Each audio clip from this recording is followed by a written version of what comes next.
Hello, and welcome to this special Act 1 compilation of the Turnabout and Ace Attorney Musical Music Commentary Series starring Sarah Shope, Abigail Stanton, Catherine Leister, and Elizabeth Lawrence, and hosted by myself, Maxwell Dziabis. We recorded everything you're about to watch on September 8th, 2024. This compilation covers episodes 1 through 11 of our commentary series, which has been released intermittently on this channel since November. In this compilation, we answer some of your pressing questions for the music team and break down every piece of music from TAAAM Act 1. Couple quick disclaimers. First, there will be spoilers not only for our full show, but also the Phoenix Wright Ace Attorney Trilogy in general, so you've been warned. And in our casual conversation, there is the occasional use of explicit or suggestive language from us. And by us, I mean Kate, and sometimes me, so viewer discretion is advised. Regardless, we hope that you enjoy this look into our creative process. And don't forget to like, comment, and subscribe if you like this stuff. Thanks, and enjoy.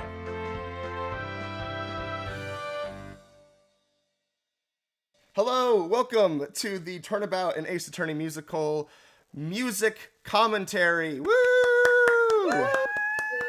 If you were not aware, on this YouTube channel, there is a behind-the-scenes commentary stream of watching through the whole show with myself, who is Maxwell Dziabis, aka HiBob7, pronouns he, him. I hosted a stream where we went through and watched the entire show in like 8 hours. And got some insight into the script writing and a lot into the video making process of TAAAM. But today we're going to be doing a different kind of commentary, specifically focused on the composing and arranging of Turnabout and Ace Attorney Musical. And I have to my right on this Discord call, the Urnsmashers, the music team behind TAAAM. So why don't you all introduce yourselves? I can go first. Go for it. I am Sarah Shope, but in the Turnabout musical sphere, I'm usually known as Arri. I have been involved with Turnabout Musical since 2008, back in the Court Records Forum. So I wrote about an amount of music, I've arranged a lot of music, and I came back on board for TAAAM in 2021, I think. Yes. And helped, again, with some of the composing and arranging. And I'm excited to talk about all this music. Our wonderful grape juice bottle. That's been the grape juice bottle since 2008. Yep. Yeah. I'm Abby. I started with the project. I started kind of as a beta reader in 2020, I guess, and then I joined up. I don't know, like 2022, 2021. 21. Yep, totally. And I've done some lyrics and some arranging, mostly with the project. Hello. My name is Kate, and I got in with Turnabout Musical early 2021, like March or April 2021, and I was invited into the TAAAM project around the end of July 2021, and I did a lot of music stuff, making some of the piano vocal sheets. I did like the overture and some other stuff, and I did a few script edit stuffs, but that's not what we're talking about, so we don't need to talk about that. It's me. I'm Yay. Lizzie. Yay! Hi, Lizzie. I don't remember when I first watched TAAAM live, but I watched it at some point, and then I was formally invited to the TAAAM team on September 6th, 2021. And that's my TAAAM-iversary. Oh damn, we just missed it. Yeah. Yeah. Oh, we did. I forget every year, and then I realized like 2 or 3 days Well, I later. forgot which year it was, so. But I did exclusively music stuff. I did not really. I mean, I looked at the script, I read it, allegedly. Allegedly. Lizzie still hasn't seen the show. Yeah. Lizzie went in blind. No goddamn clue what's happening. But I did exclusively music stuff. I did mostly like engraving stuff, which if you don't know what that is, which is most people, that's like making sheet music specifically. And yeah, that's me. So we have a wonderful music team here. You can tell many of them got involved just a few years ago. But you may be aware, maybe by this point, that the Turnabout musical project as a whole has been around for a lot longer. Like Arri said, she's been here since 2008. The project started in November of 2007, and TAAAM is just sort of the latest iteration of that. I have another video about the history of Turnabout Musical, the Turnabout Musical TED Style Talk, which you can find in the Turnabout Musical link tree in the description. Plug. So the reality is that a lot of the songs that you've heard in Turnabout and Ace Attorney Musical were not written by the four amazing people you see in front of you.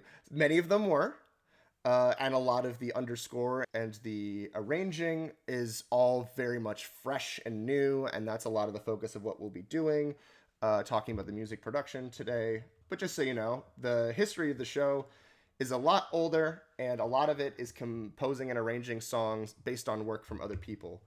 Do you have any other history things you want to add with that, Arri?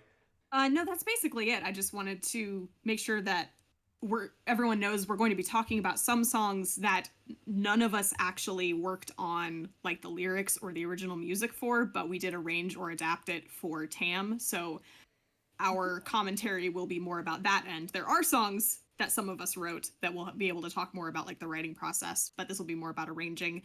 And also, since Lizzie mentioned sheet music, I think it's important to note that most of the show didn't have sheet music at all until people like Kate and Lizzie came on board and transcribed and made lead sheets and made piano vocal arrangements. And that's really incredible because it just made the show so much more accessible to everybody.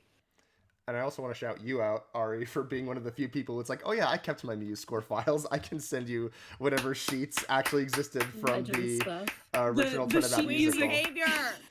Sheet music for me was like purely a side effect of the fact that I used Finale to compose, and I'm very like visual with music, so I want to see it in front of me. So I just kind of incidentally had sheet music, but it was a mess.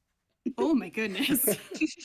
Also, quick shout out to Ryan Cabildo, who did some initial transcriptions of Turnabout musical music in 2017. Thank you, some Ryan. of which was built on for TAAAM as well. So before we get going into looking at the actual songs, I've just got a few preliminary questions which we have gotten from the community. So let's take a look at it. Here's a question from Alma with 2 A's, or 3 A's, I guess. How long did composing these songs take, and what program did you use? How many instruments were used? Too many. You have a list, don't you, Lizzie? Yeah, we gave up on realistic instrument choices fairly early on. Yes. I did go through and I made a list at some point where I just put together all of the, if you were to have like an actual pit orchestra playing the show from start to finish, how many of each instrument would you need? And so I have my little list right here. And so there are 11 woodwinds. There's 7 brass. There's 20 percussion. That seems really high, but a lot of them are like little handheld auxiliary percussion that one person could do all of them. Shout out to auxiliary And they're percussion. only in Red, White, and You, I think. Only in Red, White, and You. It's fine. But Don't worry. Except for the sleigh bells. The sleigh bells, I think, come back later. Yes, They do, of course.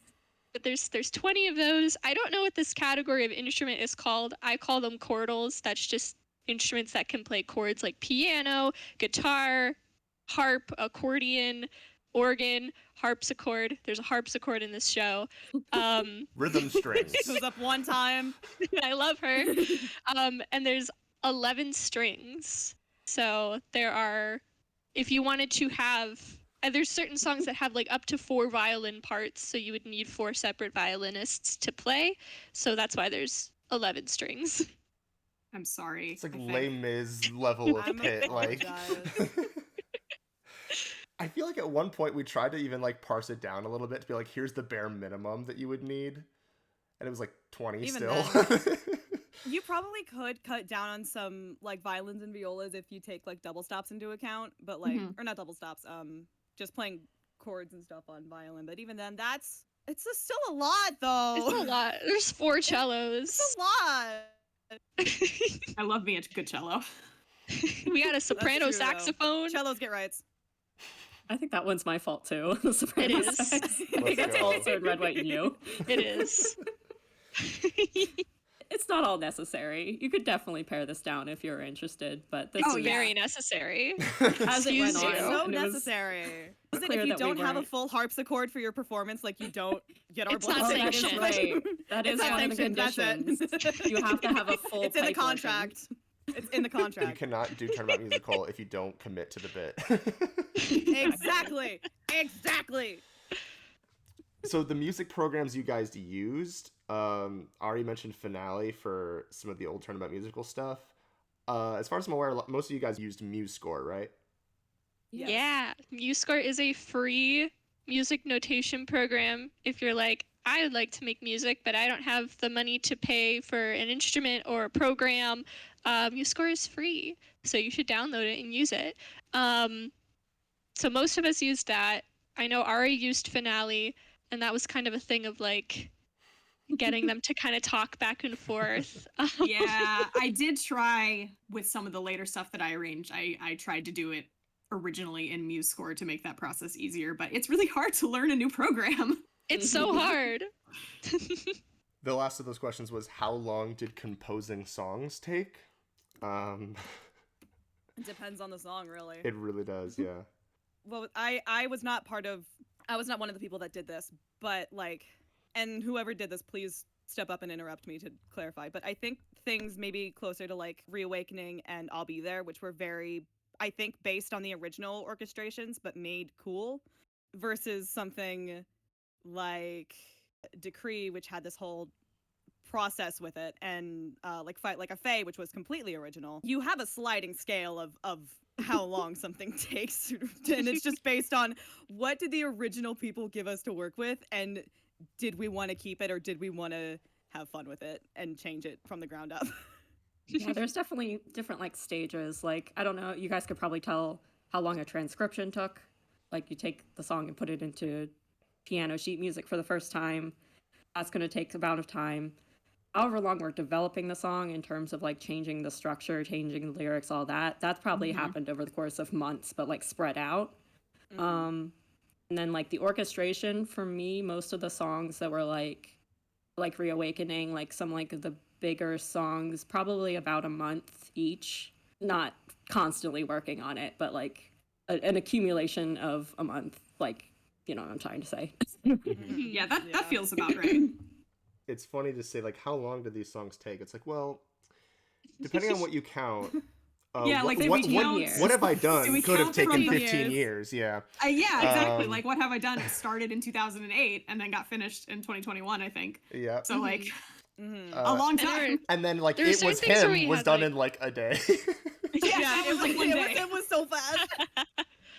There were certain things where we had like different goals. So Yeah. like a lot of the songs that Ari did, we just needed piano vocal sheets for because we already had everything else because Ari saved everything else. Shout out to Ari. And so How about Ari? that stuff, like, that's called like a piano reduction, where you take a full orchestration that already exists and you're just reducing it down to piano, and the vocal track would take like a day or two because it's all already kind of there, and you just kind of have to decide like what's the left hand gonna play, what's the right hand gonna play, what are like important things to keep. Composing a song from the ground up, from nothing, that is so dependent. It's so dependent Yep. on Mm-hmm. where your brain is and what's happening in your life. Yeah, I have a couple, like, non-Turnabout musical songs that I started working on fully a year ago and haven't finished because the muse. Yeah. It just... The muse is a cruel bitch. If you weren't Yeah. aware, none of us are musicians, like, by career or trade. Like, this is all Yeah. stuff that we do in our free time. Okay, here's a question from Kevin Cullen. Were the songs worked on in any sequence, such as order they appear or complexity? What was the first and last song completed? I have a thought about sequence, which is specifically... No, there wasn't really a sequence until there were a few that still needed to be arranged while we were recording them with our cast. And so then they became arranged in the sequence in which we needed to finish them. They're It all all Yeah, worked so I out. think I have an answer. I think I have an answer for last song. So I think the absolute last song would have been the bonus track credit sequence that Yes. Lizzie and I Oh, did. Mm-hmm. But I think the yes. last song, like in the show proper, that was written was "Fight Like a Fae" Reprise. That's right. Because yes. That I sounds think right. It wasn't finished I think I until wrote it like the week it was the gonna week be before recorded. MJ Was due. recorded. Yeah. Yeah. We had an Yeah, earlier Fight- version, but we Yeah, needed, we because I needed to had make a a new version one. that was based on. We'll talk about this, I think, with Flaff, but it was based on an earlier version of Flaff. Fight Like a Fae. Sorry. A lot of abbreviations. Y'all gonna learn some initialisms today. Yeah. But yeah, so it was based on an original version. So I had something, but then we never updated it until right when we needed it.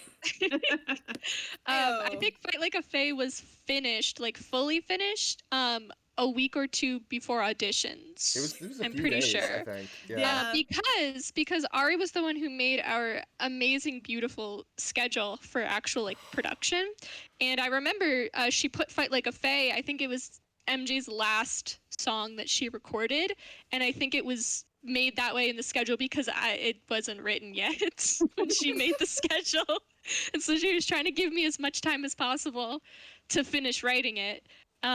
And I finished it like I think a couple weeks before auditions because I remember we did use it for callbacks. We did. Yes. Mm-hmm. Mhm. We did. And it was a secret at that That was time. the first. Hot That was was a the, secret. That's Yes. the hottest secret. Yeah, I mean, for reference, like, there's a very substantial difference between when we were writing the show and then when we decided the production was happening and this was the Yeah. schedule. Yeah. It became very real very quickly. Yeah. The first song to be completed, I mean, we just did the math, like 15 years ago, the first song that was in the show that was finished was, what, the Objection Song? Well, I mean, it depends. Like, or is it, first song that was written, I should say. first Yeah. song that was written would be, yeah, I think you're right, the Objection Song in its first incarnation, which is quite different from is. even the Turnabout musical non-TAAAM version. Right. But yeah, I think that would have been first. Justice for All is probably the closest one that was, like, pretty much the same. Yeah. From demo to now. I mean, the difference, we used Try's 2019 arrangement, Yeah. but otherwise it's the same song. It's the same song. And then the first song we completed for TAAAM, What He Deserves, is probably the closest in terms of arrangement, right? I think so, because I think Yeah. that one was Same. kind of, I came on board. Like, you knocked that out in I s- one. Yeah, You it got took up me really like fast. 2 or 3 weeks. I was like, I have a vision for what this is going to be. I expanded Abby's lyrics and then was like, here it is. And I think we made a couple of tweaks to the ending and maybe like a couple spots, but it didn't really change from that original version. So that might technically be first. Funnily enough, I think one of the earliest, like, major songs in the show that was done very quickly was Dawn. Yes. Yes. Yeah. Uh, That's called hyperfixation, baby. and Let's that, go. and that was a great moment for the whole team to just be like, wow, look at what we can do. Last of the questions before we get into the music. This is from Sarah Jam. I'd like to ask if there is a specific process that you use when writing each song. So I guess, do you guys have a particular, like, when it's time to start a song or start time to work on a song, what's the kind of flow that you try to get into? I think if we're talking about writing a song, for me personally, lyrics usually come first. I'm the same. I know that like Matthew Toronto was the opposite. He would do music first and then figure out the lyrics, which is fascinating to me. I know a lot of people work that way. I don't. For I think like arranging, or orchestrating, which we could probably speak to more if there's a process. For me, I always wanted to have the chords figured out so that I knew like what notes I could use in each measure. It was kind of mathematical.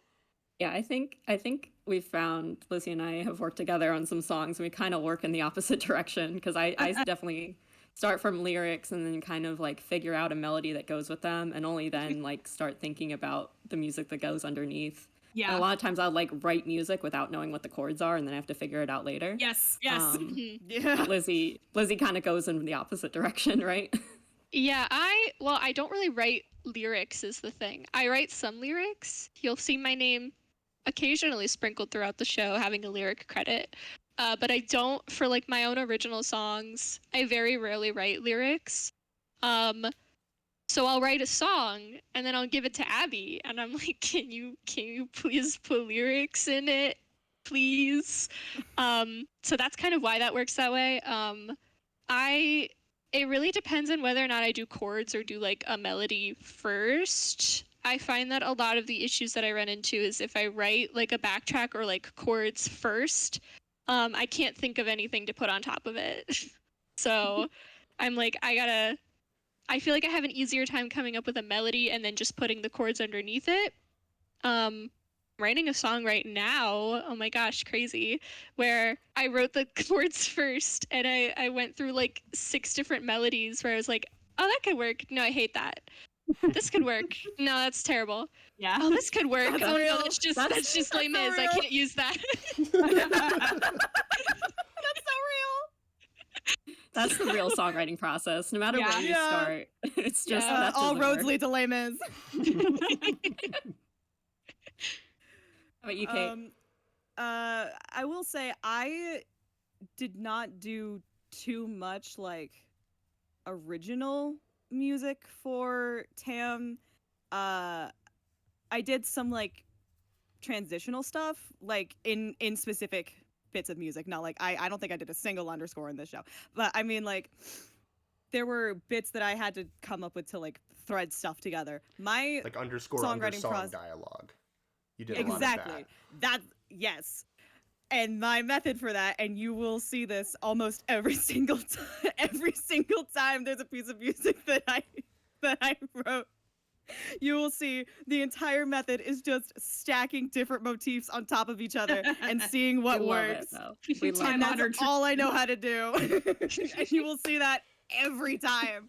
You're like, if you hear like 2 or 3 different things stacked on top of each other, I would say at like solid 7 out of 10 times, if it wasn't in the original TM, that was probably me. And it's great because you have a good ear for like what Mhm. stacks and Mhm. like what sounds good together. I spent way too much time, like, I think even before, because the first song that I remember working on was Dawn. But I spent way too much time while I was kind of in like the month or 2 before I was officially like, here, look at this thing that I wrote. I spent way too much time being like, what Phoenix motif and what Edgeworth motif can stack on top of each other and sound good? How many? How many can work like this? Is there more than one pair? Can I do this? And lo and behold, I found like 2 pairs of motifs that stack, and you hear them multiple times throughout, and you're welcome. I'm trying to remember, did we ever release the Urnsmashers first drafts be like audio? Oh my gosh. I don't remember. That should go. That'll go in the bonus tracks That's album. a good one though. It's criminal how good it sounds. Still.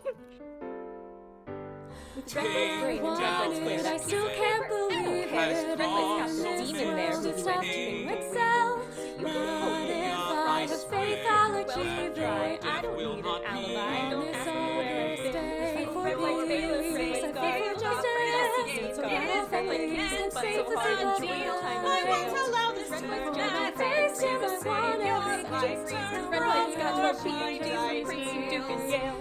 I'll stand for a spell and shaggy water because I got the bestest spell myself. So go help Mr. Edwards to save him his wits. He's the guy you can trust. And I'll bet the friends and staring down my face till my ground comes back down and let it go.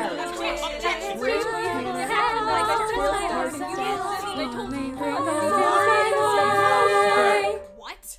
I think I shared it and somebody thought it was serious. They're like, oh, this doesn't sound bad. I was like, no. No, I you don't added get things- it. You don't understand. There was one other question that I wanted to bring up from Avery Tube Studios. How do you choose what parts of a case to turn into a song? Well, considering the fact that many of these songs were here when we got here, that's not always relevant. But when it is to all these various pieces, like where do we add music where there wasn't music before, we'll answer that as we go. Yeah. All right, you ready to get into Act 1? First song, Overture, the first Turnabout. Music by Catherine Leister. Quoted music by Elizabeth Lawrence, Joel Williams, Justin Briner, Masakazu Sugimori, Matthew Toronto, Sarah Shope, and Sarah Toronto. Orchestral arrangement by Elizabeth Lawrence and Catherine Leister. Go. Okay, hi. I guess just like breaking it down like bit by bit. I think I started writing this pretty early on. I remember it was also one of the last pieces to be modified because of something that we'll get to here in a minute. But this first opening for the overture is this big brassy August Day motif. So will this phoenix take flight off the ground? And then the da da da da da da da da da, which I originally based off of the original in the OG August Day. There's this little music box kind of opening that was, I guess, supposed to like as Nick is like waking up at the start of the show. Since we weren't doing that, I was like, I still want to pay like homage to it in a way, and so this was like, I think, the coolest way I could have done that while still being like, it's still very Turnabout musical, but now has this big like showy kind of Broadway feel to it. And is the drum roll at the start like the drum roll from the timpani, original like, overture? Yeah. I don't think intentionally, but yes, Yeah, there you go. it is. Yeah, that one. I did not think of that. Maybe I did back then, but that's a yes, yes, and Yes. Just go with it. yes. Also, this timpani bit in here, that comes up a few times, I think, in this show, where we have a timpani acting as a heartbeat. Yeah. Oh, Yeah. I never noticed that. And so it kind of it gets into that near the end when it picks up, but it starts off sort of slower to keep that kind of grandiose feel. And then as the main melody starts moving out of almost a halftime feel, we get into that. And then it goes right into this Reawakening, Here I Am passage, which is, I'm pretty sure, just this piano bit separated out into strings and saxes. Valid. That's arranging, baby. I remember when that's arrangement, baby. I remember when I was orchestrating, when I arrange stuff, I typically like to assign sounds, usually specific instruments when possible, but like sounds to characters, the way that you might associate like motifs or leitmotifs to a character. The only one I remember, I don't remember what I did for Nick. Seemingly woodwinds. But I remember like Maya was like an oboe or a clarinet most of the time. Oh, Phoenix was a clarinet. Maya was an oboe or vice versa. Edgeworth was very brassy and string heavy. Like Von Karma had like the organ and some other like stuff like that. This entire section, as you're gonna hear, is like underscored completely by the strings, because I was like, that's the most versatile. That's gonna go with like anyone basically. So the strings down here are all playing that Reawakening move. I think the first violin here and the second violin have the melody or some cute little harmonies or whatever.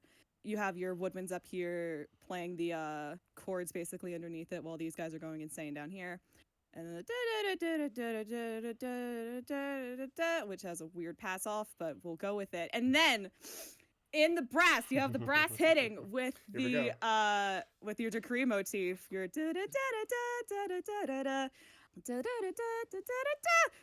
which specifically I chose. Like when I'm like taking motifs, I'll usually have like a specific phrase that I rip from, even if it's like a repeated melody. I remember distinctly this one I chose the I have gone above and beyond at times. Justice requires the extra mile. I sense right thinks I am blind. If I peered into his mind, then I be the one who's on trial. Which is not the words in the TAAAM version, I don't think. But it's what I had in my head. Yeah. But I was so happy when the lined up really well with Phoenix's like with like minimal changes to the decree motif. One's going down, one's going up. I was pleased as punch, dog. And then even like the da like right at the end was perfect. Oh, delicious. Oh, that's right. Edgeworth is flute as well. And so you have the Nick stuff doing like the now maybe I'm a lawyer after all, or the da da da da da da da da da, and you have the and we'll meet again, Phoenix Wright, with the pop up because I have respect, and then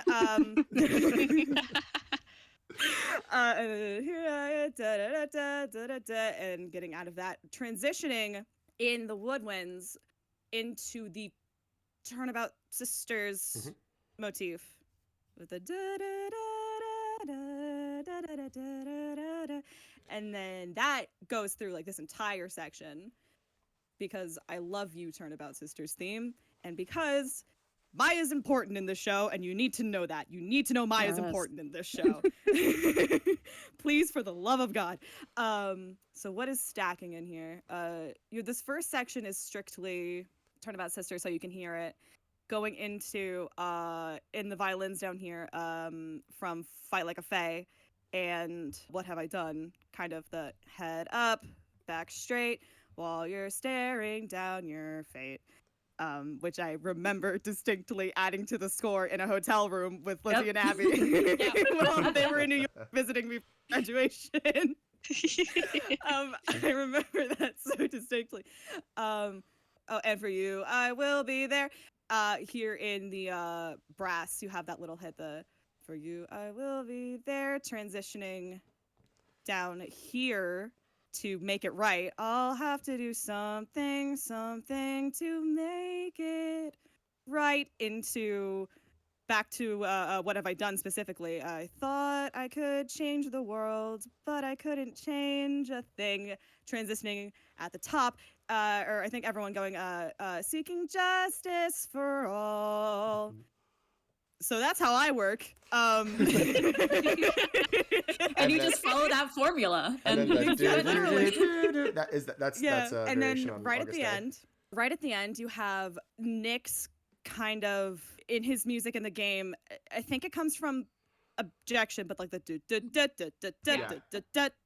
that is what is happening in the glockenspiel here. The bum bum bum bum bum bum bum bum bum until I needed it to stop, and then up top you have guilty of blaming an innocent man, which is from Decree, and I think pops up a few other times, but it is a very prominent Edgeworth motif. Yeah, keeping and the so peace right at the motif.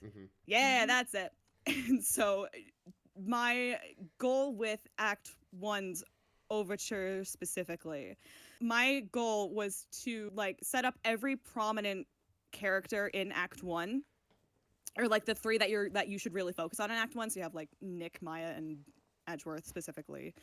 And you have hints of Mia sprinkled in as well. The entire like Reawakening section is just focusing on Nick, and when the Edgeworth motif comes in, it's focusing on like, it's like, oh, those two are going to like, that relationship is important to focus on as well. And then this entire like C section, Turnabout Sister section, is all Nick and Maya basically, and setting up like how their relationship is just as important as, if not more important, honestly, than Nick and Edgeworth's in this show. And it goes on this huge journey, like just in Act 1 alone. And I wanted to make sure that that was told through the overture as best I could. That took 15 minutes of me yapping. I'm so sorry. I think we'll get faster. It's the setup. It's the Yeah. overture. Yeah. So this was the second song that I orchestrated.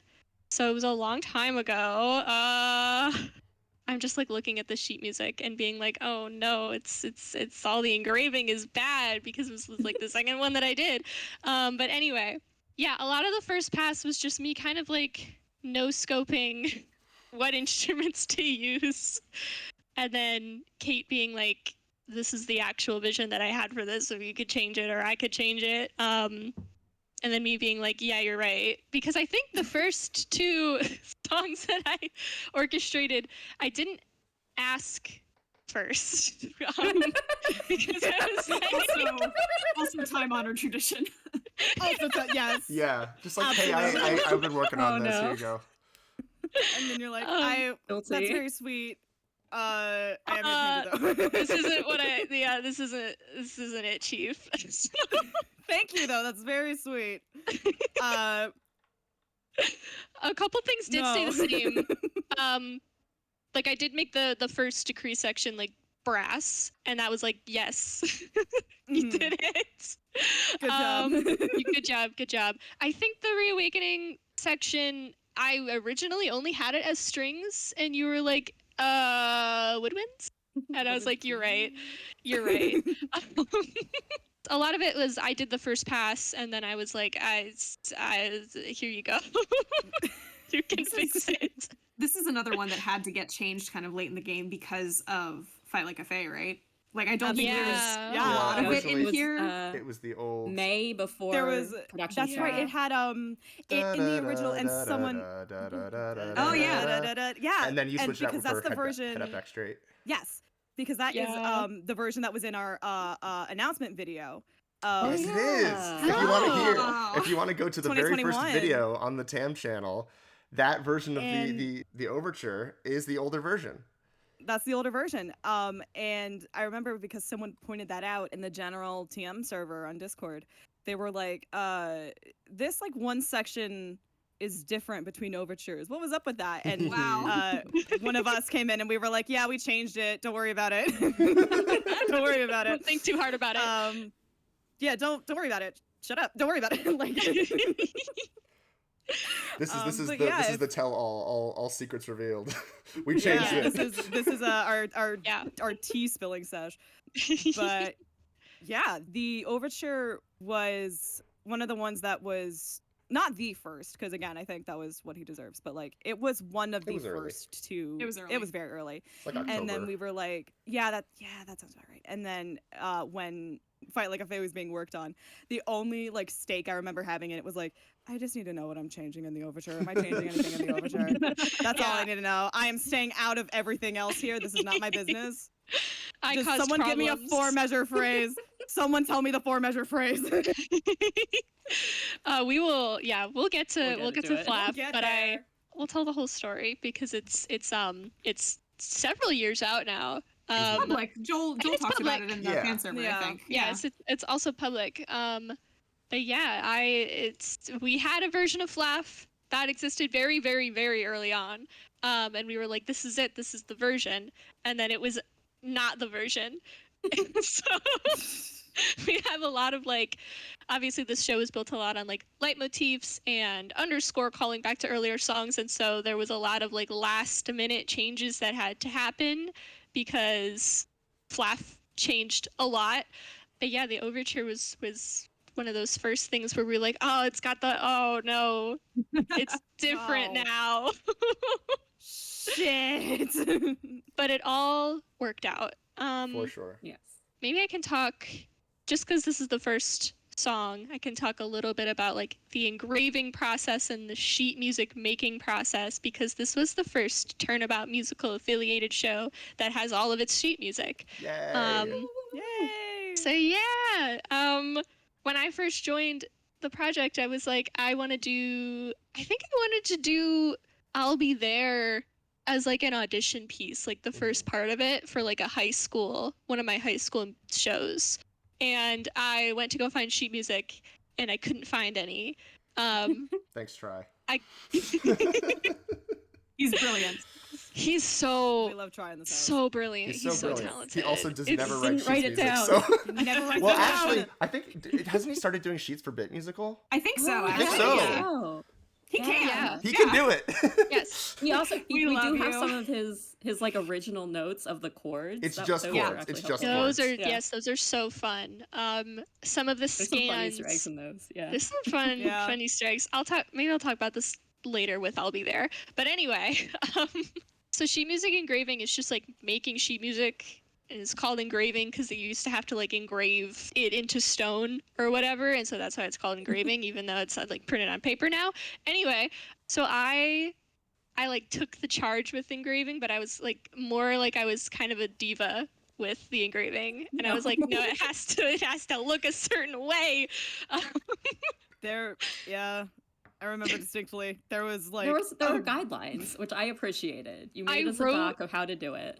You have the doc pulled up. and it's 10 pages long. It's consistent graving lot check, you know? It all has to match. No. Guidelines Fair, are MuseScore good. is very complicated, so you needed to explain all the menus. It did get to the point where it was like, I'm not going to expect people to do this. I'm just like, you can finish your song and then I will just do the engraving. Thank you, because Lizzie. Thank you. I got a little bit ridiculous. Definitely super neurotypical of me in that way. Just like all of Turnabout Musical. Seriously.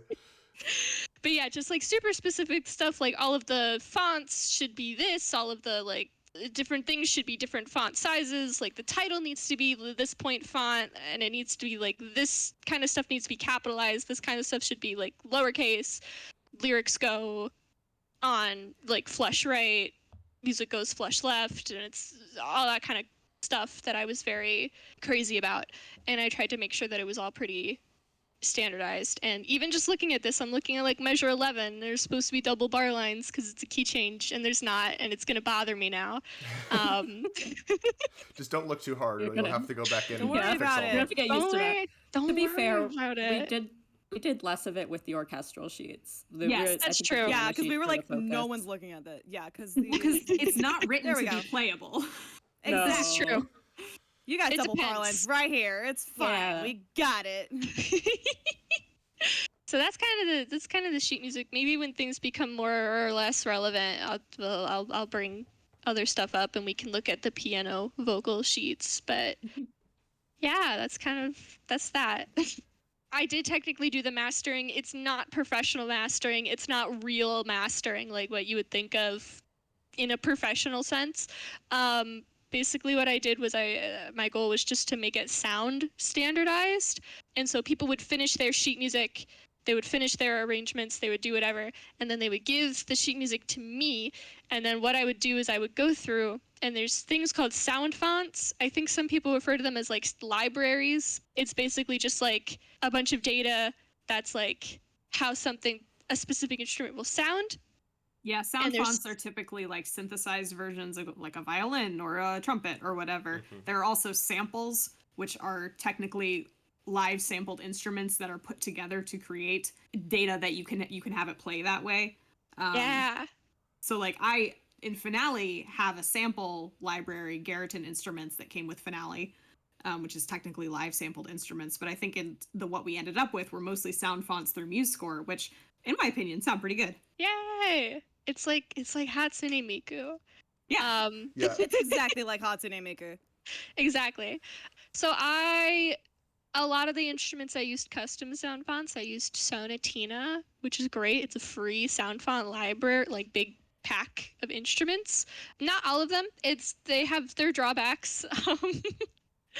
The violin in particular. There's some characters. We got Greg. We got Mr. There's some Honk. characters. Mr. Honk, my Yes. love.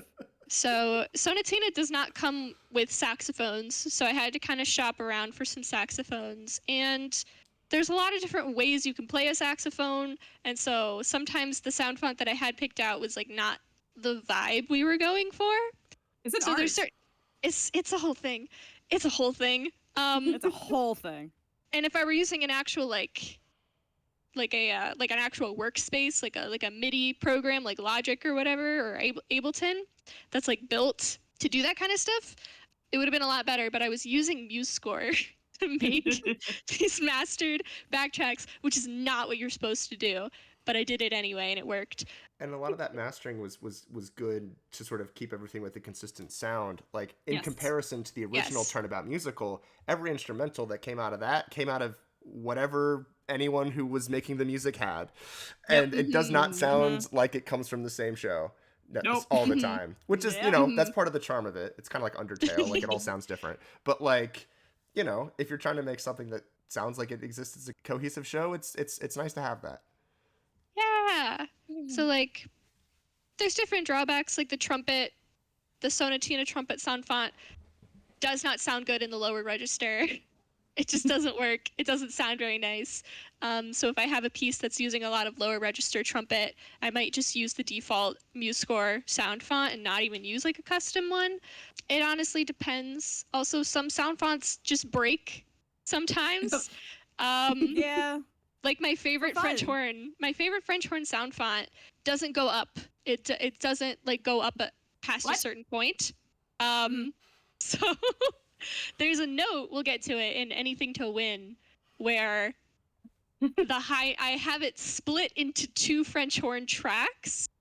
So the bulk of the French horn part is my custom sound font on its own track, and then specifically just the high note is the default MuseScore French horn. Because to be fair, in Anything to Win, I was looking at the sheets. I don't think French horns can play that high. No. I think that's a MuseScore exclusive. That's why it doesn't go that high, that sample that I was using. Yeah, just little things like that. I mean, as things become relevant, I'll point them out, and I'll be like, that was a crazy thing that you don't see because it's behind the scenes. Fantastic. Let's get on to the next song. Song 2. An hour in. Let's go, boys. It's okay. It's we were establishing a lot of good groundwork at the start. So this is Prelude: The Dark Age of the Law. Music by Abigail Stanton. Additional music by Maxwell Dziabis. That's me. Quoted music by Masakazu Sugimori. Kate did the piano vocal arrangement, and the orchestral arrangement is Abby, Lizzie, and Kate. Yeah. Alrighty. So this is my court theme medley. There are many like it, but this one is mine. I love yeah, this. I mean, it was based on Max. So I think it was part of.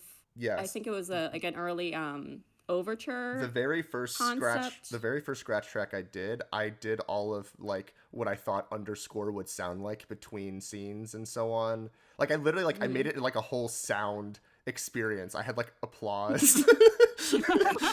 Just to be like, what would this sound like if you were just like sitting in the theater listening to it? And so I just like vocally improvised. Well, not I planned out and vocally performed some ideas like, oh, this is like what underscores would sound like.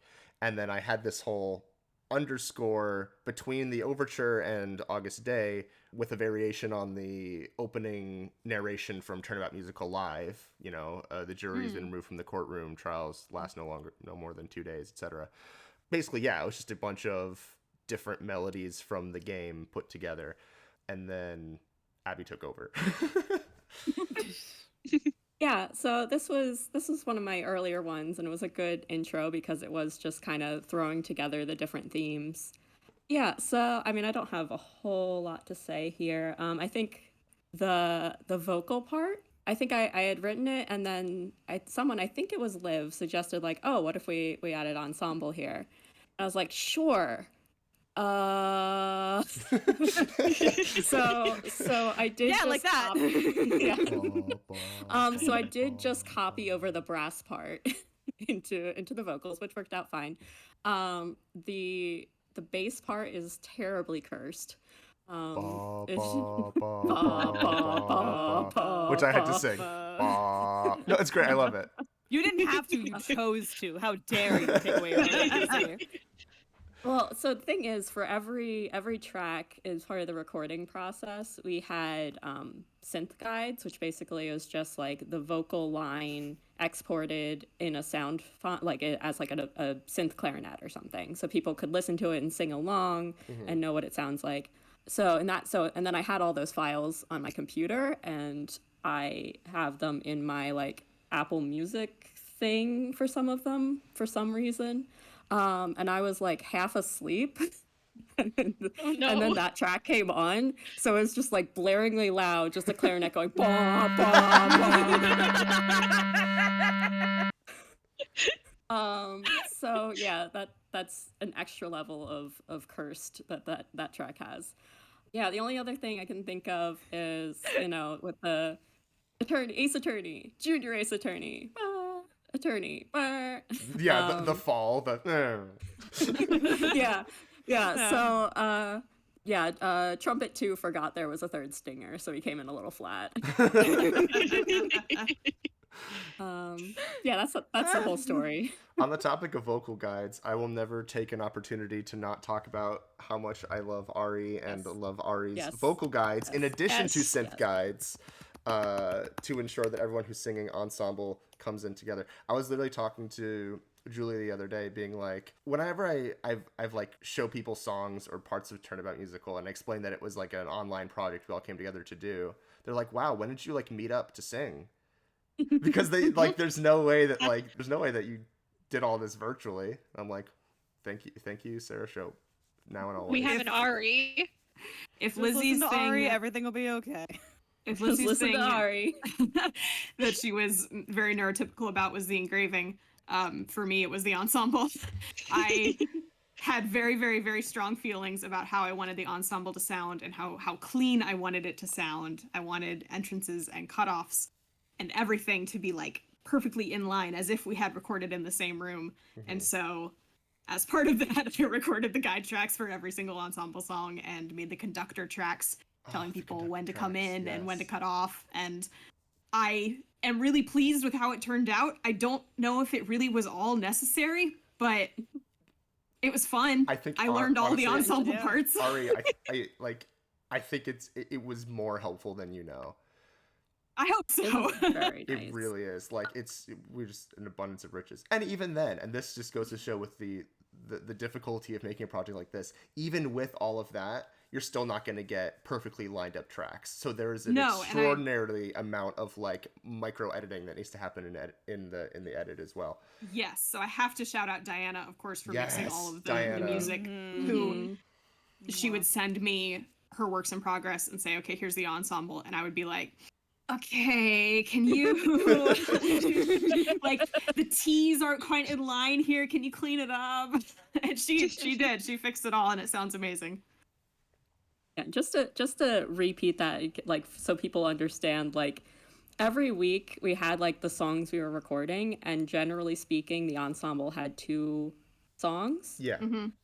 Every song has anywhere from 4 to 6 ensemble parts, which means every week Arri would sit down or stand up, I don't know how she sings at home, and record 8 to 10 songs of ensemble every week. So she is like superhuman and very cool, and I think everyone should know that. To do it all before we started production. I did not. It was usually every Saturday. Hell yeah. And it's incredible. Yeah. It's so good. It's so worth it. The work absolutely shows. Thank you. It was fun. All right. All Next right, song? should we move on? Let's do it. Next song is August Day. Lyrics and music by Matthew Toronto. We've been saying Try. That's Matthew Toronto, in case that wasn't clear. Additional... By Force Button. Yeah. was his username. His old screen name, yeah. Yeah. Additional lyrics by Joel Williams, myself, and Olivia Ramsey. I could talk about it in a little bit. Additional music by Kate. Quoted music by Masakazu Sugimori and Naoto Tanaka. I guess these will always come up, so I can explain that now. Masakazu Sugimori is the composer of the original Phoenix Wright Ace Attorney, the first 4 cases. Naoto Tanaka was the composer of Justice for All and Rise from the Ashes, and also did the arranging of the Game Boy Advance soundtrack to the DS. And then later, Noriyuki Iwadare will come up, who composed Trials and Tribulations and other Ace Attorney games. And then the rest on there, piano vocal arrangement by Kate and Ryan Cabildo, and orchestral arrangement by Abby. Woo. Okay, so I can talk about orchestration, but do we want to like talk about like structure first? I can talk about the order of what we did here. The work before Urnsmashers came in, that was the Joel and Liv and I. We changed a lot of the lyrics, mostly in the crowd part in the middle, swapping out characters and adding new stuff. So all the stuff with like Edgeworth and Payne and Lana. It was so smart. That was Just basically us. You know, why not use the intro song to introduce characters that are relevant to the story? Just a thought. Groundbreaking. Yeah. Insane. For a while, we had the sort of second verse from Try, and like we never really worked out proper second lyrics, and eventually we were just like, we don't need it. We could just go right from that I'll win on this August day right into the crowd. No more 15 minutes. It was basically just like that until, if I remember correctly, Albino Squirrel's production in 2021, because we went to see that, And he incorporated the whole intro scene with Mia and Larry into the middle of August Day. And Arri and Joel and I are sitting there in the theater being like, duh, why aren't we doing that? So we stole that. Really smart. So we stole that idea, and we had Kate did like that underscore section, that whole underscore section with the Mia and Larry scene. Yeah, and it was much longer originally because we basically just took the scene we had, which was a separate scene in the scratch track, and just stuck it in there, and then we just cut it down because it didn't need to be that long. But all that music was really good. Yeah, I don't even remember what the whole thing was. I adore this section. I think "Will There Be Justice for All" at the end was also us pre Urnsmashers. Love that. That was there when I was first sniffing my way through and making vocal sheets. That I think we're that's never it going to see the in light of terms day. of like structure. And then there was Mia's verse was originally a whole verse, and then we cut it, and then we put half of it back. Yeah, I think I was like, can we please just put So what happened with this one is that I might talk about this a little later, but like at some point we were like, okay, we had this goal that we wanted to be sort of performable length. I forget exactly what number. Did we say like 3.69? hours? That's what it was. That was the version number. No, I meant like That was but the length we wanted like 2.5 tops. Or 245, 245, maybe. I think. Yeah. Was 245 And we were at, like, pushing it tops. we were not at that. No. So Nope. But a lot of case one got cut 3.69. down because we wanted to reach that goal. Dead Mentor in 20 minutes or your money back. Right, Yes, Dead Mentor 20 minutes. I want to talk about that with Objection Song, but like Yes. There's a file somewhere that's just called August Day, but we take no prisoners. That's what I was going to talk about, the no prisoners cut. So yeah, that was kind of the philosophy of going through the script in that particular version, was like anything that we don't need, we're cutting it.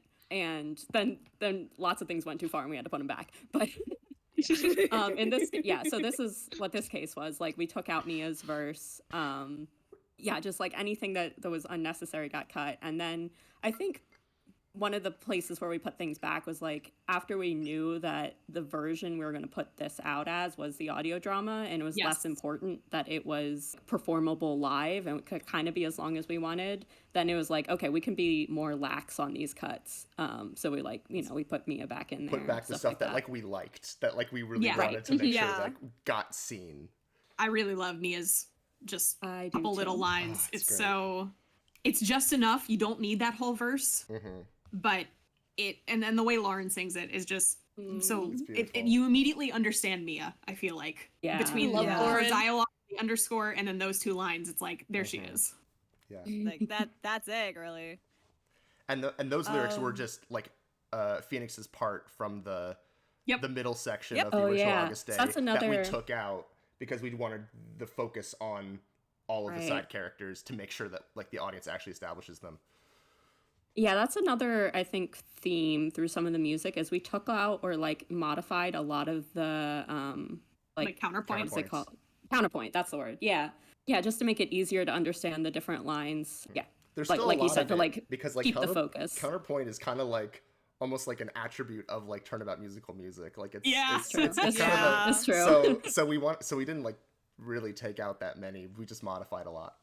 Right. Yeah. Like even I think the most counterpoint heavy song is still modified down from the original because the original Is that was 600,000 volts? so much. No, Red, I White, was thinking Adieu. Samurai. Oh yeah. Red, White, Yeah. Adieu. Yeah. That would be it. We'll get there. We will get there. We'll We'll talk get about there that. when we get there. Oh, there's a story. Patience, people. We're going in Us order. pushing it. Yes. Everyone calm down. Okay. But to get to some other things in here before I get to that dialogue section. First of all, I think this piano arrangement was based on Ryan Cabildo's orchestration, which I wanted to give another shout out to because, Ryan Cabildo saved my life in college when it came to arranging stuff. Let me see. All of this is like basically the same. Whereas you have your little option up if you can't hit the low F sharp. Literally all this is the same. All this is the same. Oh, this like that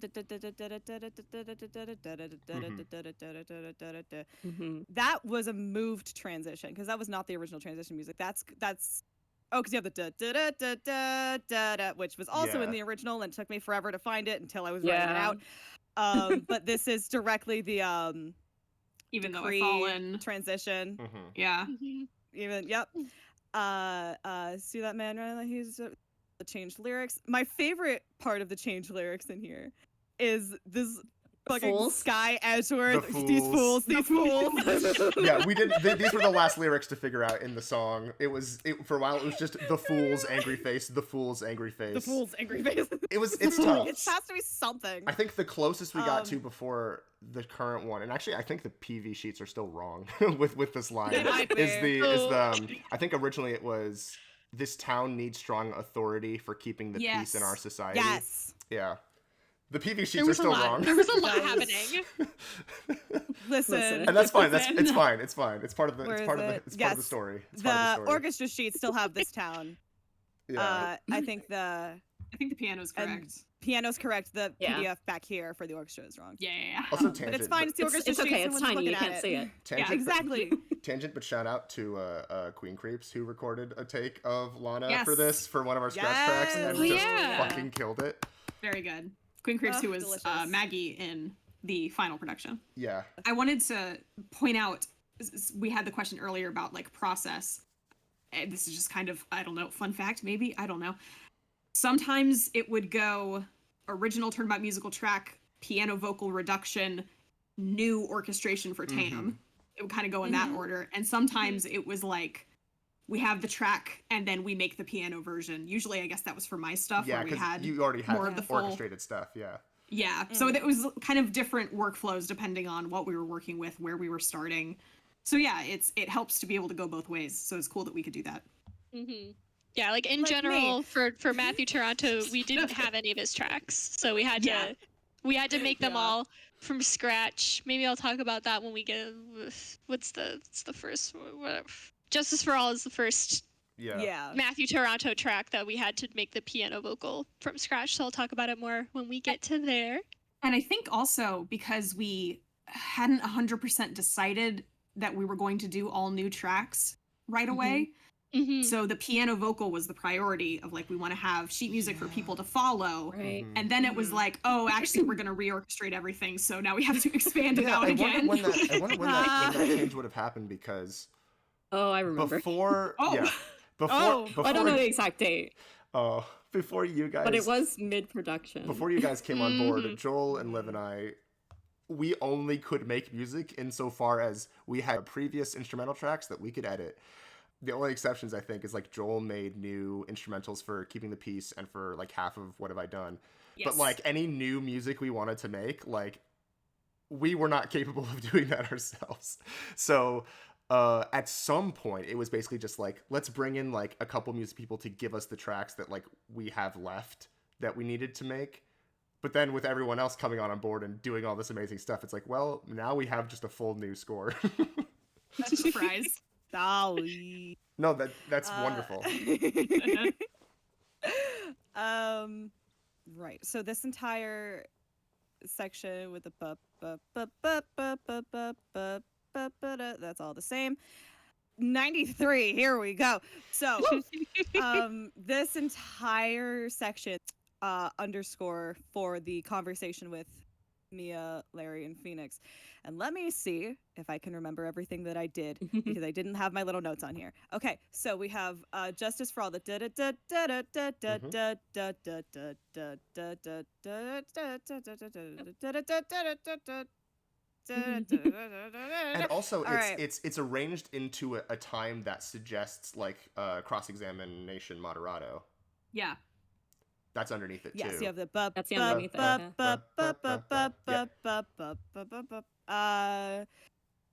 oh yes, I did Yep. remember where it was. Okay, and so you have up here you have your da da da da da da da, and then I, being a cheeky little fuck, was like, you know, it would be funny to put in here, ba ba ba da ba ba ba, if we put in some Godot music right Yeah, there, mhm. boys. And then no Not the one First said time. anything Not about the first it. time, not the last time. Yeah, I I just think Not it the was first time, not the after- last time. In that exact same spot in the melody too. Yeah. Yeah, I think was like, Lizzie. if it don't Lizzie, break. was that- I guess we'll get Lizzie. Was that you in Justice for All the first time? That was Kate. So I was like, Yeah. I want Godot music here. Kate, will you do that for me? Yeah, got it. And then we so did it. that's why Kate has an arranging credit on Justice for All. I Is did for the 2 Godot part. measures. We didn't talk about this up front, so Max, I don't know if you want to put this in like a disclaimer when you edit. There probably will be spoilers, not like heavy spoilers, but for like the trilogy, possibly later games. I guess. So just like beware. Well, it's Godot's Godot? theme. It's here No, it's for fine. some reason. Don't worry about it. Sorry about it. We can listen. If they're here, I don't see why Yeah. that's it. Whatever. Uh, Anyway, Never mind. I said it and I was like, hold on. I'm making direct eye contact with half the cast members. I know, exactly. That's what I was going to say. But we're Which is bullying cool Ren for that not like playing AA3 we got yet. so many people who are just tangentially part of Ace Attorney because they're bringing their own like acting talent to it without, in many cases, a lot of preconceptions about the characters, which is cool. Yeah. Bum. And then this is just. It's got to be It's the got to be butts. the butts. Mhm. This is good because you have a wow, Nick, that's quite a trick. It shocked even me. It's impressive how you managed to survive. And then down here you have a man off the stand. He's a sham and a disgrace, but he's fun, wasting time for a prosecuting aid. Like that's all that is. So fun. I just repeated it So and I didn't do fun. the ending bit because it didn't sound as good. And then it's what is this? And then you have the lobby theme from the first game, I think? Question mark. Yes, that's a lobby theme. Very intelligently, Yes. what is it? It lined up well with the dialogue. Yeah, That's yeah. all I care about. I don't know how we managed to do that, but that rocked. I guess what I mean in the game. There's like longer like breaks, like longer like drum fills between the sections. Yeah. Boom, boom. Oh yeah, because that was Yeah, 'cause quiet. I used it I didn't have later. anything in the sheets, and I was like, I don't know what to do with this, and it's not gonna be quiet. Oh no, yeah, that's all that I changed from that was just cutting out those 2 measures of just like hi-hat hits or whatever they are, and then this piano section is back to August Day.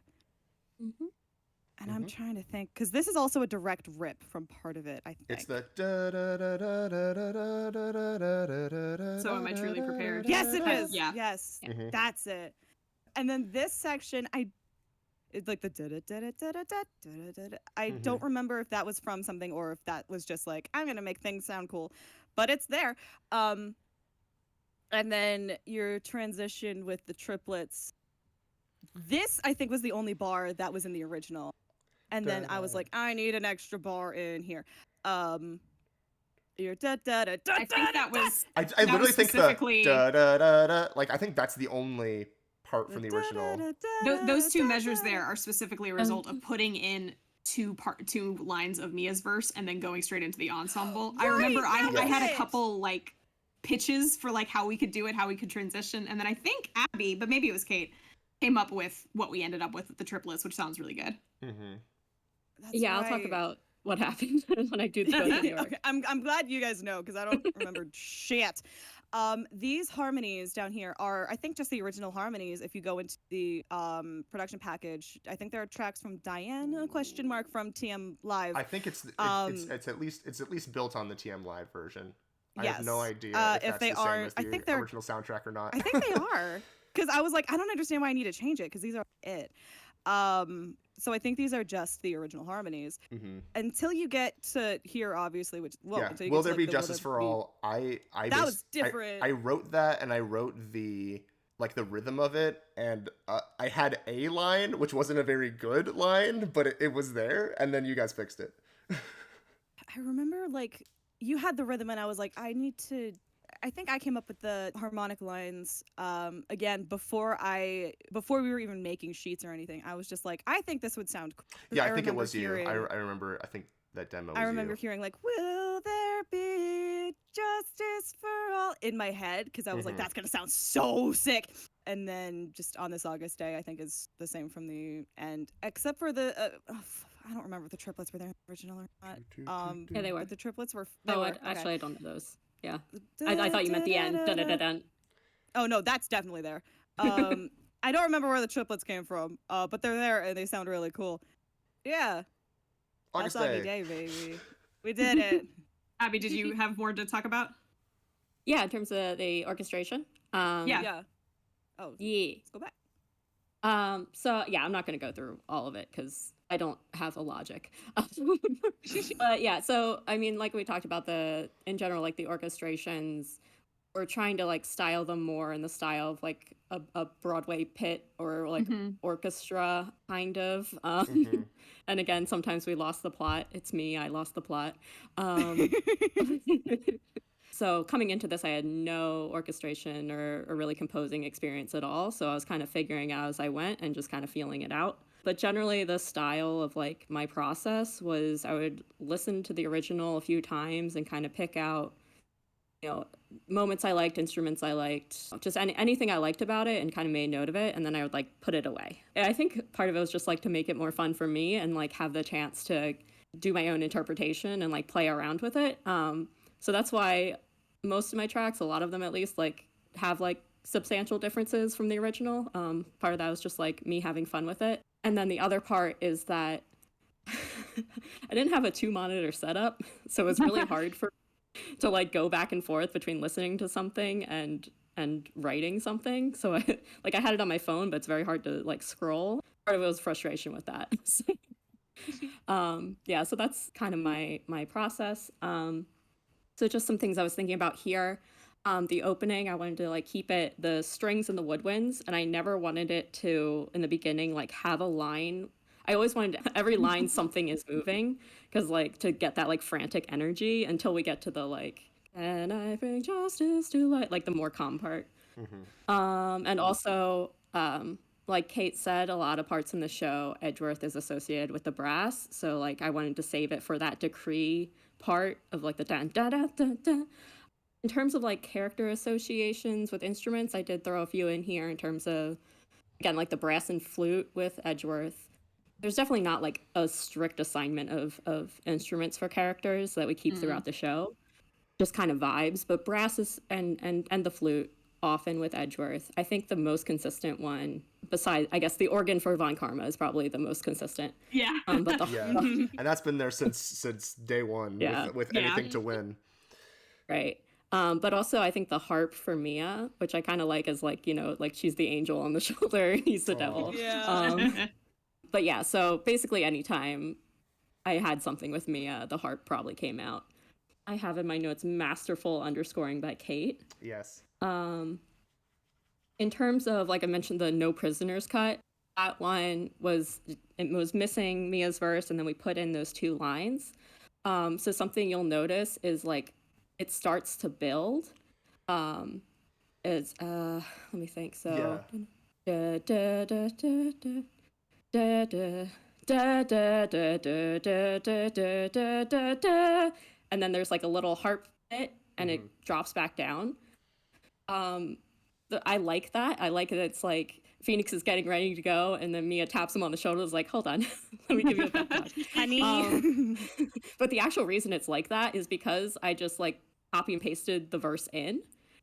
It usually like the build was supposed to happen and go right into the triplets. Yeah. But then I put it in and I was like, oh man, I got to figure out this transition. But then I liked it, so I kept it. It's great. It kind of has this vibe of like Phoenix is getting amped up and kind of freaking out a little bit, and then Mia calms him down, brings it back to earth. Yeah, exactly. So then when it does build up again, it's like a more triumphant build rather than, triumphant assured, build yeah. rather than a chaotic build. Yeah, so that was a happy accident. And then in terms of Easter eggs, we already mentioned the decree horns, which were in the original. I think they're in a slightly different place, but I do a lot of Easter eggs. I don't know, it makes my brain go brrr. So One in particular, which will come up often. Okay, shut up. It's okay. No, it's funny. It's good. Listen, It's good. it's the most versatile pattern you can imagine. So For the uninitiated, it's Objection 2001. It's everywhere. It's everywhere. Of course it's everywhere. Why? How can't I? How It's can't great. How can we not? I do it too. Yeah. So the part that I tried to do like a little sneaky thing was when Gumshoe comes in. With Maggie. What is his or- line? Yeah, with Maggie. Today's the day my today's paycheck the comes, day. comes in the mail. So this one didn't really work out, but oh gosh, I'm not gonna be able to see this all. Oh yeah, so if you look in like the saxophones, it has the essence of Gumshoe's theme. Yeah. The da da da da da da da. It's not that at all anymore because it just really did not fit the sound. But that was what was tried there. More successful is the next one for Maggie. There's some Blue Badger and the flute. Do do do do do do do do. And then for the next line is Lana. Lana baby. Lana baby. In this show, Lana gets Emma's theme. It is Turnabout Sisters 2005. It is. There's the sisters. True, it's true. Yeah. This is true. And that was established back in the original Red, White, and You anyway. Yes, so. yes, it was. was Yeah, in Matt the original Ferguson Red, White, and twist. You. Yeah. Yeah, so it's in the trombone here. She also gets, in terms of instruments, this is matching the instrumentation of Guilty Convictions. The brass, the oboe, and the drums, the da da da da da da. Yeah, so, and she has Emma's theme in the trombone, the da da da da da da da da da da da da. And that, I think, is it for Easter eggs. So that's all I gotta say. You'll recall it just like it was yesterday. We really don't. All right. It was 2001. All right, No, next. not 2001, 2021. All right, next song. We have Objusi. Objective. This is okay. So Juicy. this is fun. The Objection Juicy Song. swing. Lyrics by Abigail Stanton, McKeel Van Bell, and Sarah Toronto. Music by Matthew Toronto, McKeel Van Bell, and Sarah Toronto. Additional music by Abby, me, and Sarah Shope, Arri. Quoted music by Masakazu Sugimori. Piano vocal arrangement by Kate and Ryan. And orchestral arrangement by Abby. I think before you guys came in, I don't think we really changed anything. I can't There remember. was like I an don't- extended ending, which There ended up was, going yes, in bows. Yes, Liv wrote an extended ending, which we didn't have in a song form because we couldn't really write music.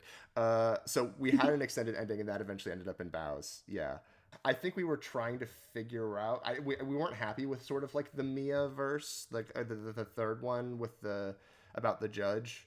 Oh yeah. I don't remember who did it or when. I know I did. I'd recorded did. the first demo of. That was Abby. That was Abby. Yeah, I did the lyrics and you did the demo. I did the original demo, and then you guys made the music good. And we're talking about the crowd part that Yes. replaced Yeah. Mia's third verse. Okay, go ahead. That's all I got. Okay, I yeah. can- So yeah. I'll. Oh, Go ahead. No, go ahead. are you did gonna do this- like the beginning of it? You do the beginning of it, and then I'll continue. No. I was gonna talk about the crowd verse since we were there, but you like owned this song and its Yes. rearrangement and physical rearrangement of the pieces. So like this is all you. Okay, yeah. So I'll start with crowd verse because that's where we were talking. And that was also like the first thing that I changed, I think. Yeah, I had this idea of it started with like what he deserves, but this was also very much inspired by the verse in Tomorrow at Last, or like the biggest drought we've seen in years, which is like one of the best musical moments of the show. And so the idea, what I was thinking here is like in the game, you have all these moments that are punctuated by zooming out and seeing the crowd. So the crowd is like always this presence. And it's also like this extra element of pressure of like what the public opinion is in terms of like thinking that everyone is guilty and like thinking very poorly of defense attorneys, and it's like added pressure. So I kind of wanted to work in more of their presence, and so this is kind of the start of their arc. They kind of go on their own character journey throughout the show. So here is kind of them enjoying the show and not really considering the emotional weight of what's happening.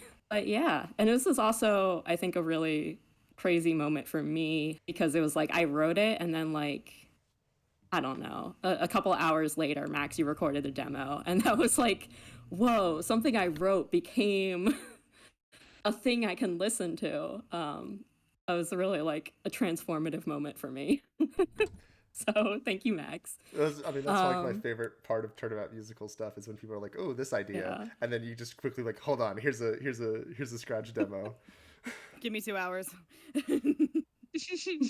But yeah, in terms of like the structure of the song in general, this was part of the like no prisoners cut version of the show in terms of like the first case does a lot of important things in terms of like establishing the characters and kind of introducing you to the world and the mechanics of what's going on.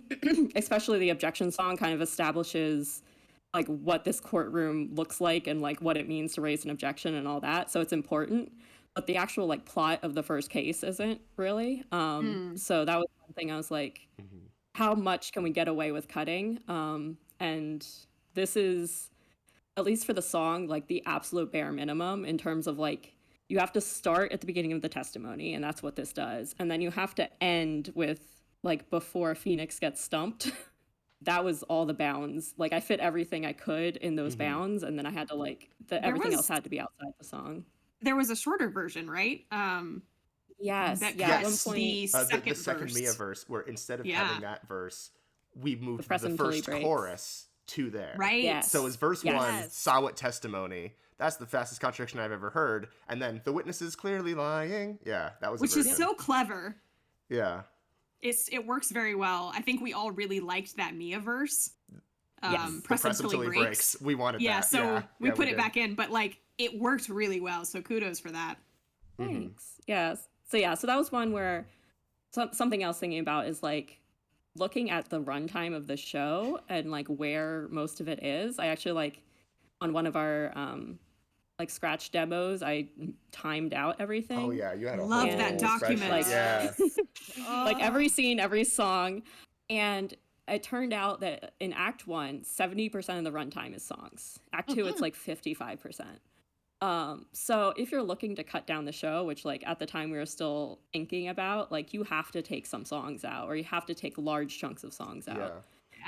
For like whole verses and stuff, which is very hard to do, just like So hard. emotionally. Yes. Difficult. So- Yeah. We didn't get very far in it. So, you know, we had that verse we took out of August Day, we took a verse out of here, but ultimately it didn't really happen. Yeah.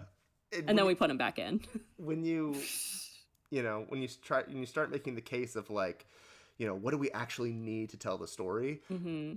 Technically anything is cuttable if you really Yeah. really try hard enough. Yep. So and so we had to be like, is the objection song cuttable? But we made a good argument like, no, it is necessary to understand how courtroom works.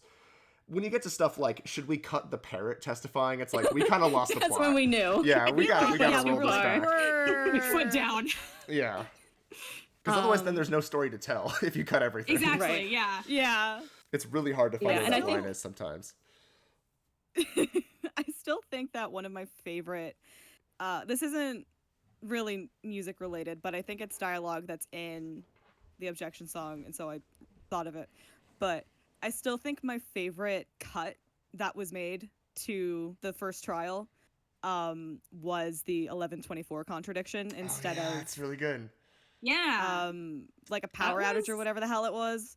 The passport. because That it was, was I like- think, one of my first like It was. It was in the first notes. In it addition- was in the May Yes. 2020 notes. I remember. So here's the thing. So I reached out to the PWMP Facebook page, which was not something in character for me at all.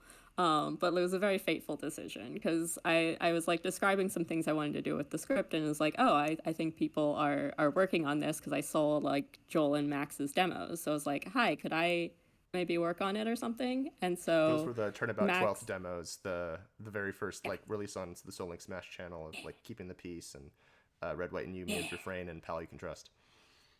Right. So I saw those, and Max was like, hey, we have this script. Do you want to kind of like read it and give some thoughts? So I read it, and then I wrote back like 20 pages, which is a bold move. I don't know. But I had like ideas I was already thinking about. So I was just like, well, I'm not going to do this on my own. So maybe they'll do something with these ideas. So I was just like, here, you can have these. And they were and great that was one ideas. of them. Yeah. Thank Some of them you. we weren't ready for at the time just because we were trying to figure out like, what do we want? Like, when you're Right. bringing in new creative people into a team, it's like, how well is this all going to gel and so on. Mhm. But absolutely. eventually, I think pretty much all of it made it in by the end Abby's because they were all smart. good. Abby's Smart. Abby, very smart. Very, very smart.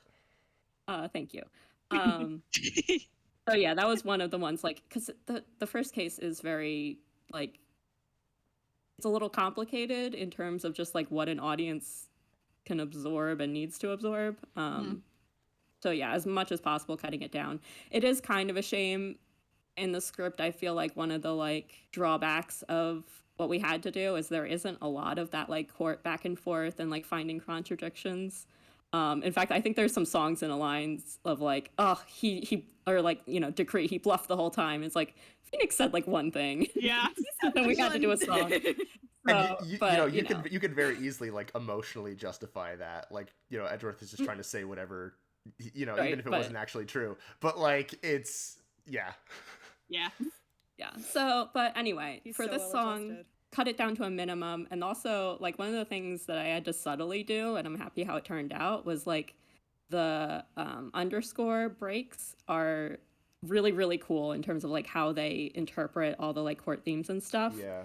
But like the Yes. timing was all off. Yeah, and Right. all those The- were the new originally dialogue. try. So like Yes. the Objection Song originally was just a very straightforward like verse chorus thing that McKeel Van Bell wrote as lyrics and like a little bit of a melody, and then Sarah Toronto, F3 Girl, fleshed it out into a fuller thing, and then Try, I think like 2009, like redid it and like put in all of the game references and put in the actual cross-examination itself into the song. Yeah. Yeah, so they're all really cool, and we didn't want to lose any of them. So basically, like, I spaced out the dialogue and stuff, and just like cut things. Like if it was 16 bars, I made it 8 kind of stuff. And I don't think you can really tell. So I'm happy with that. Yeah. It did bite me in the butt later because the version that Turnabout Musical, the miniseries used, was like my orchestration, but then I had to like re-add things back That's in right. because they Oh, used yeah. the original dialogue. Exactly. And sometimes I really struggled with that, but I think it worked out okay. But Yeah, they're wonderful. there are some things that like don't have original Turnabout Musical version of them because we Yes. would have the piano version, change that, and then orchestrate it. So you don't actually have the orchestrated version of the original. Yeah. So like Decree is a good example of Yeah. Turnabout Musical Decree in this kind of orchestration does not exist. Yeah. That's all I have for Objection Song. Yeah, I think Baby. Next, the only thing I was Oh, gonna yeah. say about Objection Yippee. Song was just that crowd part, because I Right. ended up doing the final like SATB Oh, yeah. Yes, arrangement you of did the it, final- and yeah. it was like mostly based on what Max did, and I think Abby, you made a couple tweaks, and anyway, so it was really Liv. built on your guys' Yeah. work, or Liv, yeah, Yeah, Liv got a Um, hand on the ball at some point. Yeah. yeah, but it was Liv really got fun passed to around a do. lot. I come from like more of a choral background, so it was fun to try and write in that style a little bit. That was all. And I like like still it. still make sure that like all the dialogue is clear on all of like the building choral Yeah, stuff. trying to like keep the line. There's probably some things I would do differently now, but you know, I'm pleased with it. Yes. I remember the one thing that I do remember with this one is I was getting on someone's ass. It may have been Arri, but I was getting on someone's ass being like, if altos have the melody, give them the start of the melody too. And then it never changed. All right, whatever. No, yeah, I like to pass the melody around. Like that's intentional for me. Yeah, that's the fun way to do it. That's the fun way to do it. I'm agreeing with you, but I remember at the time that was my thing. Was someone would do something really good and then I was an asshole about it. I mean, alto rights. That was yeah. my role, because someone has to be. All right. Anyway, Next song is The Rookie Killer. Oh, the Rookie Joke's Killer. on you. There are cheats Lyrics- for that. I know. Actually, Oh, Kate. there might be. Yeah. Are they So kind of. Rookie Killer, lyrics were by Brandon Lee Torres, music by Justin Briner. This was unchanged from Turnabout Musical, the original, except we just did the Turnabout Musical live thing where we just like half do it. And then there was the full version, which was not us. that was the rest of the TAAAM cast and crew having fun. That was not the formal video team or the music team. I did the recorder. You did do the recorder on it. That's right. I did, yes. And I played it, one of the few live instruments, me and Ruth. Yes. Abby's very talented. I also that full version I was flicking my hair there.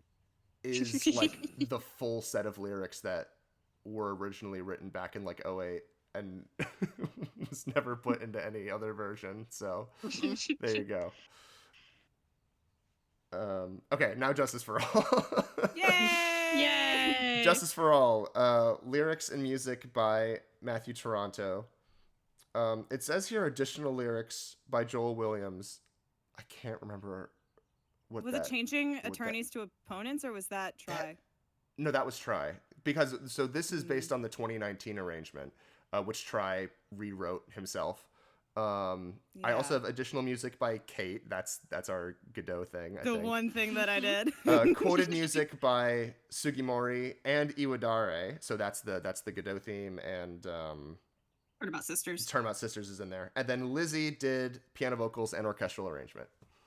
Yay! Woo! So something about me and the way that I arrange things, I don't really do leitmotifs and I don't really do references. And that's not like I don't need to use leitmotifs things. It's that I start doing things and then I don't think about it. And then I'm like, oh, that would have been cool if I did that. And then it's too late. So I mean, it is true. You don't need them because they're already amazing. We There got it are- covered everywhere else. It's Yeah, fine. there's so many. Somebody So, needs to not. You're welcome. a lot of my some of the things that I did have references to them, but a lot of this is just going to be me being like, and then I just was vibing. Heck yeah. But yeah, so this is the first big Matthew Toronto song, other than August Day, but that did have Orion orchestration first that we were able to use. So this was the first big Matthew Toronto song that we just didn't have anything for. Well, Ryan had written a Justice for All arrangement, Did he? but not of the 2019 version. So that probably was it. Didn't use it. Yeah. So, That's Sorry. Fine. That's fine. sorry, Ryan. It's not because it was good. I just didn't use it. Also, he did like some of those in like a day, so they weren't all.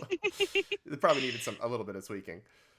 So the big process for going through for me for transcribing Matthew Toronto stuff is you go to Max's YouTube channel and you get the instrumental track and you download it as an MP3 and you crank up the volume in your headphones and you go through 1 to 2 seconds at a time and you just keep backing up the track and just writing down everything that you can hear that he did. And so that is what I did. I don't play piano. I think that's important to note. I don't know how to play piano. I kind of play violin. So I was just kind of guessing, like, oh, that sounds lower. He probably played it with his left hand. I don't know. Just kind of going through like that.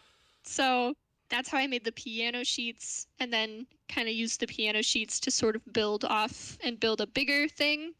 I remember for a long time we just had the piano sheets that I made and people really liked them. And so there was some requests from different members of the team. That's why we got you in. Right. Originally, because you did all the MuseScore ones like publicly, and we're like, Yeah. oh my gosh, look at all these Turnabout musical sheets. Yeah. Coincidentally, just right at the Listenator. time where we It needed was people just to help us Listenator. transcribe the show. Yeah. Yeah. I was Listenator in the channel in the fan server for a long time, but then I worried people might not realize that Listenator and Elizabeth Lawrence are the same person, and so I changed it to Lizzie. But now it's to the point where people are finding my sheet music on MuseScore and they don't realize that that's me. And then they pay like the $50 for a subscription so they can download them. And then I'm like, it's my channel and I have it and I can give it to you for free. Why would you pay $50, please?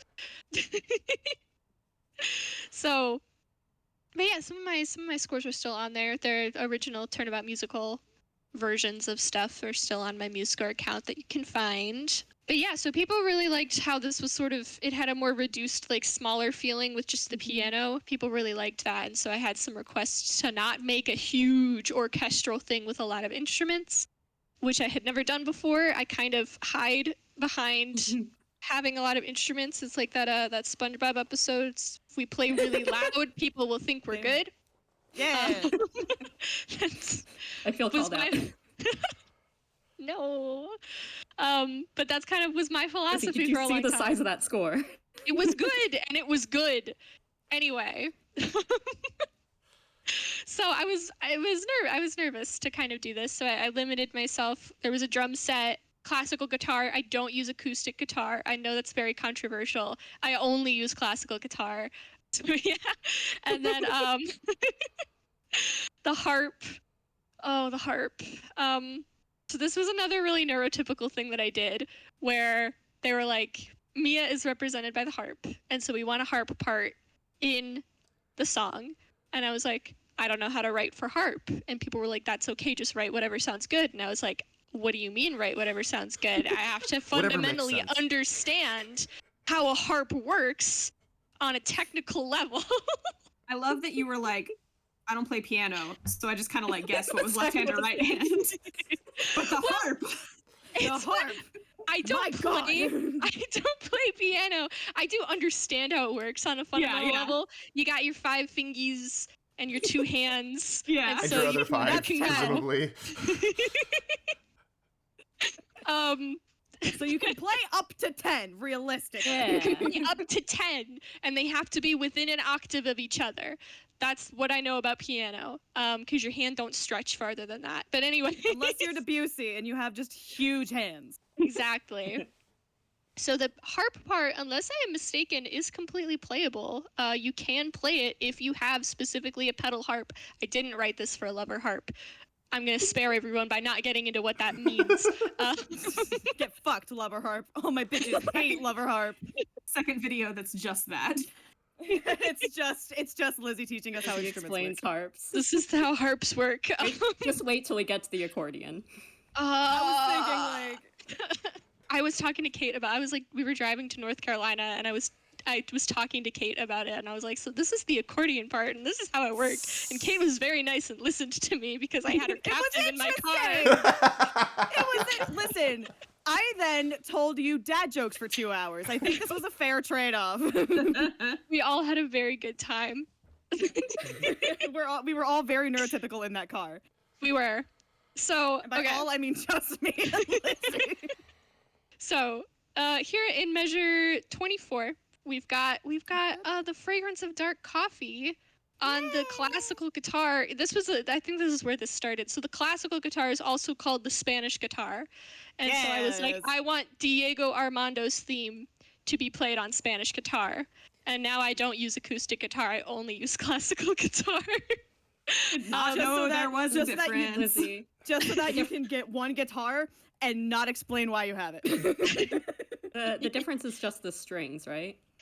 Yes, so it's the sound quality because a acoustic guitar has steel strings and a classical guitar has nylon strings. Oh. And so it sounds a lot less tinny.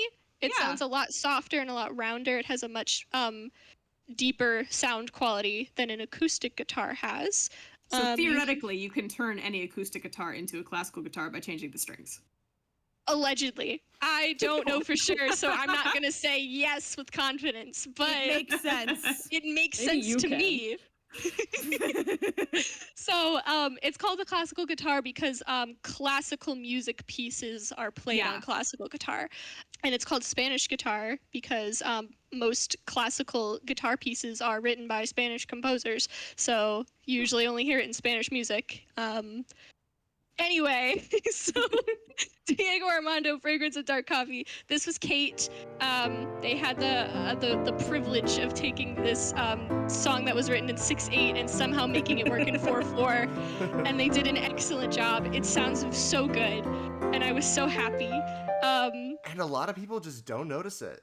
They don't notice it, and it's half of me is like, good, it's subtle, and the other half of me is like, but it's so like. It's also hidden a little bit under the vocal video. line. What the hell? It's also specifically when she says, I think of my own inspiration. So it's very and then faced with tribulation, I think of my own inspiration. He taught me to always hold my stance. Mm-hmm. Yep. That's our boy, Diego. I'm honestly, I'm Lizzie. kind of surprised it wasn't in the original. I'll say it. I'm surprised it wasn't there originally. Why am I being called out? Wait, hold on. No, not you. I'm talking about Try. You're fine. I'm calling Try out. As moderator, No, I'm gonna put a pin in Diego Armando discourse and just tell us let's just keep going with Justice for All. Which is a different game. It's a different game. We clarified there were spoilers. Yes. There's spoilers. We did say. Open discussion of spoilers. This is your own fault if you're still here and you don't know who that character is. My thing is, we don't want to argue about the merits of him as a character. Yeah, we can't get into that. I love him. He's my favorite character. You can come at me in the comments of this video. I don't care. Engagement. Anyway. Listen, my hot takes for Ace Attorney are just as incendiary, I suppose. Like, I love me a good broken man. Anyway. I can fix him. Listen.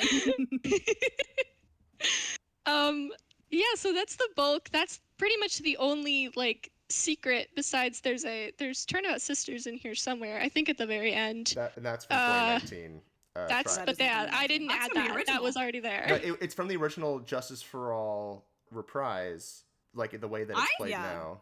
It's just in the original. No, because the original ends it's like. There's like a whole different ending. Oh no, you're right. Okay, yeah, you're right. You're right. Yep. Any leitmotif you see in this song, I did not add. Somebody else added it. Let the record show. Yes. That was not on me. That wasn't me. Yeah, I think that's the big bulk of stuff. Miles It's Edgeworth just be like. Yeah, I know, right?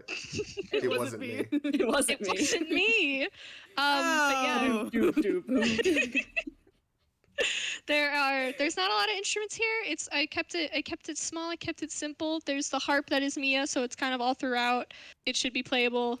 I think that's pretty much it from me. Sweet. Shall we keep going? I'm so sorry. I'm so sorry, guys. Make It Right is my fault, I think. I don't know. Oh, no. Okay. All right. Well, you tell your story, Max. Well, I love this song in a way that I don't think most people do. And I don't know. You guys will probably have more to say about it in terms of all the rearrangings. But anyway, this is Make It Right 1. Lyrics we ended up accrediting to Abby, although who knows? I believe it was It's a Abby. team effort. Yeah. Quoted lyrics by Mikhail Van Bell, who is the original lyricist of Make It Right. Music by Sarah Shope and Sarah Toronto, who also did the original. Sarah Toronto did the original music for Make It Right. Quoted music by Lizzie. There's some Lizzie music in here. Kate did the piano vocal arrangement, and orchestral arrangement for this is Abby and Arri. This song began as Hold Your Stance, I think was its main title for a while. Yes. And it was basically just, the premise is, instead of doing the Mia Faye phone call flashback, to basically just move that whole first part where Mia is singing about Phoenix to right before Reawakening, so that the Make It Right stuff later is just Phoenix and Maya. So, you feel her absence more acutely. It's not like she just died and then you see her on stage again in like 5 seconds, among other things. I like Make It Right. It's the 2008 demo with Sarah and Matthew Toronto is like one of the many that I really glommed onto when I was first getting into Turnabout Musical, that I was very fond of. And as a result, I requested that it remain in the show, even when it was inconvenient. So I apologize. It is, Okay, but hey, Max. if I get to write my own version of Turnabout Musical, I get to choose what's in it. Each my version of party. Turnabout Musical is customizable. No, literally every version of Turnabout Musical is personalized, and this is my personalization. So, go so for it. I also like Make It Right. Yes. So here's the thing. So I think Make It Right, the two pieces, the purpose it serves is that it is the immediate connection of Phoenix and Maya through Mia. So we see the way in which Mia is supporting Phoenix in this moment, and then later when it comes back, it's like this moment where Nick and Maya are bonding over the fact that they've both lost this person who was the source of support. So I think it serves a good purpose, and then like maybe you could cut it, but like it's short, so Why would you? Yeah. it's not a lot of time. It's also, I also did some work to keep it in, specifically the like part 2. I think I must have like 5 different versions Yeah, that just you get have a lot. progressively shorter. Until, like it used to have more of like full verses, and now it's just kind of the couple of lines. But it's just a little musical moment. It's not a huge thing, but I do like them. And also, like, Make It Right is like a relatively major motif in the original Turnabout musical, like lyrically and also musically. So it felt good to keep it still. Yes. Yeah, so the only major, I mean, besides like the cutting things, can you do the orchestration, Kate? Absolutely. Okay, so there's just a little bit of the what we call like the head up back straight motif that is like part of Fight Like a Fae, and also it's used in What Have I Done. So first it starts in the viola there. It's like head up, back straight, da, da, sing at your, and then it doesn't fade. And then eventually somewhere in the piano it does the like yeah, like yeah, right there in 14. It's like a sped up version. Yeah. I love me very fast Objection. I love well, no, you. that's okay. So yeah, that's Objection, but then like 14 is like da da da da da da da da da da da da. Only, Which is part of the head up back straight motif, like the end of it. Yeah. I'm sorry for my terrible singing. You can't link. No, you're fine. And then the cello. It's basically like I can't keep a level head, but I try da da da da. And then the viola. Da da. The past is gone and there's no way things will be da da. So it's worked in there. It's foreshadowing Maya's entrance, because it's my sister Maya will be in town. Will be a victory celebration. Just a silly little hubs, head up back straight. That's what I got for that one. The lyrics changed a lot. I think I probably wrote the original based on like it was originally like the today was your first day in court. What an awesome, like there was like it was a different part of the song. And then it just was never really that good. And so eventually we landed on this one. I want to apologize. I really wanted this line of like force a grin and don't give in. Oh, it's great. Because it's like the it's a lawyer always has to smile something in the games. Yeah. Except I think maybe it ended up. It turns up in some of the Fight Like a Phase. It's in the final. It's in the final, yeah. Mm-hmm. Yes, so that's what I'm saying. I think it may have ended up in a few too many places. It's a good. What do you mean? At once it was nowhere, and I was like, I'm gonna get it in here, and then suddenly, I don't know, I put it too many. I don't know what happened. Well, If you say it enough times, it becomes a theme. Yeah, exactly. It's here. It's in Flaff, and it's Fight Like a Fae. It's referenced in What Have I Done? What Have I Done? Yeah. But see, that's kind of those three songs are all interlinked. Like they are constantly kind of referencing each other. Like they're all part of the same arc. So I think it works, and I'm not sure that it really comes back after that. No.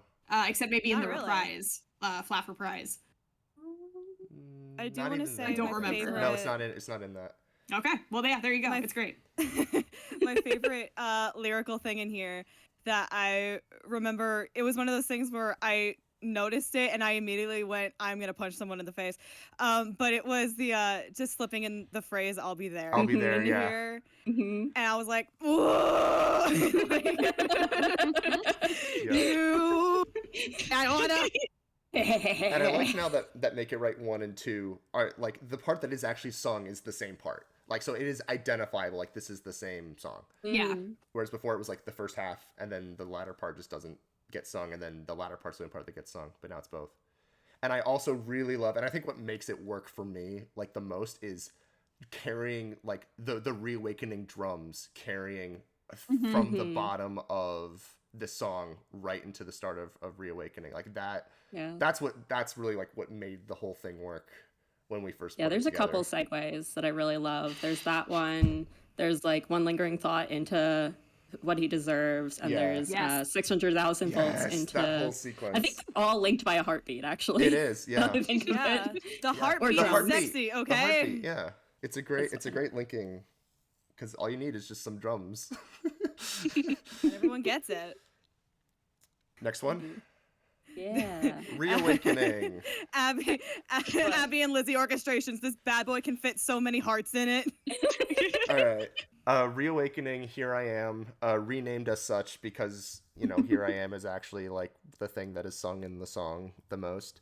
I think it was Liv at first who was like, shouldn't it just be Here I Am? And I'm like, well, It was deeply contentious. It's Reawakening. It was contentious. Well, and like the reason it's Reawakening is silly. It's that It is. it is a rearrangement, a new version of a song that was originally called Awakening. Yeah, like it doesn't even make sense for it to be like...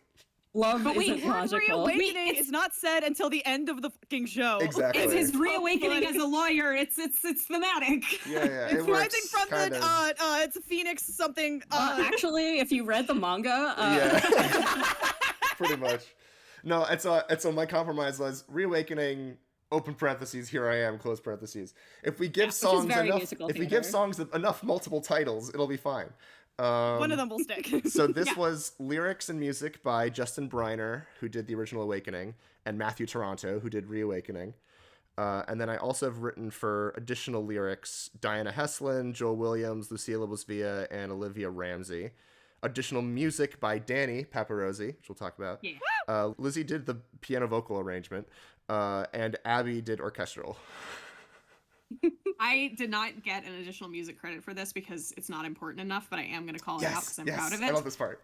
There's a little, I think it's on the marimba, little August Day thing right at the beginning here. You can see it at the end of that page. Where it goes, Yeah. and it's like on the marimba. yeah. So Justin Briner wrote Awakening way back in the day. I did a rearrangement of Awakening, like reorchestrating it a little bit, trying to fix some of the like pacing issues that it had, and I added that little thing on a vibraphone, that little August Day call out right at the very beginning. It was one of the things that I was like, "Oh, this is cute. I'll just put this in here," because I think August Day hadn't existed yet when the first Awakening was written. August Day was one of the latter songs to be written for the original show. Yeah. So there was that new arrangement of Awakening, and then like a couple months later, Try did Reawakening and like rewrote it. But he kept that little August Day thing in there. And I was so happy because I was like, oh, he liked it. Yay. And so like the fact that it made it all the way through into TAAAM and it's still in there just makes me really happy. Was it Diana who did When My Darkest Fears Came True? I thought my career was through. So And there's like It was a like- slightly different like rhythm to it as well.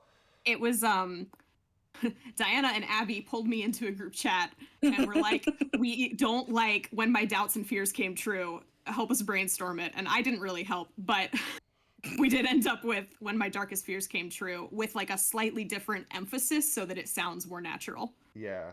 I think Liv was the one who settled on Standing Firm as our guide. Is that right? Instead of Permanent Guide. Yeah, because at first it Yeah, was that was a good because the change. original was our permanent guide, and then for a while it was my mentor and guide, and then that one- that still wasn't. But Standing It Firm lost as our the guide, internal as my guide rhyme best is the one. thing. Yeah, With her by my Her side. standing Standing Firm is as my good. guide. Yeah, that's yeah.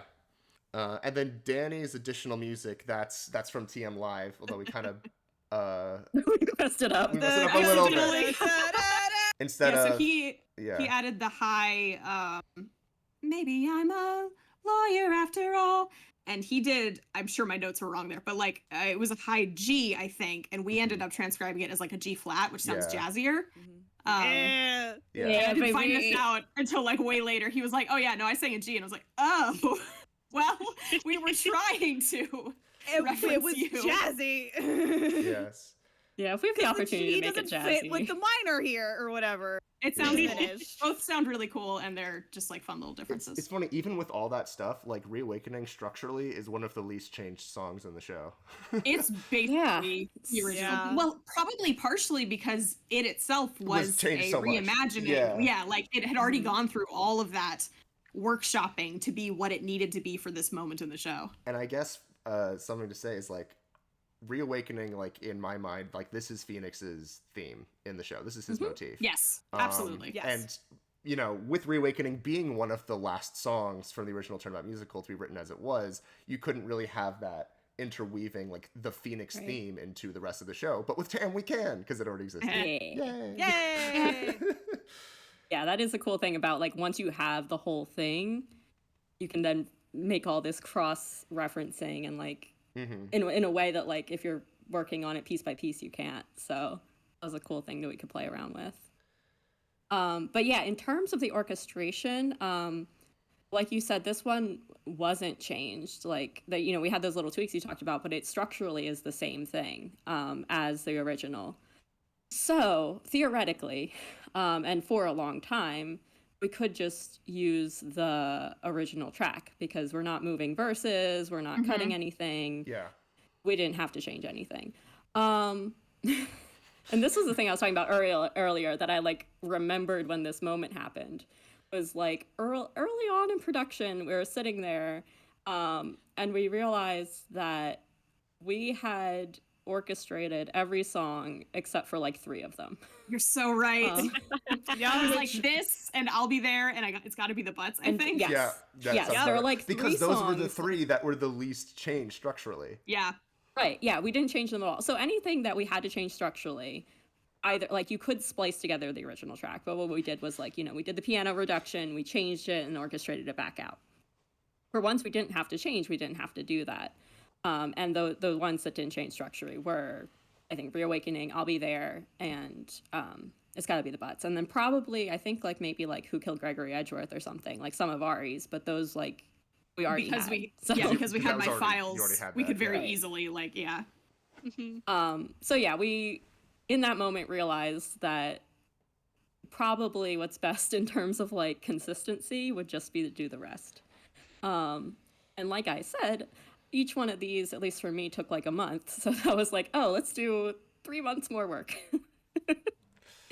But I'm happy we did it. I think it was fun. And I Reawakening. love this arrangement and like your use of instruments, especially in like the bridge. I was literally like crying. This is one that's like I'm happy you said that. This is one that I, as closely as possible, Yes. copied tries. So credit to try on that. it's like I think it's really cool the ones that did get orchestrated differently. Like I love that. I love that you guys had fun with it and did your own thing. I think that's wonderful. This was one that when I hit play on Abby's orchestration, it was like I was listening to the original track. And that was just amazing.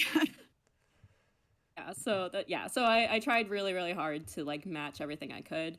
I am Piano not MIDI in the bridge. I'm like, I don't know your name, but I feel you're in my soul forever. I feel you. Yeah, so the only differences were I had to be cheeky with it, and every time he says victory, which is 3 times in the song, I did add a little bit of the like victory theme that's in Dawn, the da da da da da da da. Yes. It's subtle. A couple of places I was looking at it, I'm like, I don't think this is actually it. But the one that you're actually looking at right now in the trumpets, I owe her this victory. That's and the then most as obvious it's- one, I think. Yeah, da, da, da, da, da, da, da, da, da. I added that because I think it's fun. That's great. And then the other difference was the like very last verse. It just wasn't like feeling right to me, and I think the problem is that it wasn't feeling right. And I think it was the difference between playing live and having like MuseScore play it is that like Right. there was expressiveness to Try's playing that wasn't coming across in like the orchestration I was doing. So that's I added some extra stuff that kind of gave it like the dynamics and stuff that I think made it a little more expressive. But yeah, that's that. It's lovely. Thank you. All right, next song. Oh, wait, before we get there, Wait, there's I'm Keeping the missing- Peace. Yeah. Where's that? Oh, do we not? Oh, because it didn't have a We full. forgot it, we forgot It's it. just literally this. Yeah. It's literally just this That's with right. like one So extra, with like keeping a the- flute and a drum in there, Yeah, Keeping Let's the go. Peace. and that's it. At some point, we were like, are we going to fully build this out? And then we're like, nah. So what this was? Really quick, I can give the Yeah, go for it. Go for it. Go for it. Yeah, so Interlude Keeping the Peace, lyrics by Joel Williams and myself. It's my only main lyric credit in the show, EP. Music by Joel Williams and Kate. Coded music by Sugi Mori, Matthew Toronto, and Sarah Toronto. Lizzie and Kate on piano vocal arrangement and orchestral arrangement, quote unquote, by Kate. This song started. Shade. No, I'm just joking because we were just talking about it. Damn. Okay. No. I thought It's, you loved me. Whatever. I mean, you just said it was like 2 other instruments. No, Max, I Oh, love Max, you. I didn't know you Okay. hated us. Wow. the prehistory of this song was like one of the very, very first things Joel and I did when we started working on TAAAM was let's give like Edgeworth like a musical introduction that isn't like Decree. Like it isn't the last song in the act because he doesn't sing, because he wouldn't sing otherwise up until then, because he wasn't in August Day yet, I don't think. So giving him like a scene, and also like being conscious of this is a show where Phoenix is on stage 99% of the time. Let's give another scene where Phoenix doesn't need to be on stage. Let him piss. Yeah. Go piss, girl. I mean they. So we wrote this scene, and originally it was Edgeworth and Von Karma basically reporting on what had happened with Payne and how Payne is a loser and Edgeworth is not, and building, just building something out of Decree, out of the first part of Decree. The guilty convictions, no matter the cost, like that all stayed the same. And then we didn't touch it for a long time. And then when everyone else came on board, we were like, we shouldn't introduce Von Karma that early. Like when he does show up in Decree, like that's a good moment for him, because otherwise we want like Edgeworth the Fire Lord effect. Yeah. We want Edgeworth to be the guy in charge from the start. Like we can imply that there's a greater power, but like Edgeworth is our villain to start off with. And so then Kate, did you do the whole work of writing the Payne scene? I can't remember who actually wrote the Payne scene. I might have. I think I also involved, ran it by. I also ran it by, I think, Abby and Lizzie, but I don't remember if that was just like. Yeah, for I feel like editing you. purposes. I Like, feel does like this it was suck? mostly. I think I was like involved, but it was mostly you doing like the echoes that later happened in the conversation between Edgeworth and Von Karma. Right, because that version of the cool. scene was like Abby originally, right? Because like it started with us, but then Abby wrote a better version of the Decree scene, and then Yes, and then I just Kate sort of did the echoes from the Decree scene. Yeah, so from the new version. Yes. So then Kate went in and did this whole new thing, and like the basics of it are still basically the same as like Joel's original instrumental. It was one of the few that like we actually did on our own before all y'all. But yeah, that's all I got for Keeping the Peace. Right. Just remembered shit from this. Sorry. So I don't think I'm gonna find it fast enough. But in the original quote unquote full orchestration for this, what we ended up using, I literally did that as like a filler to test out timing, I think. I was like, here, this is something. Maybe this will work. Is it this? That's an empty score. What? Sorry, I have a score that's just called KTP, but now it's time to get funky, and it's an empty score. We did not get funky. That's so funny. Point is, this full orchestration, if I remember correctly, has this piano. It has one lick of an organ or a harpsichord, whichever. I think it's an organ. It has a flute. It has probably military drums in there. And I think that's it. This is another example of, I think this original score had the anything to win under it. I don't remember, unless it was just literally just this dun dun dun dun. So the that's what the 16th notes isn't it? Dun dun dun dun dun dun dun dun. I think that has to be from the original, because that's like the da da da da da da da da da da da da da, because I did not come up with that. I think just everything from Keeping the Peace on was the original, because I was like, I'm not gonna change that. I don't know how to change it. But this beginning section has the anything to win bass line, the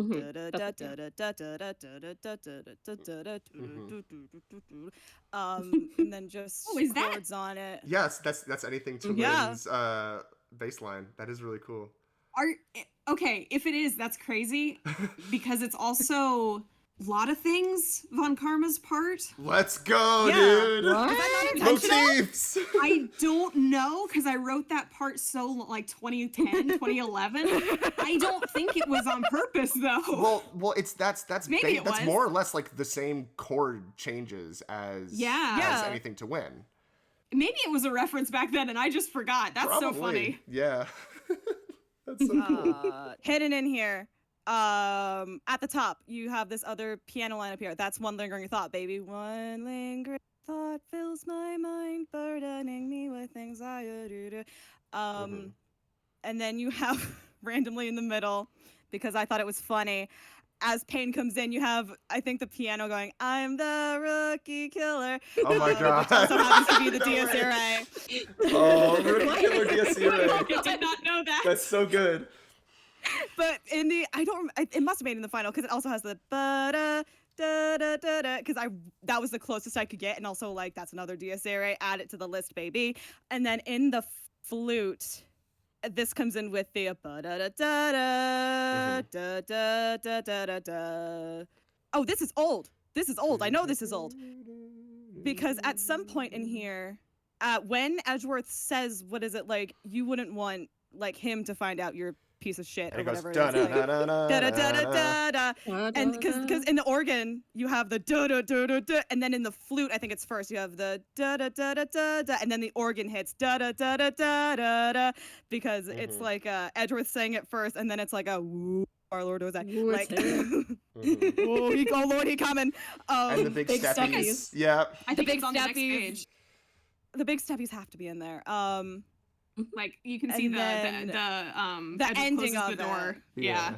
Yeah, that was an extra anything to win. You're right. You're right. Yeah. Cause then this is still da da da da da. Oh no, this has the da da da da da da da, and then back into da da da da da da da da da da da da da, and then it's the big. Yeah. Like, and then this whole thing, which This is all like Joel, relatively basically. confident was Yeah. Joel. Yeah. It's great. And then the and then- gumshoe You wanna stuff. talk about That's you. This section, That's section, you. yay. 26, when Gumshoe comes in, I was really proud of myself because I managed to somehow fumble another melody that is not really, the song itself is in 4/4, but the melody is not. It's not. It's in like 6 or something stupid. But this is Gumshoe's theme in here. The da da da da da da da da da da da da da da da da da da da. And then I'm the kind of pal that you can trust. And then da da da da. And then that's the same from the original. That's that's back to Joel. Do I want to talk about Big Steppies? Big Steppies, my Big beloved. Steppies. Big Steppies. I don't remember if they were first written for Anything to Win or for Keeping the Peace. I think it was Keeping the Peace. It's got to be Keeping the Peace because it's meant to evoke the presence of a not on stage Von Karma. Yeah. Right. Big Steppies was exactly that. Was just the very slow sound of either feet hitting the ground or the cane hitting the ground, of just very slowly approaching the door or something like that. And so what Like you happened dropped a was- boot or something, right? Yeah, I walked around my room in my boots, excuse you, and then you were like, sucks. And so I think I don't remember if we ended up using like a mix. sound found online We used a royalty. I found a royalty-free sound font. I can't remember if we used it for the cane or for the step. It was a mix. I think the cane was a sound, like a sound effect, and the step was Kate's boot. I And know I it was a just put mix. it- It was one or Yeah. the other. But I found a Yeah. royalty-free sound effect that I like slowed down and like made rhythmic. And then I was like, "Here you go. It's Big Steppies." And then we Yeah, added Steppies. the part was missing. Yeah. we put the tempo is the tempo of Anything to Win because it's actually like in time to that, and then we just pasted it other places. Yeah, because it's in like this. It's in Anything to Win, Decree. and it's in Decree. It's in Oh, is it? 600,000 Decree? question No, mark? it's not in Decree. I don't think because it's he in walks Decree. in and It's he's in already there. 600,000. It's in You're right, it's in he's Anything right. to Win. Yeah. It's in 600,000. Yeah. Yes, Yep. that's what it is. So it's like the hint of him, then it's revealed that it is him, and then it's like the threat of him approaching. Yeah. Now do you know what it is? Oh, Yep. the other thing, and we will probably touch on this more when we get to it, but there was one other sound that I wanted in the show when it came to Von Karma, and it caused issues with everybody involved. But I stand by my choice. And we will talk about it when we get to Decree probably. But that was the one thing where I was like, this is gonna rock. And then there was apparently people that didn't like it. And I was, all right, well, it'll be ambiguous. And then it was ambiguous, and people still talk about it. But when it came to Von Karma, we were just like, we need sound effects. We were like, this needs to be threatening as fuck, dog. Yep. And then it was. Yeah, it's really cool. It's so cool. But I think that's it for keeping the peace. It was Yeah. just, it was really bare bones. And then we never changed it. And so it just stayed like that. We have Fight Like a Fae. Oh, Fight Like a Fae. Lyrics by Abby. Additional lyrics by Lizzie and Matthew Toronto. Music by Lizzie. Additional music by Matthew Toronto. Quoted music by Masakazu Sugimori. And piano, vocal, and orchestral arrangements by Lizzie. So, brand new song for TAAAM. The goal, the intention was to give Maya a proper solo song that sort of sets her arc in motion, whatever that arc would end up being as we developed it. And I think I was the one who came up with the title, Fight Like a Fae, riffing on I'll Be There. And I wrote like a document at some point that was like, here's maybe like the vibes of the song. Here's some of the stuff that it can set up so that, she has somewhere to go. That's the end of my involvement with the song. I think I remember that the first pitch for this was actually like a duet that sort of brought in Make It Right. Like Yes. It was while she was talking to Phoenix in the detention center, which was a great idea. There was a lot of And- talk about how do we connect this to make it right, if at all. Yeah, like Because can it's it the like same go into spot it in the or... show. Exactly, but you wanted to keep Make It Right, of course. So it's like, how do we do both? And I remember someone suggested, I don't remember who, but making it like a solo before Phoenix comes in. And I remember being very struck by the idea of Maya getting to be alone on stage for a song, because Phoenix gets that and Edgeworth gets that, and there are 3 leads. Yeah. So I immediately was like, yes, that has to be what it is. It has to be a solo. It has to be Maya alone. Don't pay attention to Maggie in the corner. It's fine. But like, that was kind of all we had. But we had the question earlier about how do you choose which parts to turn into songs? Yes. And there's several different ways to answer that, and I'll talk about the other ways later. But one of them is this kind of moment where, talking about Ace Attorney and Turnabout Musical specifically, we want to dig into a character or a character's journey, internal journey, in a way that is not present in the game. Something like Reawakening is kind of like that. Decree is obviously a big example of that. Justice for All even gives us a little bit more Mia. And that was especially a big part of TAAAM's MO, to be like, this Yes. is a character-driven story first. It's not, Yes. we don't have to be bound by investigation day, court day, we don't have to Exactly. follow the game structure in terms of The fetch quests. why characters are going to locations and doing things. And we could add things like Exactly. TAAAM was less focused on being a really true and loyal interpretation of the game. So it opened up space for what is really headcanon, Yeah. widely accepted headcanon in Maya's case, but it is, reading between the lines of what's going on with her. So this was a perfect spot for a song. And it's a difference That's in my adaptation spiel. styles between what fandoms were like in 2007. Yes. Like, adaptations are bad. We need everything to be the same versus, well, we can change things if it gets deeper into the characters. Yeah. So Lizzie, you want So to... then Lizzie. And then there was me. So I joined in September, and there was this big document, this Fight Like a Fae document that just had all kinds of stuff in it. It had like preceding scenes and the scene that was going to come after, and dialogue and different ideas of different dialogue that could happen, and ideas of, I don't know if there were lyrical ideas in there, but there was like an outline, like an emotional outline of like, this is Maya's arc that we want. This is where the song takes place in her arc, which is at the beginning because this is her intro. And there was like lists of like inspiration playlists and like songs Yeah. from other musicals.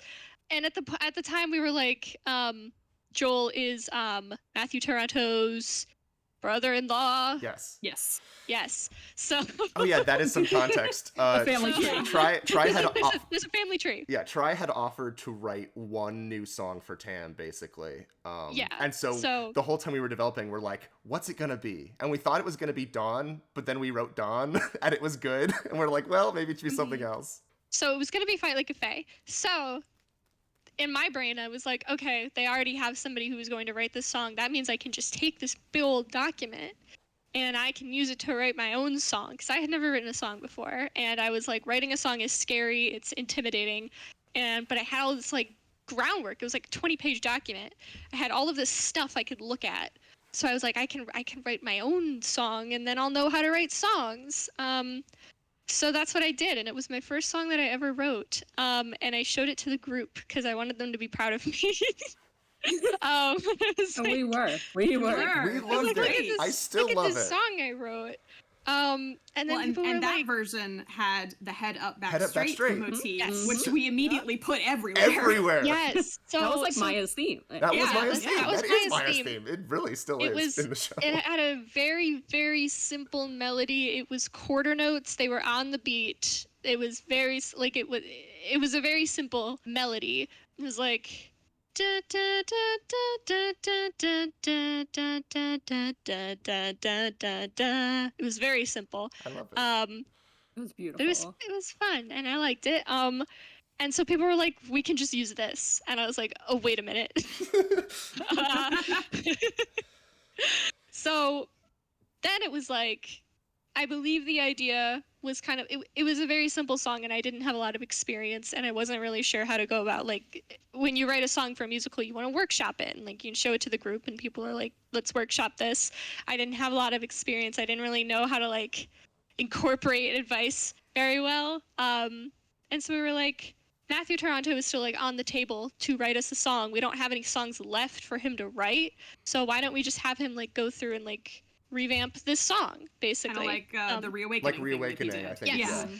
Yes, that was the idea, was to kind of go like the Awakening to Reawakening pipeline. We were going to do the Fight Like a Fae to the Refight Like a Fae pipeline. Fighting again Rematch. like a fae. No, Rematch.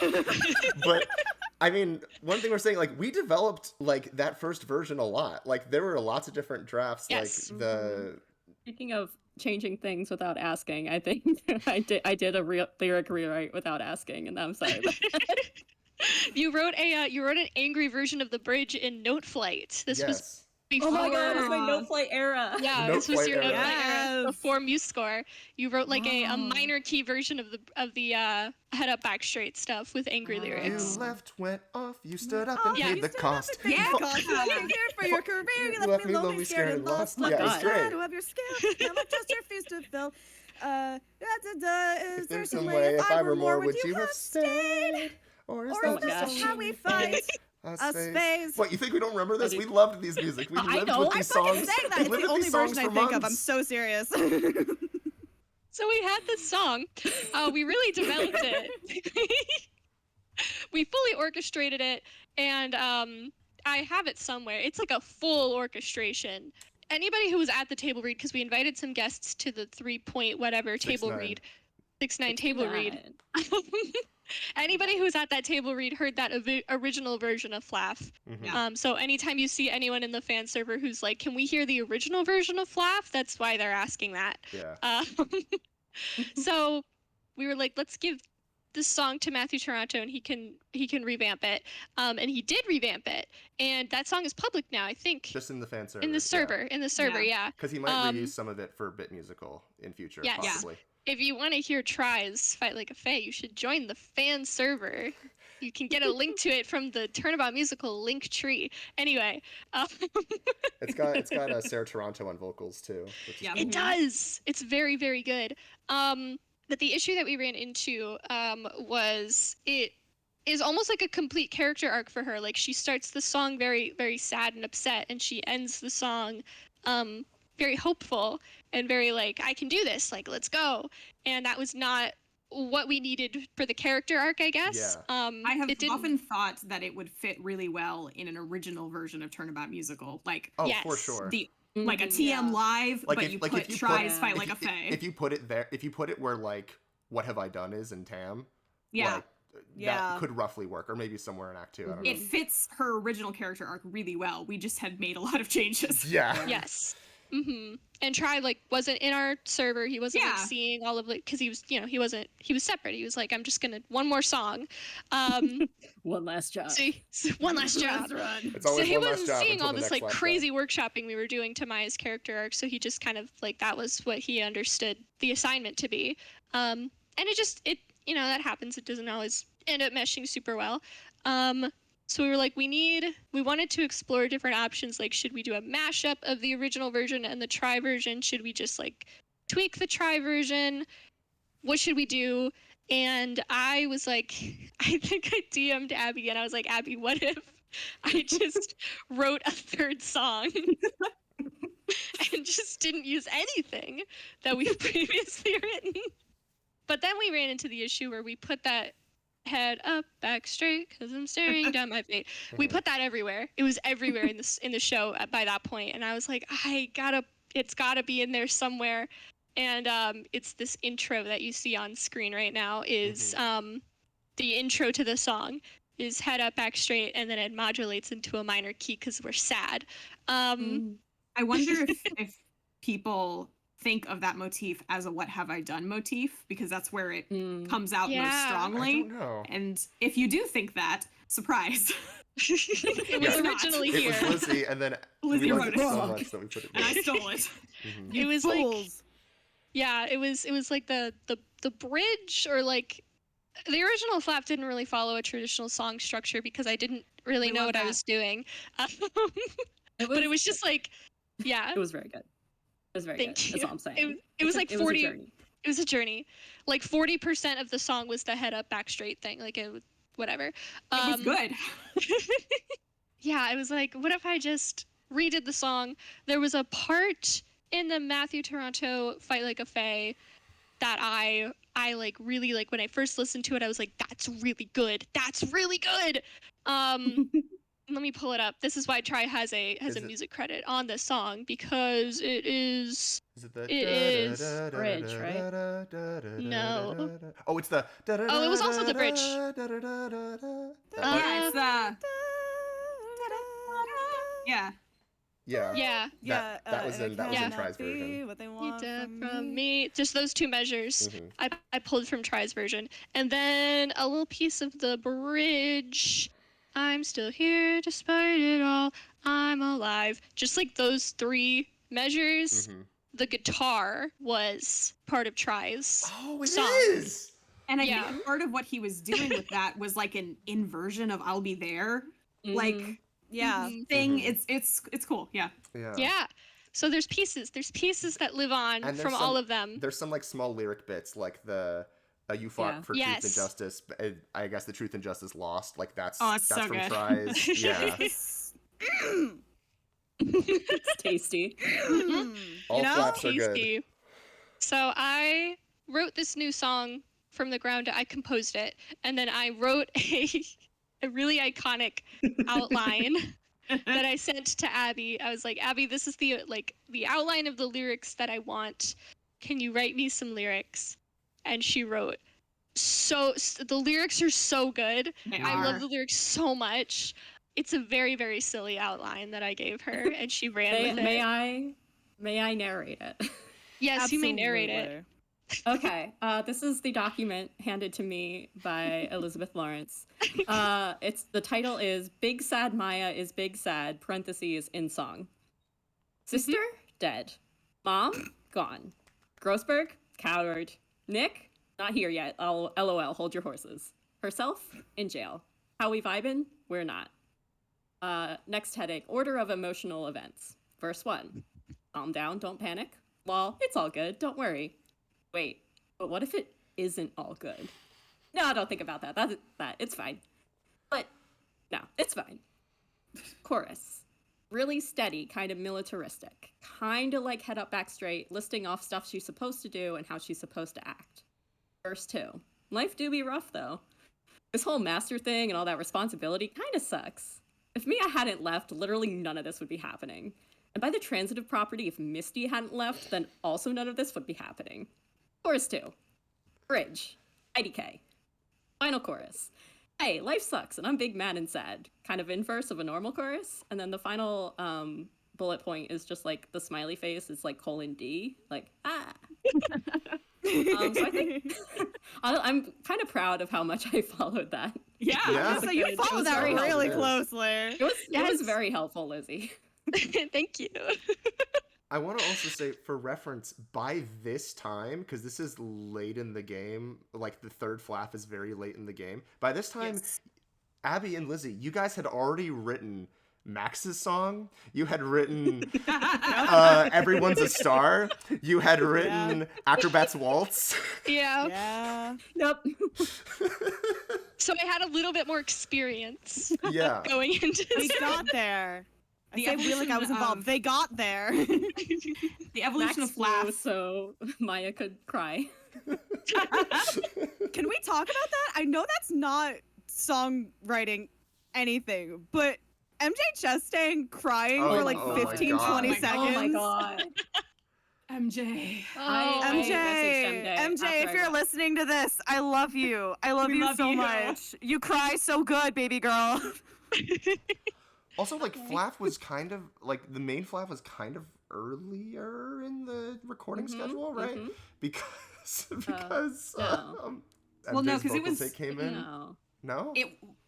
It was late because Lizzie talked about this earlier. Like, it wasn't done yet, so I put it towards the end of the recording schedule, I think.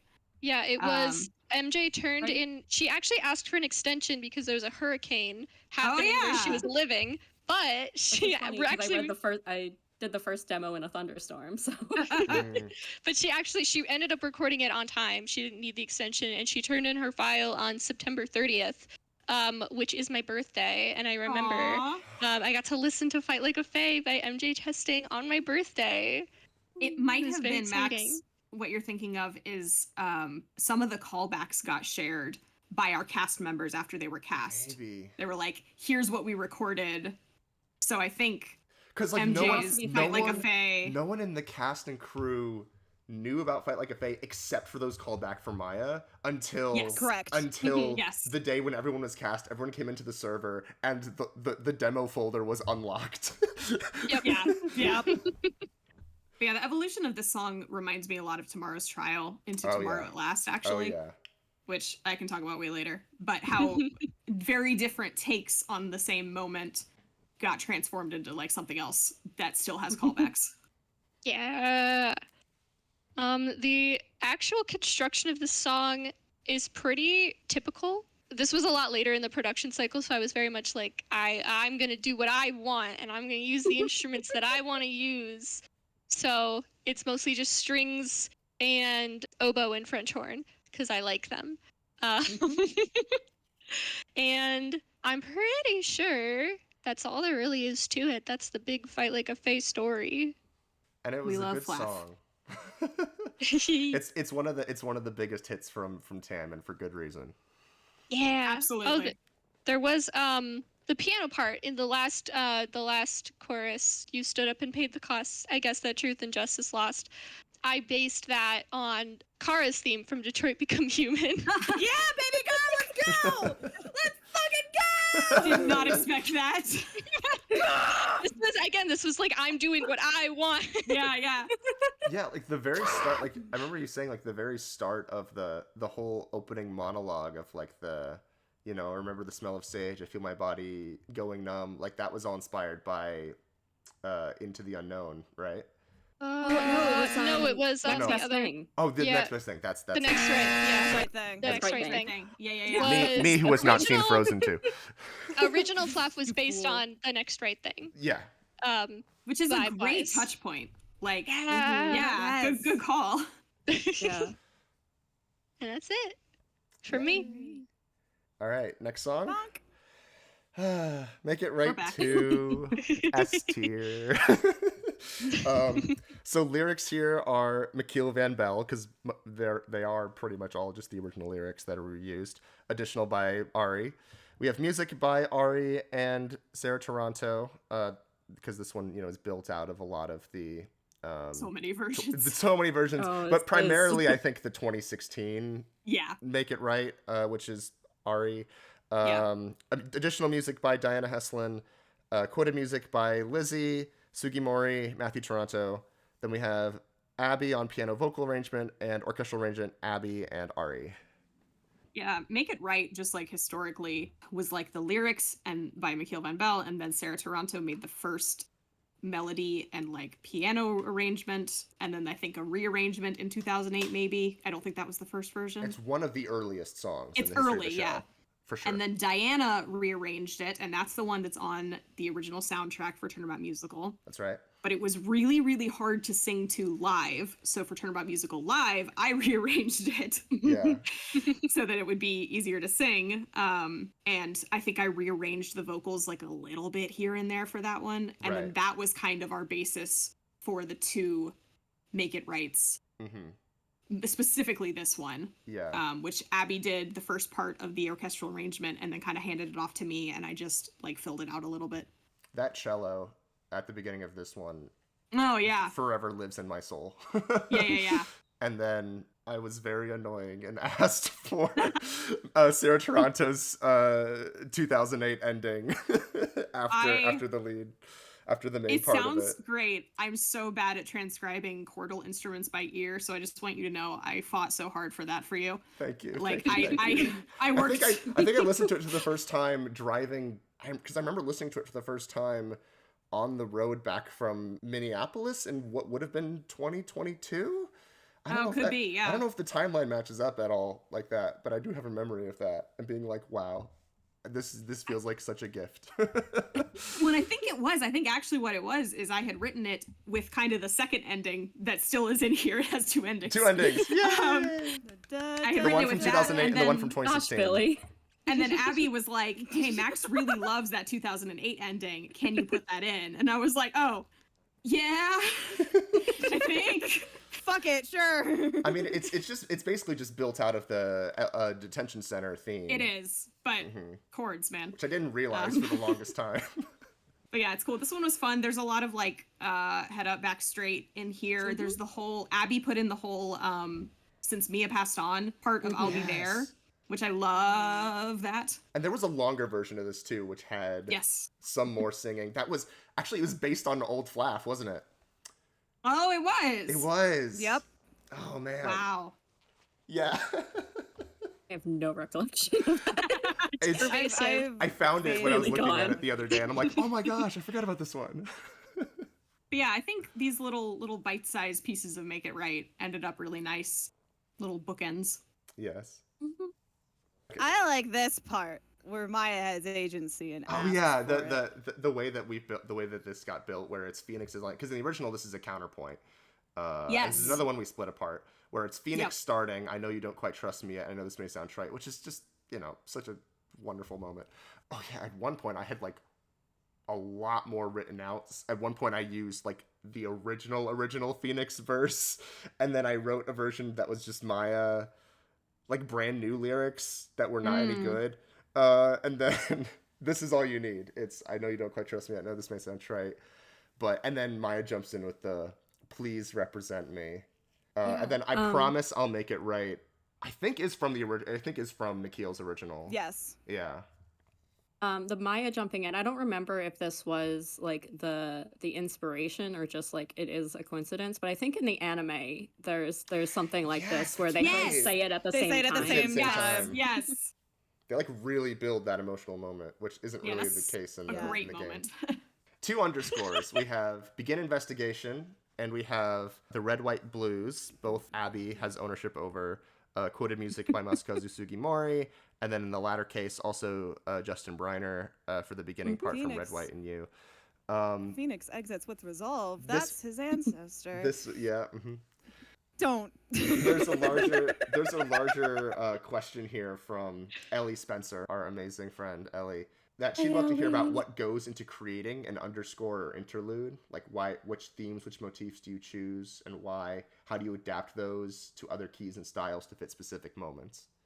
Yeah, so I did a lot of these like little bitty piece underscores. I think people should know is that these are all like my first forays into working on music for this show, because it kind of felt more approachable, because it was like we don't need to use these. This is just me playing around. And I mean, it was a great starting point because like going into a show like this where we already have this like huge library of all of the Turnabout musical music and then also all the Ace Attorney music of just like things that are pre-written, and I can just kind of take pieces and play around with them. So yeah, it was a good practice in terms of like learning how to put the notes on the page. Like I had like musician experience before, but never like actually composing myself. So if people are interested in learning composing, I recommend doing things like this. Find your own 15-year-old musical project.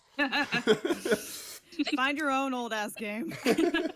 Yes, absolutely. I mean, all of our MuseScore files are up there, so people can. That's true. Take But them, anyway. you can play around with them. Yeah.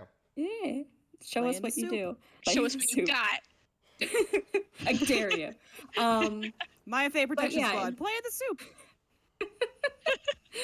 But in terms of like how I chose things, it was a combination of like some of them were literally just like what tracks haven't we used before from the game. Like so Begin Investigation, at this point this was before Kate's Underscore in August Day, so we didn't have the lobby theme anywhere, and I was like, this is a fun little ditty, I'm gonna use that. And then something about this that I just think is silly is that I did the like pursuit theme, the da da da da. I think it kind of sounds like the like a Western down. Oh yeah. It does. There's no I don't know.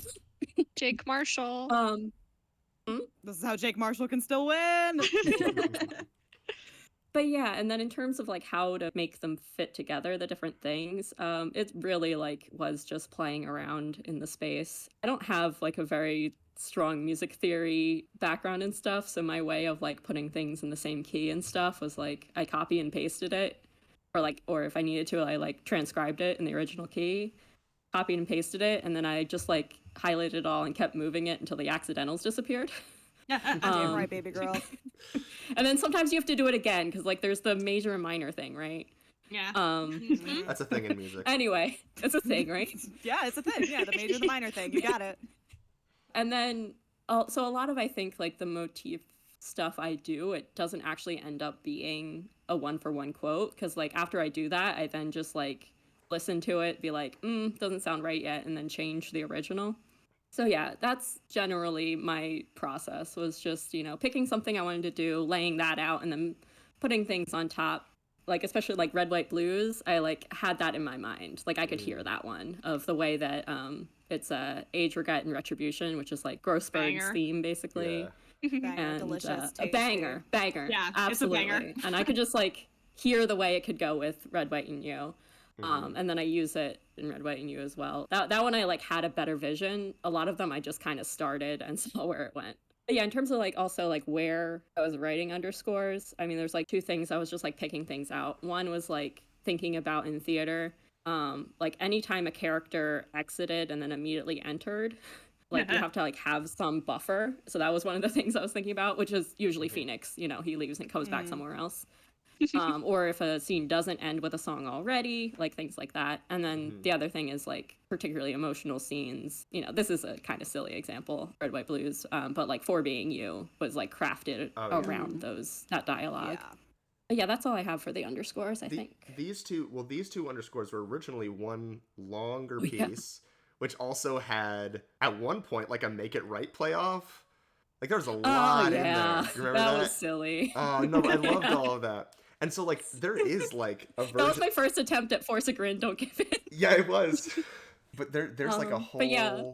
like scene transition underscore here. Like there's a whole like a beginning part one of of the Red, White, things- Blues. Yeah, so one of the things that changed in the audio drama version was that like any scene transition music really like got chopped, and so like it was still the underscore parts, and then as much as possible just flowing into the next scene. So like yeah, between these there was like a little groove of one of the investigation themes, which then went into a Muzak version of Red, White, and You, which was still Which you can hear in the sheet music video. Oh right, we did end up using it, Yeah. for the like lobby area, but in the end, Yeah, we still it was have kind of just like it was The kinda- April May thing. oh yeah, No, that is somewhere too. We also put that I love underneath. April May. That was a sound check for one of our table reads. Yes. where we Right, just that was the thank recorded you in- for attending Turnabout and Ace Attorney Music. Like, Yeah. something. Thanks for calling make sure Blue your Club phones are News and silent. Intel. Yeah. What can blue do for you? But yeah, we ultimately said like it's not a big emotional moment or anything particularly interesting happening in that lobby, and it just kind of wasn't working. So we chopped that down to just this. Yeah. All right. Well, speaking of more Abby stuff, here's Red, White, and You, which Here we go. Okay. basically, and I'm kind of looking at these lyrics, and I'm looking at the credits, and it's kind of funny how this turned out. So, Red, White, and You, lyrics by Justin Briner. Yes, that Justin Briner. Yep. Additional lyrics by Abby, me, and Liv. Music credited to Justin Briner, Kate, and Matt Furta. Matt Furta did the full arrangement of the original one for Turnabout Musical. Additional music by Abby, which I think we had to fight you on. Like, I think you probably deserve the full credit as well, but I don't think you wanted your name to be at the front of it. And me, Yeah, because we did it alphabetically by first name, and I'm AB, so it was like. but I think you really deserve full music on that. But then additional music by me and Liv as well. Quoted music by Sugimori, Naoki Tanaka, and Matthew Toronto. And then Abby did piano vocal and orchestral arranging. So. Okay. The PV. Red, White, and You. Okay, so listen. the thing about Red, White, and You. So there is a version that exists that Max made sort of by piecing things together. I'm trying to remember, There's like, also what was it like? What was it like when everyone else came in? Because I feel like, it was kind of not changed that much for a while, and then we wrote in the whole dossier thing, which I kind of took ownership on that, and so then I like rewrote, I like restructured the entire song to include that, and then it was just pieced out of the original instrumental. I think the extended like ending was Joel and Liv and I, one of the bits of the extended ending. But otherwise, and then Abby took ownership of it. So that's a good point, though. Like, the dossier plot point changed around a lot in terms of, like, does Phoenix have it at this point? At one point, Grossberg stole it. Gives and it to like, him outside of the front door. Yeah. Literally. We're like, wait a second. Where's the dossier? Where's the dossier? I don't know. I don't. This is probably about Court, but didn't we also at one point have a discussion about cutting Mia related to the dossier plot point? We did. Oh. We did. Anyway, we don't have to get into that. I don't even remember that. There was so much mess around the dossier. We were like, where is it at any given time? And like, we had No one no could idea. And I put it, And then we were like, putting fuck it in it, the it's in the thinker. thinker. Putting it in the thinker. That was in the movie. That was an absolute Yeah. unconscious riff from the movie, because I didn't consciously remember that the movie did It's so that. good. With that's where It's smart, though. Gregory Edgeworth's bullet was hidden in the Yeah, movie. yeah. I don't remember. I didn't remember that specifically, but that's where The movie Oh. has some cool choices. Yeah, it does. The movie is scary, actually. It It's a little. Also, why Anyway. is Red I White do- like that in the Yeah, movie? I don't Slash know. Why wouldn't he pause. Yeah. One thing Anyway. I do miss about changing the dossier there is at one point I was pitching a, like, paper shredding dance Yes. break where they had Yes. the dossier and they Yeah. were like, which would have been fun, but it didn't fit what we were That's so doing here. cute. So, Red, White, and You, what happened here was I think either Kate or Lizzie took a crack at it and then kind of just like said, you know what, we'll do that later in terms of like transcribing. Oh, Yeah. And then my the other God. one, either Oh Kate my God. I think all the three other of one, us either Kate did. and Lizzie. I The think all amount three of- of us did. The amount of Yeah, emotional, well, yeah, mental taxing that transcribing the original TM Red, White, and You took on my body and Oh, soul. no. Yeah, so at the time, we did not have a transcription.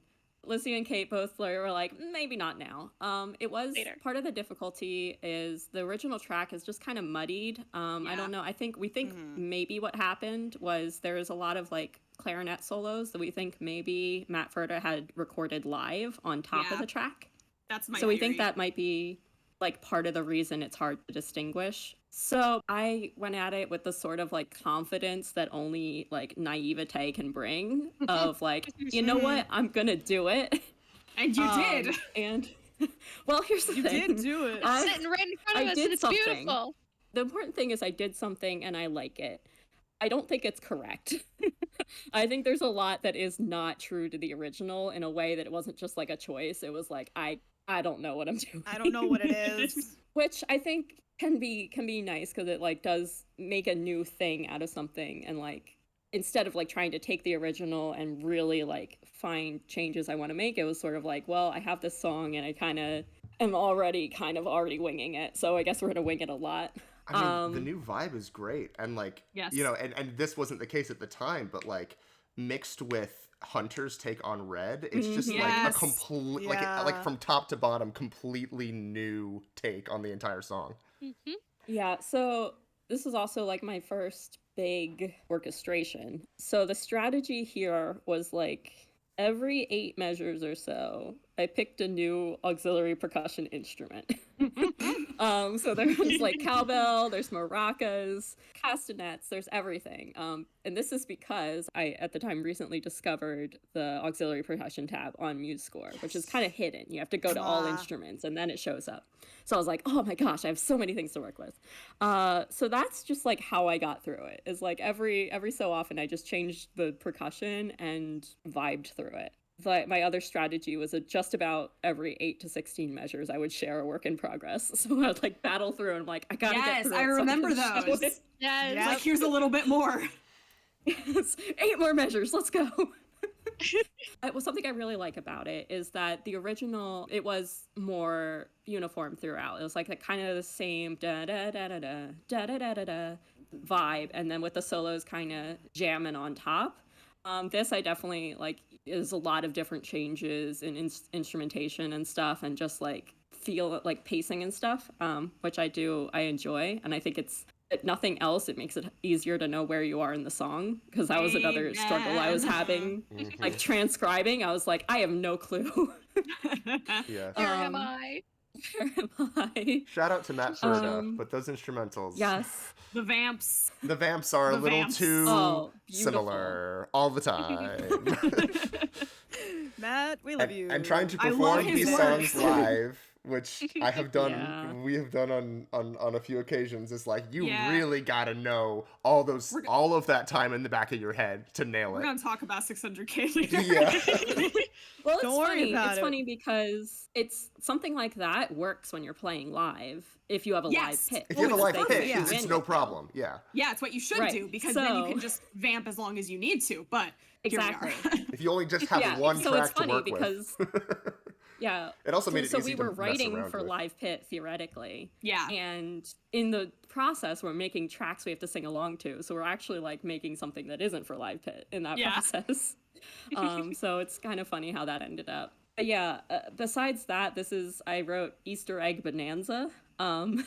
Because already baked into this were a lot of different like riffs on different songs. There's a Justice for All riff, there's like the Objection theme riff, there was some of like Happy People, which is like Yeah, a few of those were in the there. April May Turnabout Sisters. Lot of Heart. Yeah, so all 2005, those things were 2005, yes, yeah. So Emma's theme / Lana's theme was in there too. So I was using those, and I also couldn't resist putting in some of my own. So things I wanted to point out. So right after the Awakening sections, Red goes, "Kid, I own the police." Let's see here. I need a I think number. you were baby at girl. it. Well, I can't see it. So. Oh yes, it is. It measure 80. Yep. Yeah. Yeah. Keep going. After that. Yeah. Stop.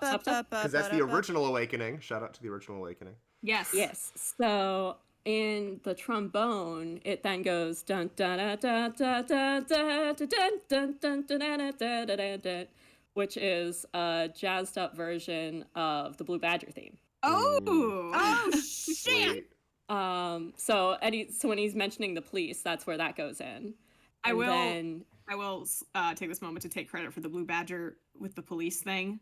Yeah. As you should. because It's in Tomorrow at Last. Yeah. Yeah. When the police are singing, Yes, it and like is. nobody ever noticed it Do, back in do, the do, day. do, do. I remember So telling good. Diana when we did TM Live in Yeah. 2016, and she was like, "What are you talking about?" So So good. I dropped it I on think you that's guys. my and then- favorite. yeah, like Yeah. it became like it's in August Day, I think, for Maggie, and it's here with the police, Yep. and I love it because like Yep. it's the Blue Badger. Yeah, Yeah. Yeah. No, I think that's my favorite motif because it's so like it's so silly. It's so It's silly so, and it's like- used in so many ways in like such dramatic moments. Yeah. Yeah, so there's that, and then right after it is the Grodyberg verse, I believe. I saw you And talk that- to Brodyberg. The Ratchet Yes. had to tweak. Oh yeah, So that lots in of the lots of sax- little lyric tweaks all over the Da, place. da, da, Not da, only to da, fit da, the da, new da, da, dossier da, stuff, da, but just da, in da, general. da, da. Yeah.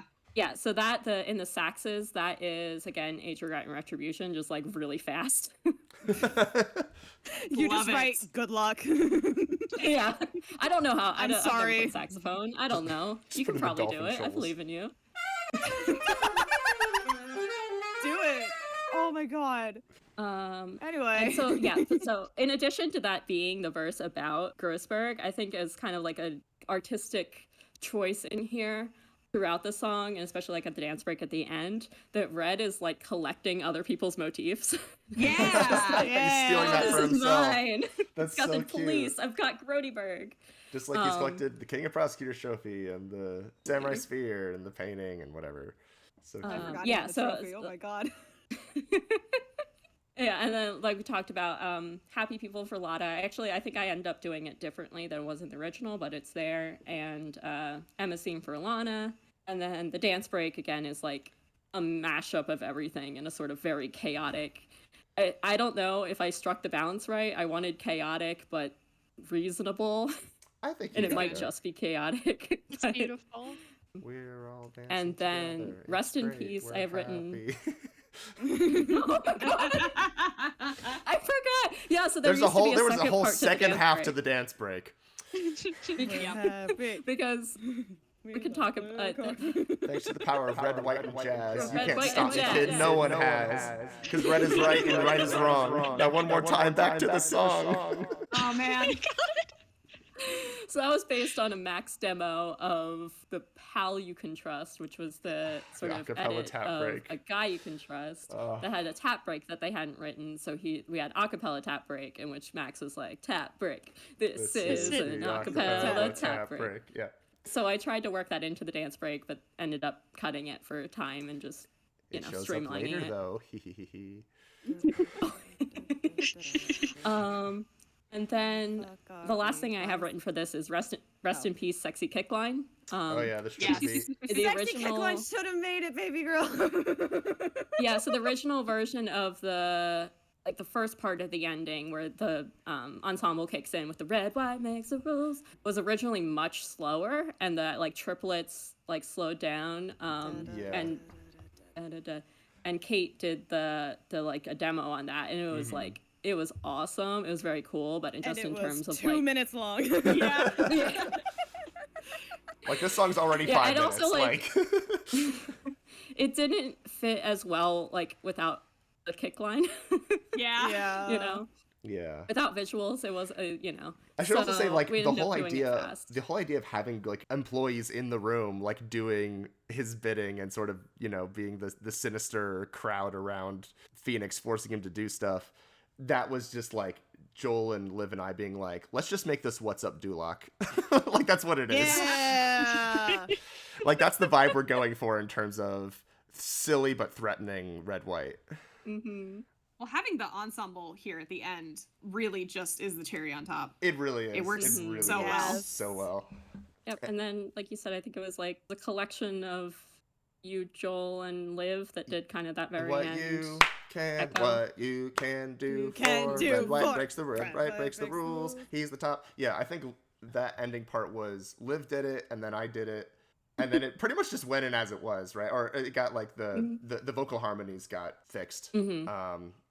But yeah, so it was just all building on each other, I like the still song. think about- Yay! I still think about the Hunter blooper where it was just, you can try, but you will never stop. Cut. I would- Fuck. Fuck. Go watch the bloopers if you haven't already. They're on what is it? Chaos. Wait, what's the really Rich channel? flat Chaos. Fuck. Chaos, I think. Chaos. Yeah. Chaos. Yeah. Mhm.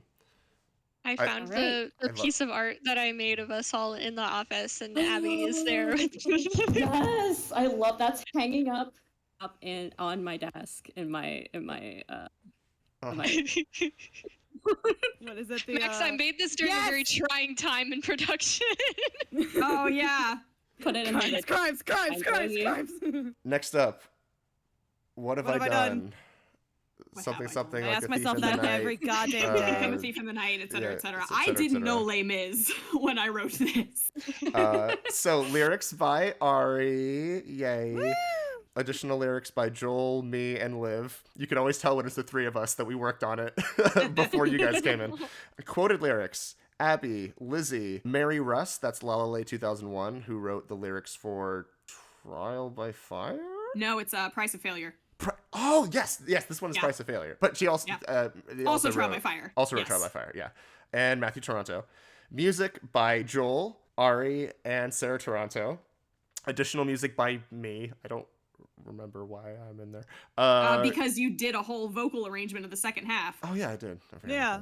about that. Quoted music, Lizzie, Diana, Sugimori, and Matthew Toronto. Piano vocal arrangement by Kate, orchestral arrangement by Arri. So Arri started this song coming up on 17 years ago, 16, 17 years ago. 16, yeah. Yeah. I wrote the original lyrics and melody for What Have I Done, which at the time was a Phoenix solo in like 2008, and insisted that I absolutely could not write an accompaniment for it.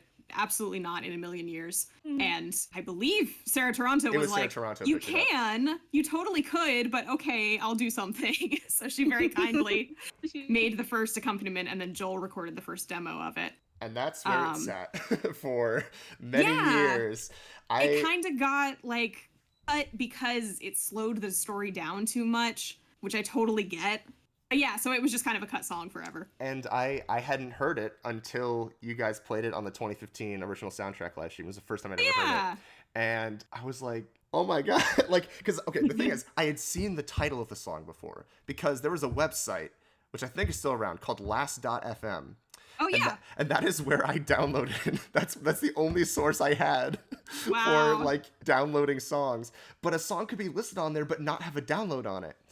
And that was one of the... There was a bunch of other songs like that that I just did not listen to for years because they weren't on Last FM, and that was one of them. But when I did listen to it, I was really sort of taken by it. I think I wanted to put it in the 2017 high school show first, but there was no instrumental. Yeah. Like, Yeah. I don't even remember I'm not even sure if I would have even been comfortable reaching out to FF3 at the time, but even if I could have, I don't think she has it. But it always sat with me, and I'm like, I really love this, like, taking the time to actually think about the emotional, because Phoenix, obviously at the end of Reawakening, Mia is dead and it's sad, but he doesn't get another real moment of mourning himself, right? And the whole situation of, I am now going to be on trial for her murder because of this obviously corrupt situation that I thought that I could do something about, but I'm just powerless. That is like one of those emotional moments where I'm like, this feels like it can move the story forward. So it was one of the first things that when we started TAAAM, Joel and I were like, let's bring this back. And pretty shortly after we decided that, we decided to make it Phoenix and Maya. Brilliant. Where it was Phoenix would sing one part, like one whole verse, and then Maya would sing a whole part of another. And then they would come together, distance duet by the end, to both collectively decide to stand up and keep going. And Joel wrote like a solid half or like over half of like an instrumental for it before running out of steam. And the rest was just like a cappella fills that I did. And that was the state of it for a while. And then when Arri came back on board, we're like, hey, this is your song. You want to finish it? I was like, yeah, actually, this sounds great. I just remembered that another reason that it didn't make it into the old Turnabout musical is because it had a Justice for All reprise, and everybody was Every song reprising did a Justice for All It was reprise. everywhere, and it was like, it is too much. And I don't remember if the original had like the chorus of Justice for All. It didn't. It was so Okay. the original was just every part of Justice for All that's in the current one Was with different in the- lyrics was in the original, and it went into the What Have I Done chorus again after I Yes. Won't Forget What You Were Fighting For or whatever it was. Yeah, then it went back into What Have I Done. And that was something yeah. also when we were working on this, like we do reprise Justice for All, but every time we do, it's a different section and with a different Yeah. character and with a different meaning. Well, and I really I had the thought at some point that like you only get to sing the chorus of Justice for All if you actually know what you were fighting for specifically. Yeah. So like Yes. Maya and Phoenix don't get to sing it here because they're still fighting for Mia. Like yeah, they're it's still what carrying you were her fighting banner. for. It's not us. Yeah. Yeah. So like Edgeworth gets it because he thinks he knows what he's And fighting he gets a for. different version. He gets the second verse. He gets the piece in Yes. order because that's his Yeah. MO. And then Phoenix gets it at the end. Yes. Because he has made it that far. But Yeah, so I came on board in 2021, and this was sitting there like half finished, and Joel had a really like great first half of the instrumental sitting there, and then Max had like all the vocals afterwards, and I was like, this is awesome. I'm just gonna take this and finish it. I think Liv was the one who put the I think so. the price of failure at the front. Yeah. Yeah. So we added that in there, which is a nice little callback. That links up to Hugo Gregory Edgeworth as sort of the respective emotional low moments for Phoenix in both acts. So I tried to keep the first half as close as I could to Joel's arrangement with just some extra stuff because it was really solid. And then from the part where Head Up, Back Straight comes in to the end was all like me just like galaxy braining. Not trying to toot my own horn, but it really was this moment of just like, I can hear it. So I know what it is. Because the original song just ends, it's my turn now to make it right. Yes, it's my turn now to make it right. And that's it. Yeah, it's like, and I mean, I say this because I think that's how I wrote it back in the day. It's fine. It's kind of boring. It's kind of a boring ending. And so the first version of Flaff had come out sometime probably in the month before this, and we all loved that Head Up, Back Straight motif, and I was like, it just fits right in, and then I'll have Phoenix doing these like big notes under it, and it was so much fun to write. I really kind of leaned into, I have like an oboe and a clarinet, and it's mostly like Maya is the oboe and Phoenix is the clarinet. Like, they're both playing a lot, but the one that's featured is usually whoever is singing at that moment. And just kind of in the second half, it's these big sweeping like movements. I don't know.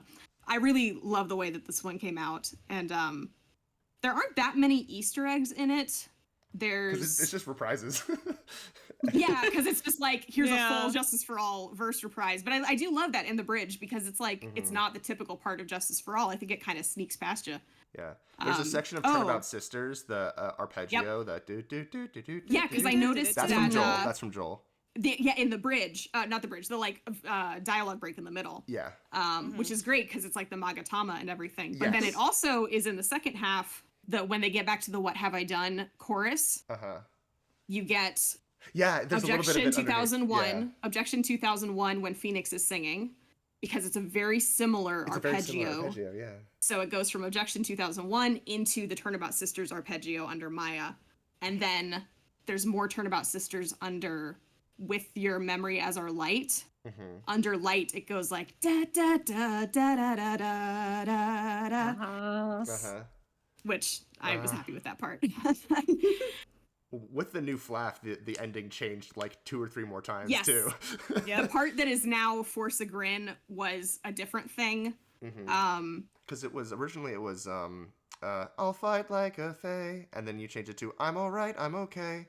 Yes, I changed that one too, because I didn't want to use Fight Like a Fae twice. Yeah. Like, I already wasn't happy with that, and then I can put in this kind of little reference. It's not exactly the same, but it's a callback.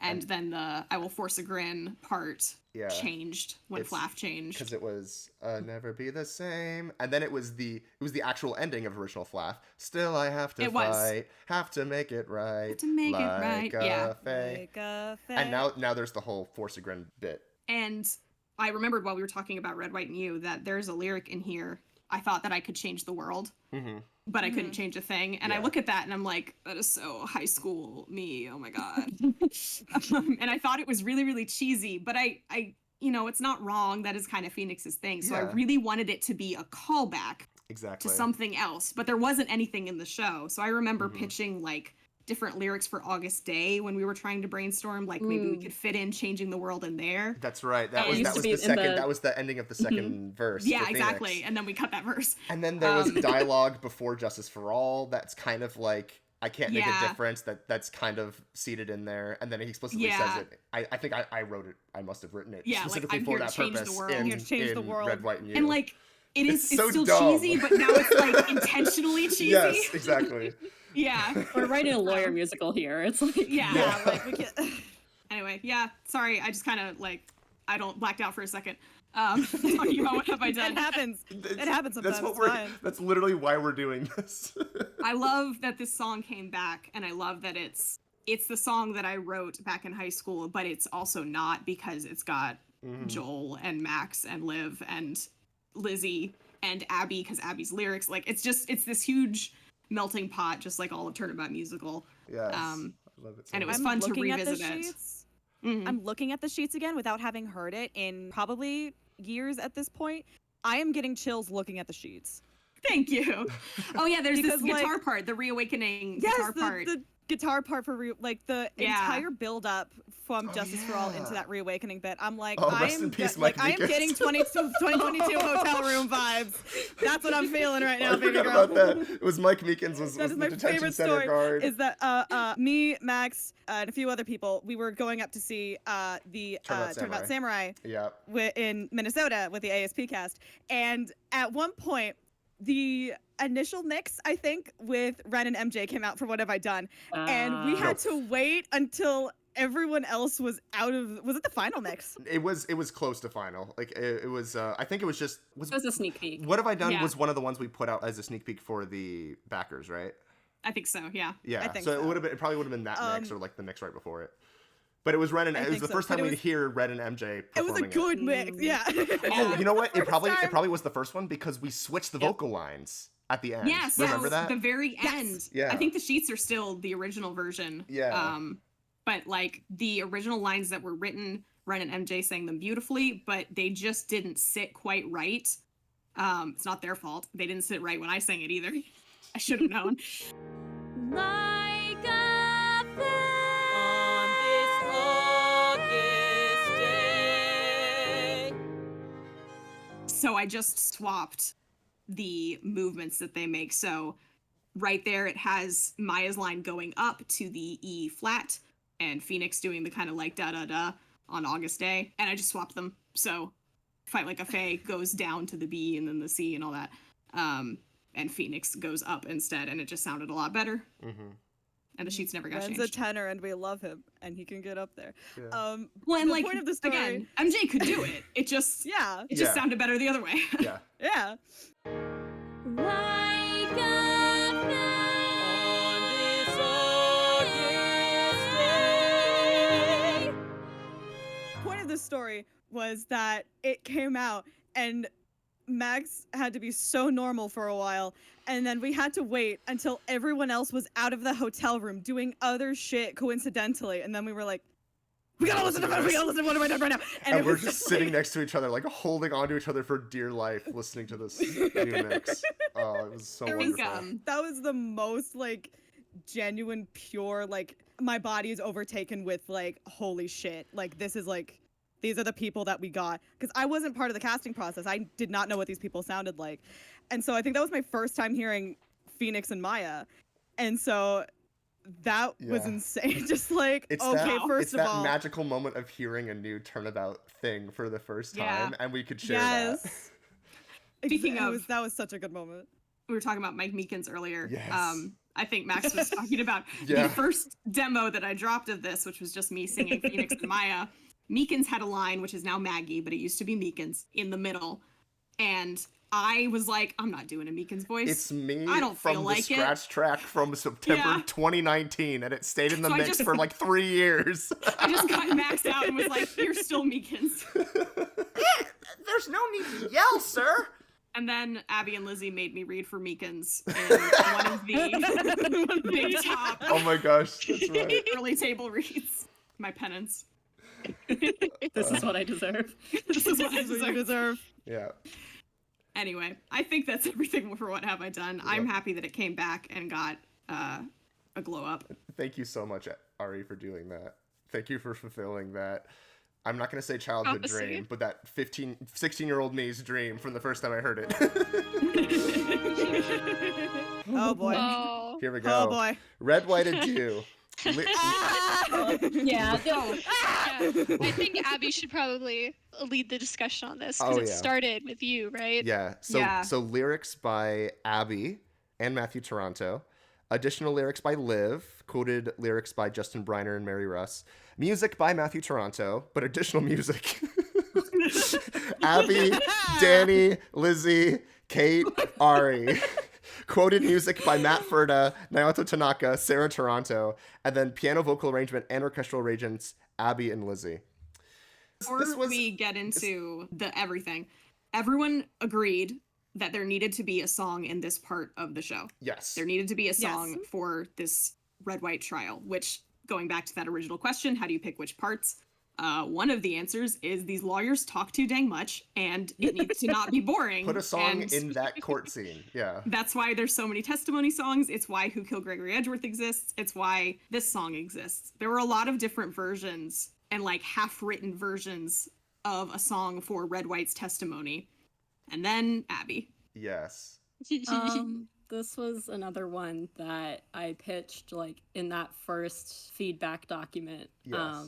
We had a question about like what the inspiration for it was. Yes, we have a big Red White Adieu fan, Ahoy Katie, who asked what was the inspiration behind repurposing the Samurai Always Wins, an old Turnabout musical song, into Red White Adieu. Where did the idea first come from? So the inspiration was, at that time, you had already done what became Nothing to Remain. Yes. Which is this reuse of The Way Things Were Reprise, which was a Turnabout Samurai song. So I basically heard that and was like, oh, this is fair game. And of course, The Samurai Always Wins is one of those like bangers of a song. It's a certified tri-classic. Absolutely. And unfortunately, because all of these versions, just like for time and for like what you can get away with sort of plot-wise, like TM Live and our show is cutting Turnabout Samurai, which means we lose all the bangers within. Yeah. So I was like, this is fair game, and I like this song, and there isn't a song here yet. I think also it's kind of repetition of Samurai fits well with the repetition of Red White that he also does in Red, White, and You. So I think that was like got my brain going, and also that he's just like a blowhard and just like talks fits well with the patter. Shut the fuck up. Exactly. And I think maybe I feel like I'm to understand you're an honest businessman might have been one of the first lyrics that like popped into my brain. So yeah, I think in that doc I wrote like the first half basically of lyrics. I know I didn't do like the final patter.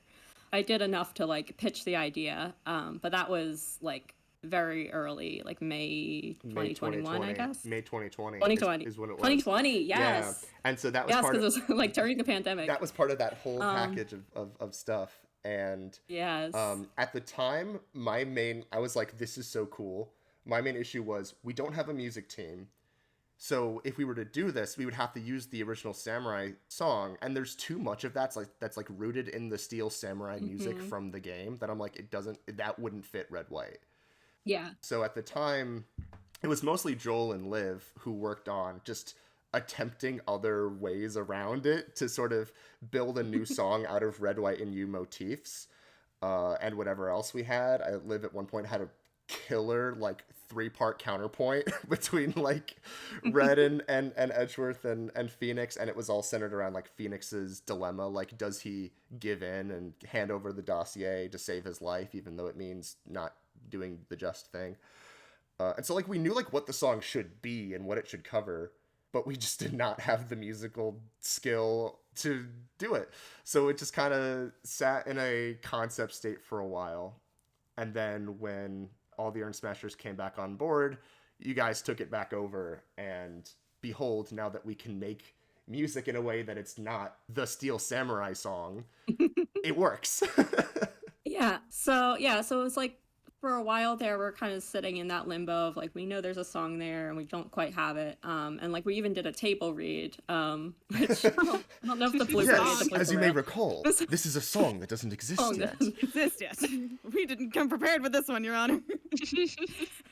So yeah, at some point I showed it to Lizzie, or I might even just like done a demo for fun. And Lizzie, fun fact about Lizzie. Yes. So, well, here's the thing: is you said I was like, a lot of the show is done. Like we're almost done. We've just got this one part, this one piece that we're kind of missing still. And Abby was like, yeah, I had an idea like way back when, like to repurpose, and she used the abbreviation of Samurai Always Wins, which is TAAAM, and rewrite the lyrics to be about Red White. And I texted her back, and I was like, I don't know what TAAAM is. I don't know what you're saying to me. And she was like, it's Samurai Always Wins. And I was like, I still don't know what that means. And she was like, There's a whole samurai case. They made music for Turnabout Samurai, and it's like a full thing that is done, and all of the music is done, and it's a song from that case. And I was like, oh, I didn't know that. Yeah, because your intro to Turnabout Musical was TM Live. TM Live, Yeah. We shouldn't have those songs. So I feel like that gave you you weren't as attached to the original. I was feel like that- unbiased. Yes. yeah, I felt like you were willing to make the leap with me on this one. I think we worked it on a little bit, and then we ended up going to Arri and be like, "Would you please hang this on your refrigerator?" We did an art. I thought it was the coolest idea. Like, I think from moment one, I was like, I never would have thought of this. This is amazing. Yeah, so then we pulled in Arri and Kate, and we all kind of put our heads together of what is actually, because we saw the same problem of the instrumentation, and also there's some melodies that are drawn from the Steel Samurai theme, and we put our heads together what actually is the samurai melodies in there, and it's actually only in a couple places. Yeah. I was shocked. Yeah. Try is so Which good it's- at this. Yes. So this is the thing Try does, is that he will riff on the soundtrack in a way that it's so evocative of what the song is, but it's not actually literally the song. Like, to it's the Gotta point Be where the we're Butts feels like Larry's Yes. Charles and Trib theme, but that yes. part literally It is only only pops quoted up, once. Once. Yeah. Yeah. And it's not even part of the melody. It's just in the background. Yep. It's a very talented person. Yes. Yep. So yeah, it was just a couple places that one of Edgeworth's verses we changed to 600,000. something that's 600,000. Yes. And that's the image, And- isn't it? That's the image. I'll post it in the Discord so that you can put it in the video. The origin this of is- Urnsmashers. Yes. Oh yes, Yep. yes. So The song. the name Yeah, it was Urnsmashers, this- we made a meme that is the picture of Mia and Maya putting together the Ami urn. It'll be on the screen right now, so I don't have to Yes. describe what it looks like. But I broke the urn, and Kate's putting it together. Nari's taking Wait, aren't you the Because I don't ball? know what's going And on. Abby I'm is the ball. Oh yeah. So for I don't know, a few months at least. You were the ball. server, my I was just the ball. I was really just wanting to be like Arri and being a random object from the experience. So I was ball. Yeah. So there was that one, and then it did it again with the verse that Mia and Phoenix sing together. The witness testify. Which, whew, yeah. So yes. Kate changed it to be Justice for All. I did. The original version of this, which I had written out, was them alternating between Phoenix and Mia going witness testify Yeah. to fully make the melody, and then they were like, no, and I was like, all right, it's a good thing these are thirds away, and just made it thirds. Yeah, because it is such an iconic line. Yeah. But Yeah. so it needed to be the hit. Yeah. I mean, you were right. You were right. Let it be known. What did Danny do But again? yeah, Danny helped me with some of the ensemble because I think Abby had the idea to put in the ooh guilty kind of trial by fire reference into the crowd part. And so when I was recording a demo of that, I pulled Danny in to sing the low parts, and he was like, can I just write a line? So I think the bass line maybe is Danny's. I think I wrote at least part of the tenor bass line because You I've got the did.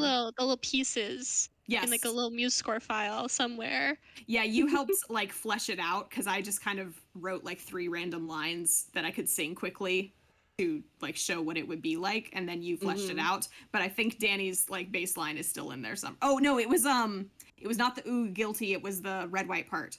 Red, white makes the rules. Breaks red, the white Yeah. makes the ties. Yep. Yeah, one of those lines is something Yes. that Danny wrote. I think it's the bass.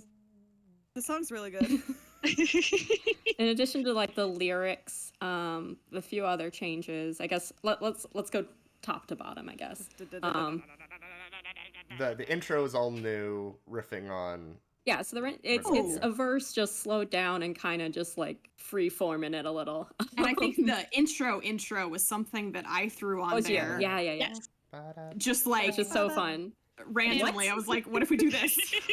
And I for love some it. reason, Yes. I wrote it I wrote it in 6/4, and I don't know why I did that. I don't know. But it It's just what it is. survived. I love And it. it's still here. For a little bit, I was trying to work in revealing testimony. I don't know if you guys remember that Oh, into this first I version. do remember that, and I was It's sad like, it didn't what? make it that far. It didn't work. Yeah. Yeah, that's why it's a slow swing. Oh my gosh! Can you? Wow. I think I it was was there like for it. Wow. I we'll was find recording too. bombshells for our clientele or something like that. This first verse is It so didn't good work. because this was like our. You don't know what this is. Yeah, yet. it doesn't sound like familiar, Samurai Always doesn't Wins it? yet. It's familiar. You think you know what it is. Surprise! We And have a then you- great video of Yeah. Try. Oh yeah. Yes. Yeah. Of him Abby, I listening don't to know it if you without would- knowing what it was. Yeah. But yeah, that was the hope, that it was kind of a like, this sounds familiar. What is this? And then when Phoenix comes in with the same words, Yes. I'm to understand. It's like, oh my god. Like, This is like a very This Yes. and Flaff and Dawn were like our most closely guarded secrets of Yeah. like Yes. nobody can saying know. word. It was a toss up in pre-Act 1 release whether we would put out Flaff or we would put out this one for our Yes, for the stretch the- goal. yeah, for the stretch goal for the sneak peeks. And then we went with Flaff, which was I honestly feel like it would have hit well either way. But I think this being a complete surprise until Yeah, premiere Yes. was really fun. This was the way to do it. it's fun. A couple of things I So remember there's- about this. The Edgeworth section in the middle, Liv wrote that. So that was from an older Right, yes. that was like the Your only fate. section from the earlier drafts of whatever the Red White Trial song would be. This was the main section that made it into it, which is, you know, a statement of Edgeworth's motif at this point, at his high point, basically, to sort of mark his victory over Phoenix until it's not. I wrote the dossier bit into the middle. And then there was, at one point, an Objection Song segment. Oh yes, Yes, there was. I kind of Oh like my that. God. Yes! Yes! Oh my god! Yeah, it ended up being unnecessary, but it was Yeah. fun. It was like, it was this back and forth where it was Mr. White, you saw the stand 1 week ago, Yeah. correct? Yeah. Yes, I saw it clear as day. What else would you expect? What else did you expect? Which The witness is those clearly lyrics were from the lying. original Red White Trial song too. Yeah. Yeah. Oh my god, how did it end? Shit. The witness How is would clearly you lying. lie? How would you prove he lied? You know How would what you Red know can he do. lied? You know what Red can do for me. You can read the other side. That was That cool. was it. Yeah, That was hot. it's good.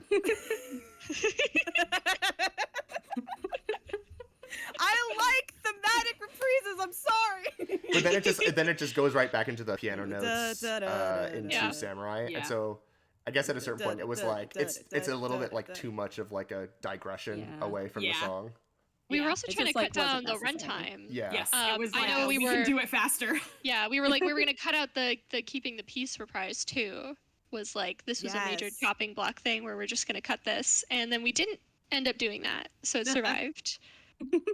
My favorite thing about this section, really, really quick, about the white the only way you could have seen it. Like, my favorite point is this dumbass line at the end. If Mia Fey were If here, the what witness truth would you want Faye to were bring to somehow light? with us here And then she today. starts Us here singing. today. What truths would you want to bring to light? And we were like, is that a pun? And it was like, it is now. It's a light stand. And Yeah. I remember at one point I jokingly suggested, I was like, Phoenix puts his hand up for a high five. Mia does not reciprocate. She's too focused. She is That's my locked favorite in. bit is Phoenix puts his hand up for a high five. No one reciprocates it, puts it down. Anyway. Yeah, I love the setup of like, if Mia were here, what would she say? And then it's like, I'll tell you. I am here. I'll fucking tell Hello. you. I like that we play around with like in the game the ability for people to realize that like Mia Fey is right there in front of them is Yeah. usually just ignored, except sometimes it's not, and there's no rule about it. And so the stage directions are kind of like Red can't place it, but he feels off about the woman next to Phoenix. It's kind of like he's Yeah. being prevented from recognizing her almost. And then, yeah, Abby, counterpoint. did you want to talk about the counterpoint, Counterpoint. Abby? Counterpoint. Yeah, so the original version, we did the sort of counterpoint that you hear in Samurai Always Wins, where it builds, right? Like everybody, you get Phoenix at a verse, and then he's going to do the third verse as well, and the fourth and the fifth. So somewhere out there's a demo and lyrics for all of those. But this is one where it's like, it works because it's not really important what people are when it isn't important that what people are saying, and you just like are getting the like musical effect of it. But there are places where we wanted the words to come out. And so what we ended up doing was just alternating. So we have the patter underneath, which the patter doesn't really matter. It's just, It's just Red silly. talking his Yeah, ear It's just off. being silly. Yeah. But then the spotlight shifts from Phoenix to Edgeworth to the crowd and the names. Yeah. And this is something that I just find funny, is that this is like, the crowd part was like Will Power's part. It is. Yeah, yeah. I don't mind. Yeah. And then, Yeah. but it's so spooky and it's It so is. cool. And then we used it other places. So there's just where like else was it used? I'm trying to remember Trial by off the top of Fire, my I head. know. It's in Yes. Trial by It opens Fire, Trial and by it's Fire. also in It Was Him. Yes, it is. Yes. But it's like, technically, it's the harmony line in It Was Him. Like, it's all kind of Yeah, that's not it. quite the same. Yeah. That's the one. Right. Yeah, so it's just funny that's the origin of it. He's Yeah. a man of the people. Will Powers, the representative. I Oh, love yeah. having When the I- crowd in here Oh, just it's so saying good. Yeah. guilty he did it. Yeah, just great. it's a fun parallel too later for what he deserves, because like this one, Yeah. it's like the power of the crowd is what like pushes towards justice, and then it's good. also Yeah. There's a yeah, real and then the arc next to one the is whole like, thing. uh-oh, now they're turned against Edgeworth.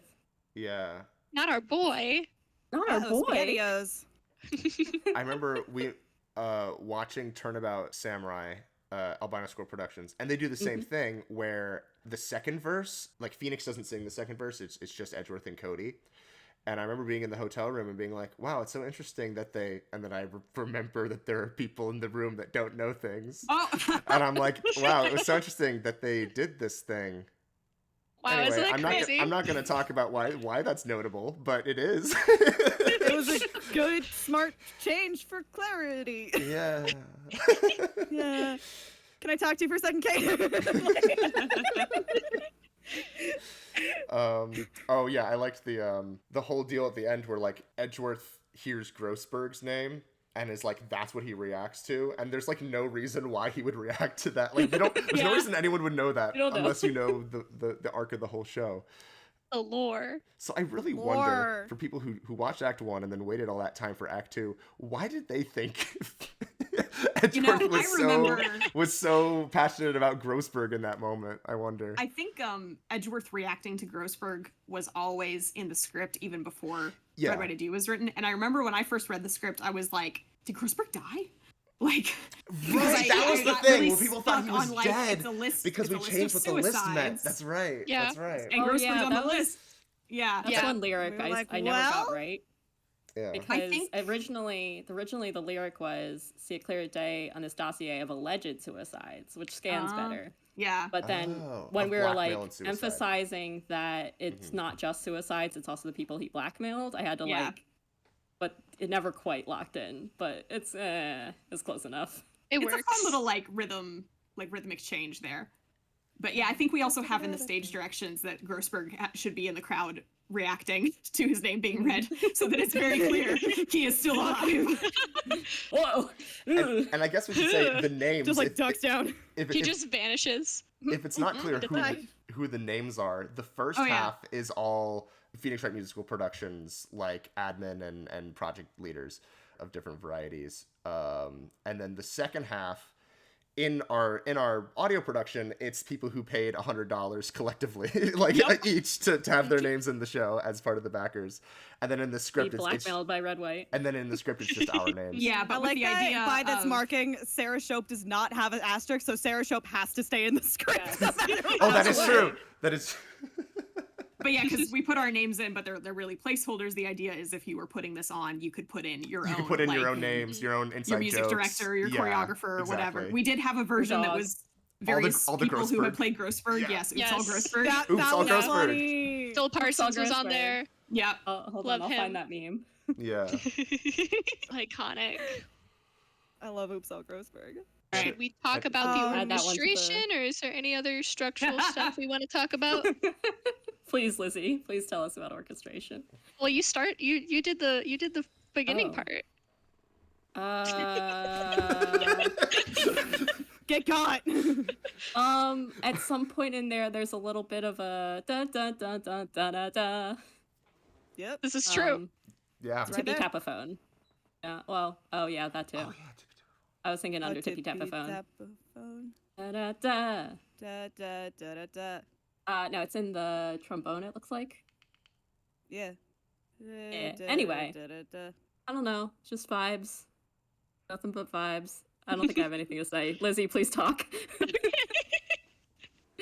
I forgot I did that. Yeah, it's you, and it's good. Thank you. So I was very scared to work on this song. We talked about actually having Try do this song because we were oh, Lizzie already wrote Fight Like a Fae. What if we have Try's one song contribution be writing a backtrack for this song?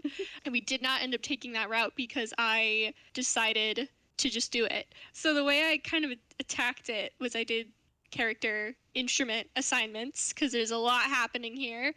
And I actually had Phoenix is the strings, so he's not woodwinds in my brain. I'm the outlier in that sense, though. So he has strings. It's mostly vibes. There's not a whole lot of leitmotifs in this section.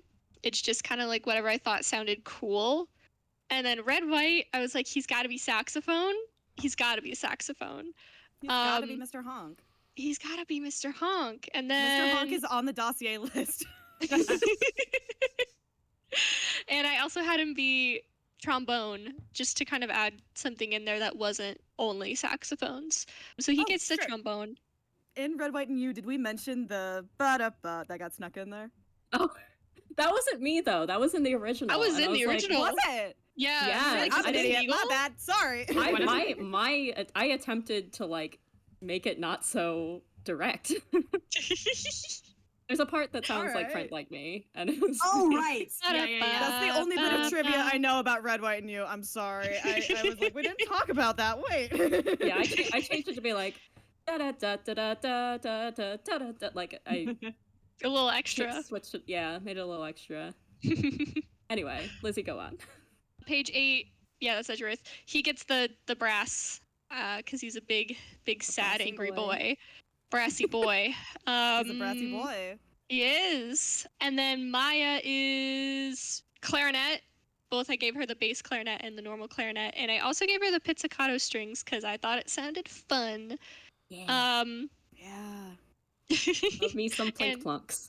Plink Plonks. Interesting thing about that video we got of Try reacting to this song, there wasn't audio, so it was just him, and all I could see was there was like a point where he was clearly listening to Red, White, Adieu, and he like lifted up his hands to do like the plucking violin motion, and I was like, he's listening to the Maya section. I got really excited. Keeping the Peace. That starts on page 13. I just remembered that the first like working versions of this were I had this giant Audacity file with a bunch of different things cobbled together. It was like 10 minutes long because it was this and the Keeping the Peace section like stuck in there because it didn't really exist yet, and then like the rest of the song, and then all the dialogue, and then Red, White, and You Reprise. Yeah, like, that was in there oh too. my God. Yeah. this giant file that was not all one song, but whatever. Anyway. Page 14 actually. It's da da da da da da da da da da da da is Anything to Win. Mhm. A little bit of Von Karma shining through here. I actually did put leitmotifs in this section because I didn't really know what else to do with it. I did. I'm so proud of you. There was the Trial by Fire bit, I think. There is a Trial by Fire bit. It is at the very Like, end right of it in the clarinets. Perfection. It's the Oh, shit, life you're I right. must. The clarinets go da da da da da. Oh. Yeah. The Also- French horn is also playing 600,000 volts. I think. Lovely. Maybe? Yeah. No, it's some kind of da- Von Karma thing. Da, da. Oh, it is. I think it is 600 because it's the da da Yeah. da da da da da da. Mhm. I'm not entirely sure. The first two measures going into it, I think at one point we were kind of going back and forth, and they're being like, "Are we gonna make that the? It feels as though I've been here before," and then we kind of did it, except this like first measure is slightly different, but that da da da da da da da da da da da. Cool. I think that's what that is. That would explain the I just remember. triplets. I just remember talking about it a lot. Being like, does this work? And it was like, not really. And then I was like, I'm gonna force it to work. Anyway, Mia. Yeah, there's other stuff in here, and I can't parse it because I don't have it pulled up and I can't sight read. But there's hidden stuff in there. You guys should download. The people listening to this video should download the midis and the files and find them, and then tell me what I put in here because I don't remember. Oh, I love the use of the Karine Village motif here. Yeah. Oh, yes. So this is Let me get to Karine. Mia. I don't remember who did this. It was not me. Probably Abby. No. Abby or Kate. Okay, I think yeah. it was me. I remember transcribing it because I had to listen to that track in my headphones, and it was just like for like 30 minutes, and I was like, I don't know what I'm listening to.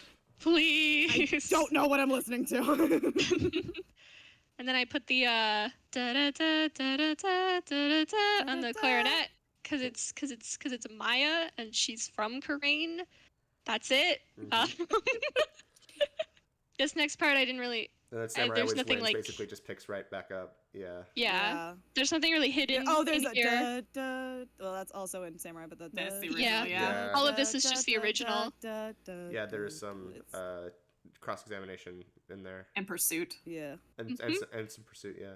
And then we get back to light. The only way you could have seen the light stands shape is back. There's strings because that's Phoenix in this song specifically is strings. And also in the overture, and that's it. And that's it. There's some clarinet in there because I was like, this was like the third arrangement that I did, and so I was like, the clarinet, like the just woodwinds in general, can be like both Mia or Maya. It's mostly Maya, but I was kind of using it to be. It's playing whole notes, and it's supposed to be like Mia's presence, like she's here, but she's not speaking yet. Yeah. Oh, that's awesome. And then it gets and then it takes over the strings, the strings switch to whole notes, and then the weird like fluffy stuff goes to the woodwinds when Mia starts to sing because it's shifting in that sense. Lizzie, your brain. I Big and put beautiful. thought. I put thought into this. Yeah, that's why we're this was my talking to you peak. about it. This was honestly my peak. I feel like all of my arrangements after this, I was like, it's good. It's not Red, White, Adieu. I put a lot of effort into this song. I even put like bow markings. Oh my god. On page 23. Page 23, I was like, these are down bows. I need it known. You are going down. Hit it. Because I wanted them to do dramatic bow circles and be down bowing Yeah, on all of them. And I saw the vision, baby girl. I saw it. I felt Also, very the pursuit strongly. in there. Yes. I think that may have been in the yeah. original, but I will point it think out it every time was. because I'm like, And then I'm being helpful. Then we get into the big stuff at the very end on page 25 is when it gets crazy. So Let's go. Red White is the saxophones and the trombone, and he's also the bass guitar. Phoenix is the strings. So now all of those instruments are playing at this part because they must. And I wrote some alto saxophone solo bits that were funky that I liked. And then it's Edgeworth, and so it just like the instruments the instrumentation just shifts, so the strings fall out, and then the brass comes in because it's Edgeworth. And then I remember I was really intimidated to do this song because it is a patter song, and so I listened to a lot of like patter song backtracks to be like, how do other people, like professional composers, handle writing backtracks for patter songs? So I kind of based it off of there's the one from the Music Man. The patter Trouble? song. Yeah. Trouble. I didn't necessarily the one base from it My off Little of that Pony. backtrack, but I did listen to it a lot. Yes, the one from My Little Pony. Okay. Cool. It seems like the answer is like hit the beats. Hit the beats. It's like steady Yes. rhythm. Yeah, keep whoever's doing the patter, give them as much help as possible to not fall apart. It's funny because one of the things we did was like made it constantly accelerate. And Yeah. so Yes. I was like the guinea pig for a while and just like, can I get these words out? I remember I was stalwartly anti-accelerando. Oh yeah. I just remember we had a bunch of conversations where we were like, I want it to accelerate throughout, and I was like, I don't. And that was my only rebuttal. Nuh-uh. I think my justification was like, if it's being played live, they're gonna naturally do that anyway. That is so true. But if that's the intended effect, which it was, you do have to like kind of virtually recreate that effect because we weren't playing it live. So I think it ended up sounding really good. So I'm glad that I didn't throw a hissy fit about that. The patter, I think, is easier than in Samurai. If for no other reason than Red White has 2 syllables and Samurai has 3. And I think Yes. that's kind of been confirmed by Katie, who was Oh, Cody yes. and also did a demo of Yes. Red White Adieu, that this one Yeah. was easier. So there's at least has Yes. that going for it. And I did make Samurai sheet music because I already had the sheet music made, and I was like, I'm just gonna swap. I got the bulk of the work done. I'm just gonna make Samurai sheet music, and you can see all of Red's parts are all 8th notes, and most of Cody's parts are 16th notes. There's just so many more words packed in. There's twice the amount of words packed in, so this is easier. Did we use the patter for red white callbacks? I feel like we must have. I think so. I mean, Actually, I don't- it's the 2 songs. It's Red, White, and You, and it's Red, White, Adieu, right? We definitely used like part of it, but I don't remember if it was like the first verse or if we used the I feel patter. like it We was. should have used the I'm patter. gonna pull it up. You guys keep talking. Okay. I kind of feel like it was the first verse because we changed the register of the first verse. Oh, right. And a lot because Abby is an alto and she was the one Yeah. doing our demos, and a lot of the people we were calling back were really struggling, and we were like, why are they struggling so much? And it's because it was like way higher up. It was sitting way too high. Yeah, you're so we right. were like, oh, whoopsies. So I think it was the first verse that we This is a used for pattern playback. in songs I write, because I forget that people aren't all altos. I mean, all 4 of us were like working on it, and none of us, all 4 of us were like, why is this such an issue for the people? Not to like call out people who like actors, you know, like, why is this such an issue for actors? Why can't they do my stuff? But like, we were like, Samurai Always Wins is a song that already existed that like had stuff in this register. Like, why is it? What happened? Like, we were trying to figure out what was happening, and that's what was happening. That was happening. I did look Um, up the callback, and it was the opening verse, and then just like glommed on a verse of patter. Okay, yeah, That that makes makes sense. sense. Yeah. Actually, no, it was the no, it was the full end patter. Wow. Nice. Oh, Yeah. we tested That's them. crazy. Wait, For- wasn't yeah. I called back for Red, White? I think you I were. think I was. Maybe. Because I think I Might have remember been. that. I think I remember recording this, actually. If there's intel to buy or sell, well, you can count on me. We'll find bombshells for our clientele. That's a red, white guarantee. About a week ago, as the CEO, there was knowledge to be known. So away I go off to Fay and Co. to tippy tap a phone. You see, I saw the stand when I was standing there alone. Oh, Red White's bailiff, Red White's guard. Look at Wright all beaten and scarred, cause Red White kicked his butt so hard. Enjoy your time in jail. Cause Red White's judge and crowd agrees that smarting you was such a breeze. Cause Red White's got 12 PhDs from Princeton, Duke, and Yale. I'll lie and steal and fight and cheat. I own the world, I can't be beat. I've got a golden toilet seat and a gun that fires sharks. There's Red White homes and Red White cars and Red White's hotel, pub, and bars. It's Red White's sun and moon and stars and Red White national parks. Where'd you get that list of names? Stop these useless, baseless claims. I won't play your lawyer games, cause Red White is the top. Where'd you even get that list? I said to stop, but you persist. I told you pause, cease, desist, hold, no, stop! That might have been one of those things where it was like, where it was like you were also like having issues with the first part, and we were like, why? Like Max knows all of the songs, and he's been here for all the demos. If I'm like, having of all the issues, I don't know people, what's Like wrong. something's not adding up. Yeah. Yeah. we did something wrong. Yeah, it was not the actor's fault. Yeah. Only the other thing I can think of that I really changed was all throughout. Where am I looking? Phoenix's part. It's Phoenix's part. Cause so many such pain. Mia, I swear that your death will not be in vain. I wrote it Yeah. to It's go different, up because yeah. it was going too far down. Yeah.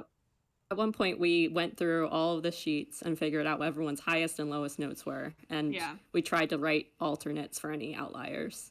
Yeah, and Phoenix's, I think in the original Turnabout musical, like that, him going that low was fine. Like he was like a really solid baritone, but we ended up writing a lot of like higher and higher notes for him in TAAAM. Yeah. And so we were just like, we need somebody who is a bass and a baritone and a tenor to play Phoenix. And that wasn't super viable. And so this was one of his lowest notes. So we wrote an option up for that. There's the little part where Phoenix and Edgeworth go, they object over each other.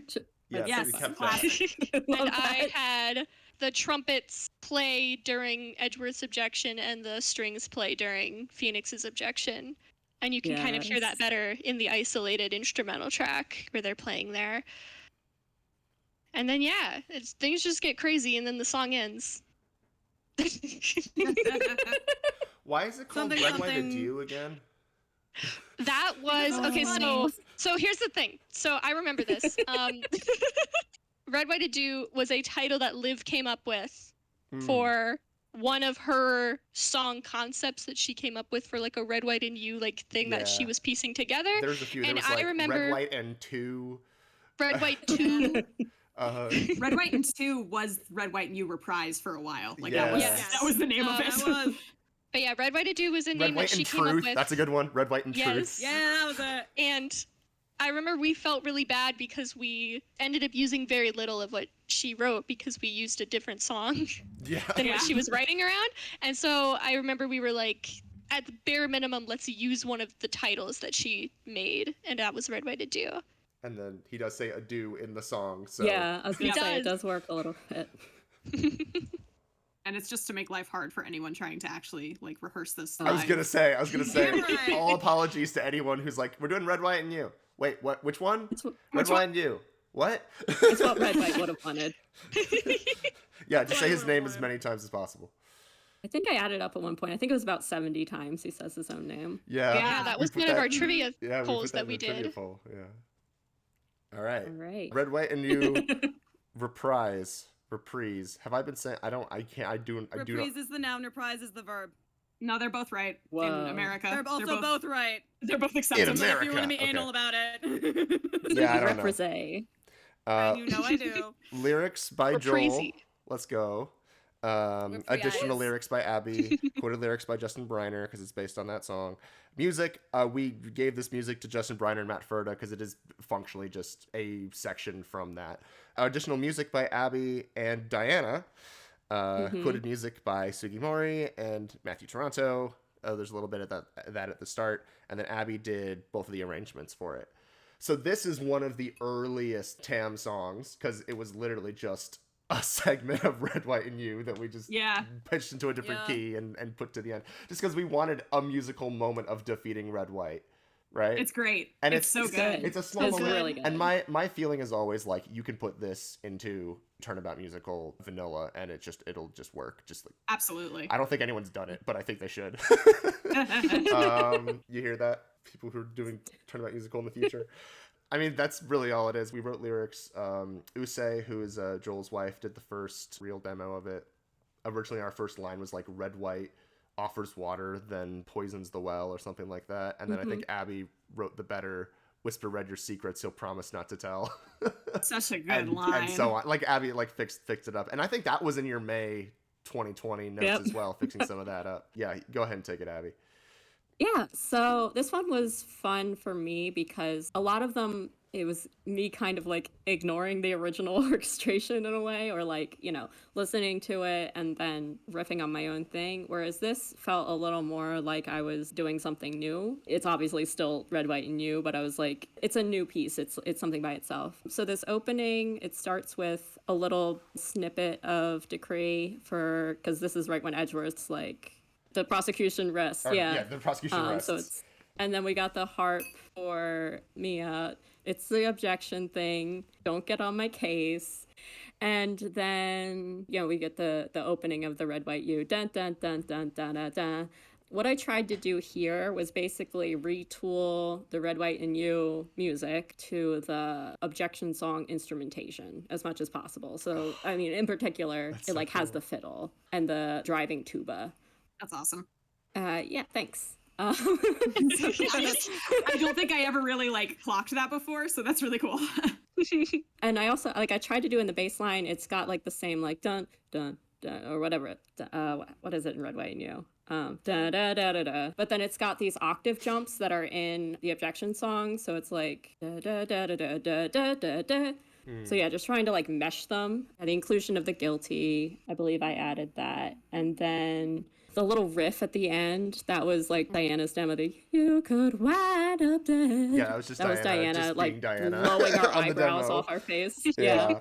So there's a couple things, just like the things I mentioned. There's Salute, Keeping the Peace, and Violin, Justice for All.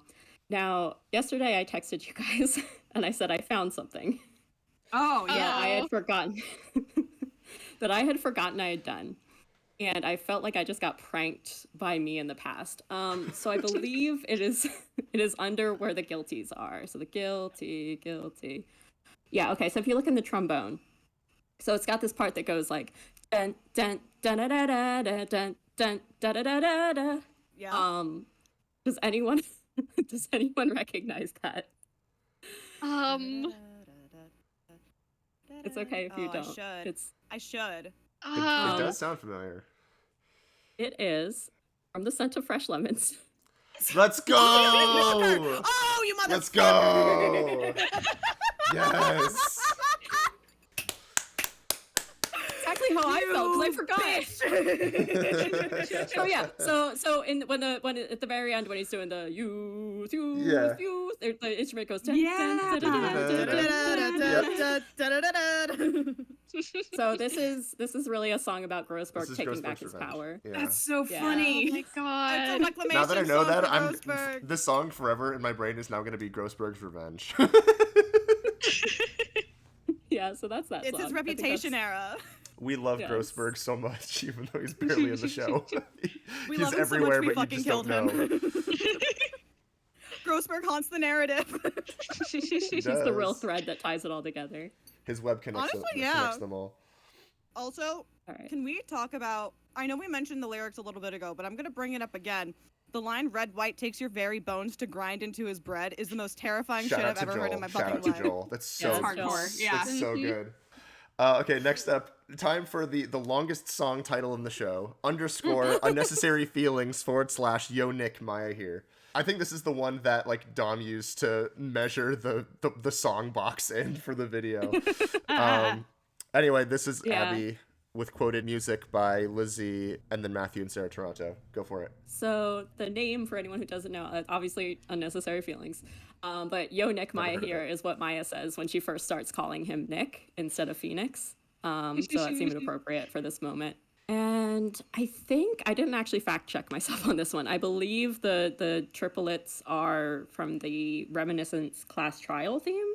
I think. I should have. I'll buy looked that. up. Yeah, sure. And then like the clarinet is doing a kind of funky version of the a part in Trial by Fire of like, even as the victim, he let mercy take the lead. Oh, that's awesome. And I think there's some One Lingering Thought in there, probably the bassoon. I don't know. The bassoon is doing, I swear to God, the bassoon is doing one of the lines from Decree from One Lingering Thought. Probably. I would It's recognize that Edgeworth. shit It's anywhere. Edgeworth's I've song. been looking Edgeworth at that music. shit. Yeah, It's Edgeworth. yeah, because you have Edgeworth. da da da da da da da da da da da da. That's One Lingering Thought, baby. That's Decree. Yeah. I know that bass line anywhere. Yeah, and then the Maya section is just kind of a jaunty little thing that. Oh, actually, the transition is like a make it right kind of thing. Da, da, make it right. And then it's just kind of like a little jaunty bass thing that I don't think was really based in anything. And then like worked into that is the head up back straight. And that's that. I recall a version of this that like continues on afterward, and it has a little bit of like the B section of the Happy People motif. Is that right? Oh, yeah. That is the right song, right? Yeah. I do remember. I think so. I do remember a version that's a little bit extended. I guess would be like scene change music. Yeah, scene change, like the idea of leading into, because this is another one where they exit and come back right back in. So leading into their conversation in Wright and Co. Yeah, I forgot about that too. That's why I'm here. Local historian. Yeah. All right. I'll be there. This is Try on music and lyrics. He quotes some good old Turnabout sisters in there. Lizzie did the arranging. I changed one word of I'll be there. I changed since Mia passed on to when Mia passed on, and that was literally because the very first beta reader I had of like TAAAM Act 1, Draft 1 was someone being like, it doesn't make sense to say since because it's like she like just died. It makes more sense to say when. I'm like, cool. And so that's why it was. Also, at one point, we had Mia like read aloud the whole note in the middle. Yes. Yes. That was the only attempted structural change we really tried, and then we reverted it. Yeah, so the idea behind the letter, I think, was like... There was a time when It we was put like the the- letter in like What Have I Done as well. Yeah, I was just like trying to Yes. tie something up for Maya, and I think like What Have I Done wasn't finished yet, or Yeah. Flap wasn't finished. So I think there was like a feeling like she doesn't quite get like where she needed to be, and so having this letter from Mia and like knowing what it said would be helpful. And basically I forget all of the wording, but like it was basically like, you can do it. You shown me what it's like to fight like a fae. And then what I think is funny is that the take care of Phoenix for me is a PS. It's a PS, yeah. Beautiful. I think I also changed one word. I don't know if where it actually made it to the thing, but someone who I can rely on Yeah. instead of that. But I think some places it got changed and some it didn't. We also changed the key. Yes, Lizzie? So this was one of the first piano vocals that I made. It's not good, is the thing. I did my best. It's there. You could use it. There sure are notes on a page. It's it's one of those songs I've always wanted to go back and kind of redo, but then it's like that seems like that would be a lot of work, and I have other things I want to do, so I'm never sure. I don't know if it'll ever happen. This one's really hard because it's like constantly key changing. Like it's just Yes. cycling And- through different keys. I'm very bad. I was very bad at the time. So I didn't really have a music background. I played violin, I played clarinet. That was it. I didn't have any background in music or anything. I joined the team my fall semester of my first year of college, and that fall and spring semesters when I took music theory courses, and that was when I first learned like what a key signature actually like means, and like tonics and different things. And so I made this piano vocal before I knew any of that. And so I was really struggling with these keys and these key changes and figuring out what was supposed to happen, because usually the trick that you can do is you can write the piece and then you can just keep putting in different key signatures until all the accidentals go away, and then you're like, this is probably the key that it's in. And you can't do that for this song because it's constantly key changing and there's constantly accidentals all throughout. So I really struggled, and these are not the highest quality sheets as a result. Our very, very good friend Jack, who was soprano 1, Penny Nichols, ended up going Screeching through. Albatross, baby. Screeching Albatross ended up going through and making me a chord sheet way later on. Like, this was after we had already casted, all the sheet music was done. But I was at the very least able to go through and like put all of the sections in the right key. So at least that's correct. But Maya's part in this song is very difficult. Ridiculous. It's I ridiculous. forgot. Yeah. Yeah. Like, if I can talk about it from a historical perspective, Yes. the first demo of I'll Be There that came out when Trey wrote it, I think he had a friend of his sing it, and it was very much a soprano song. And basically everyone who wanted to play Maya or record for Maya was not a soprano. And so what we ended up with were a lot of demos by people like Kemi and later Lucia, like people who were cast as Maya, where they would drop down the octave whenever they needed to. So there were just a lot of like, it's up here and now it's down here. It's up here and now it's down here. And then when I played Maya in TM live, like I was a soprano at that time. I could hit the notes, but like there were like high G's in there and it wasn't gonna sound good. So I also did some strategic octave drops, but like not all of the same ones. So like it just was not consistent. And I think I forgot that was something that we had to address with this one. And I think I talked to Lizzie a little bit about like some ideas for it. I think what we ended up with sounds pretty natural. Yes, we came up with so many different ideas of how to make Maya either definitively an alto or definitively a soprano, because she just splits Yeah. so much in this song. And this song and makes the it's- difference. Yes. Yeah. So, yeah, we talked a lot about it. Part of the original thing was to just raise it by one semitone, just the whole thing. Yeah. And a lot of people really struggled with that. It didn't really end up solving the issues. It was sort of like I was really hoping it could be a quick fix, and it was not. And there were versions where we raised it another semitone and into D flat and dropped a bunch of stuff. Yeah. And it's just all over the place. That's why I there's think- so many available versions. Is what we ended up doing actually kind of restoring mostly the original octaves? Yes. Like from my memory being like, no, this used to be up here. This is a counter melody someone wrote, but it used to be up here. This used to be the melody. And then dropping the key. Yeah. Yeah. That sounds That right. looks like what happened.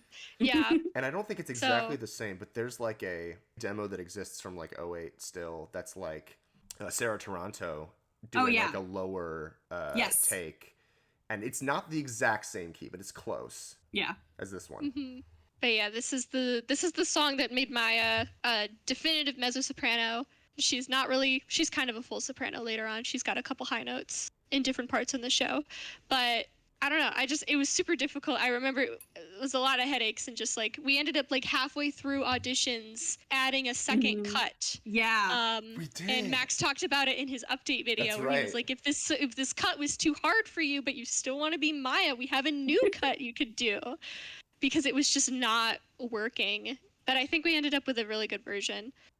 And MJ just Luckily, makes it MJ all is such so a powerhouse. natural. It's Yeah. like, Oh, yeah. yeah, Yes. do we have to bother? She could have done anything. She could have done it.